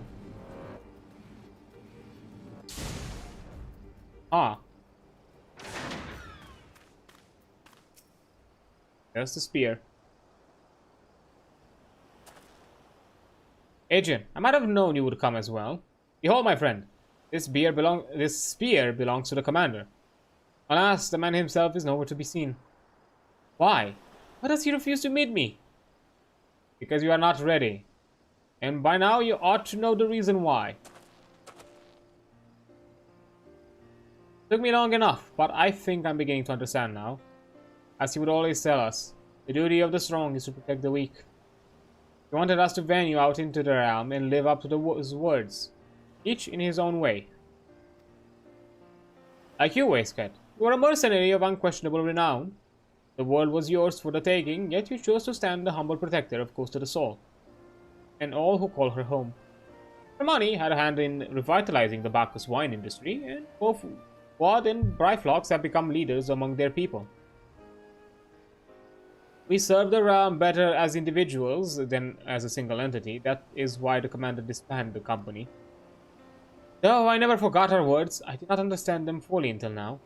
Instead of doing my best as a wood-whaler, I had my head in the clouds, dreaming of a return of the glorious days of old. Did much good for the realm, aye, and had the time of our lives in the process. But it was past time for us to pass the torch.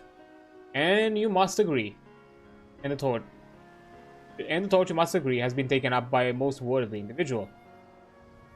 The realm has no further need of a company of heroes. Oh! Hello there, raiders! How you all doing? How there, Bamerin? How's it going? I do appreciate the raid. How's it going? How are you doing? What were you playing? Let me quickly shout out before I continue. Ball and Pit, I am not fully familiar with it, I'll be honest. But anyways, I hope you had fun with it and enjoyed your time.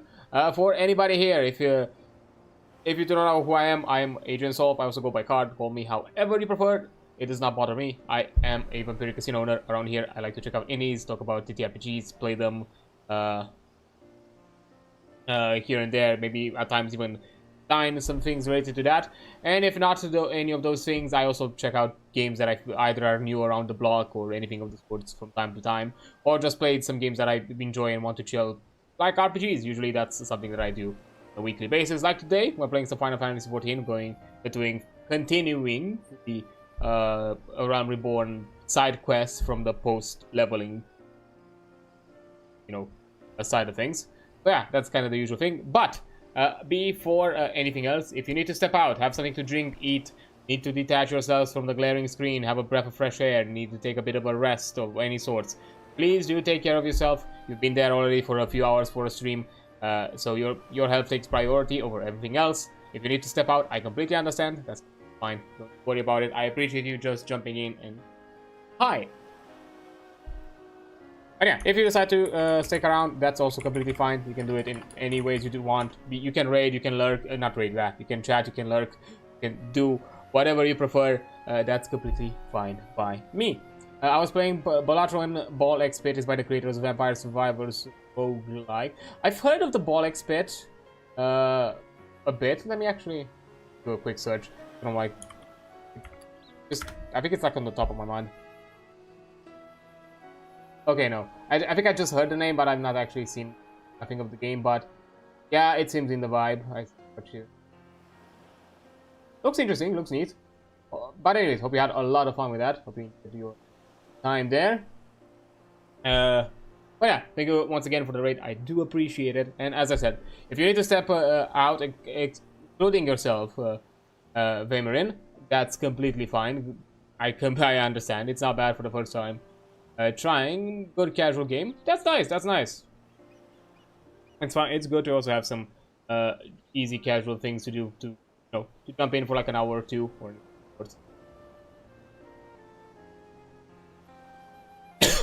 Yeah. Had a swig of a drink and now I just went down the wrong pipe. Damn it. Ah. I'm fine.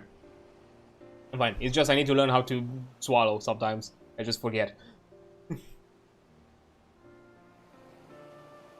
But yeah, if you wanna stick around and have a bit of a chat or something of the sort, you can feel free to go.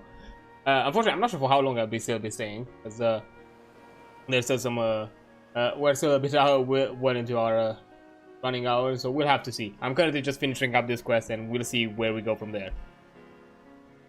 But yeah, to recap this in case because I forgot where I was. Okay. The Realm has no further need of the company of heroes. The commander believes thus.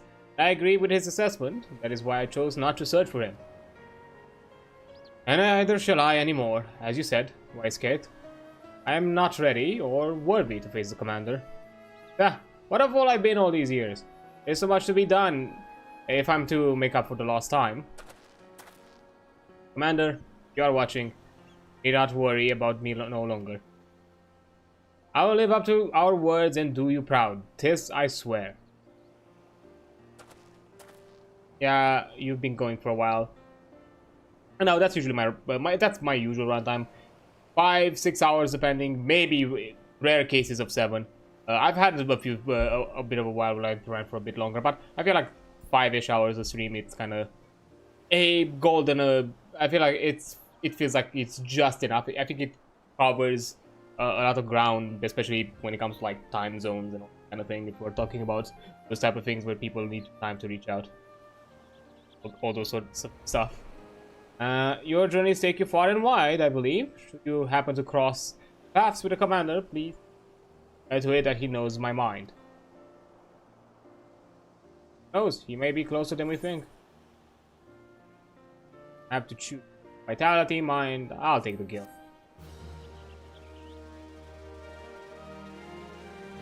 Wouldn't mind making a bit of a bank of gil to sell for later. And here we are. Another level? For our good old carrier Moogle thing. Okay, let's see. This is usually my usual like runtime. To be fair, it's not necessarily. I'm also okay for usually to run a bit longer. It's just something that I don't make it a habit to do so. Just because I don't know, mostly out of burnout, not necessarily because of anything else. I don't want it to feel like a chore after a while. I feel like 5 hours, it hits like a golden amount. 4 to 5 hours, in case there are moments where I need to rush out at times. Where was I? Oh yeah. Back to Lenosha, back to Limsa. Let's see if our move. I'm just curious to see if our Moogle has more quests or just one quest, or I don't know at this point. Of course, there's more. I kind of suspected, but how many? That is. Oh, the little post Moogle that could, and I'm getting a cap.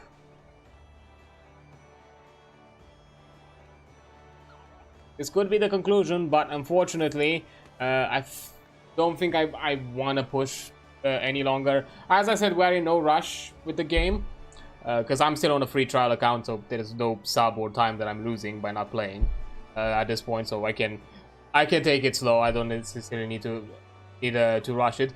I honestly did not expect this quest line of being a postman, delivery courier person take me 2 streams at this point, because I've literally focused 2 streams on just these quests, and it's been insane. Fun little, but to be fair, they were enjoyable. They're fun, they're enjoyable. I kind of appreciate this kind of where are they now sort of thing, where we've kind of met back with some NPCs that we've encountered at our starting adventures, and see what the other shenanigans, or learn more about them, get a bit more of an insight for characters that up until then they might have just been supporting characters with not a lot of background to them. That's kind of cool. Yeah, I think it's a neat way of adding a lot more substance and a lot more depth to some people that you've met here and there, and not necessarily really explored. But yeah, I think that's probably gonna be it for me. I don't I feel the need to continue. There's no rush, even if this is gonna be the conclusion of the man adventures. I'll just leave the conclusion for next time. Consider it a cliffhanger, a reason for you to come next time. That's and all that sort of shenanigans. But yeah, now before I go, per usual, would like to also check out a friend. Let's see if there's anybody around that is doing things and fun stuff. Specifically, up my sides to appreciate that, because I don't like to hear myself in echo.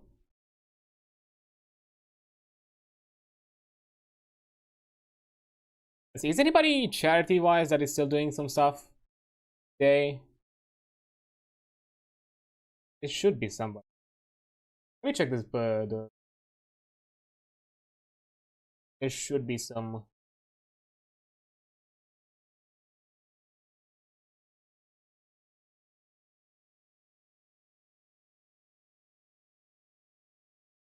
Here and there doing stuff.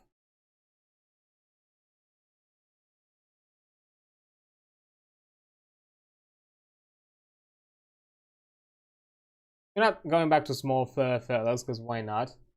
That are also part of the cause. Charity thing, for the meet.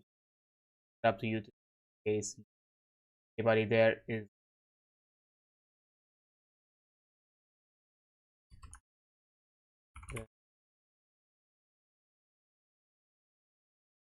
So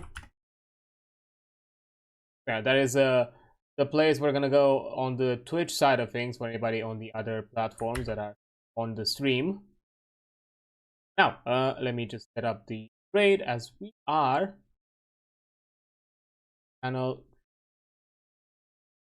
We're going to Cinderfox's place.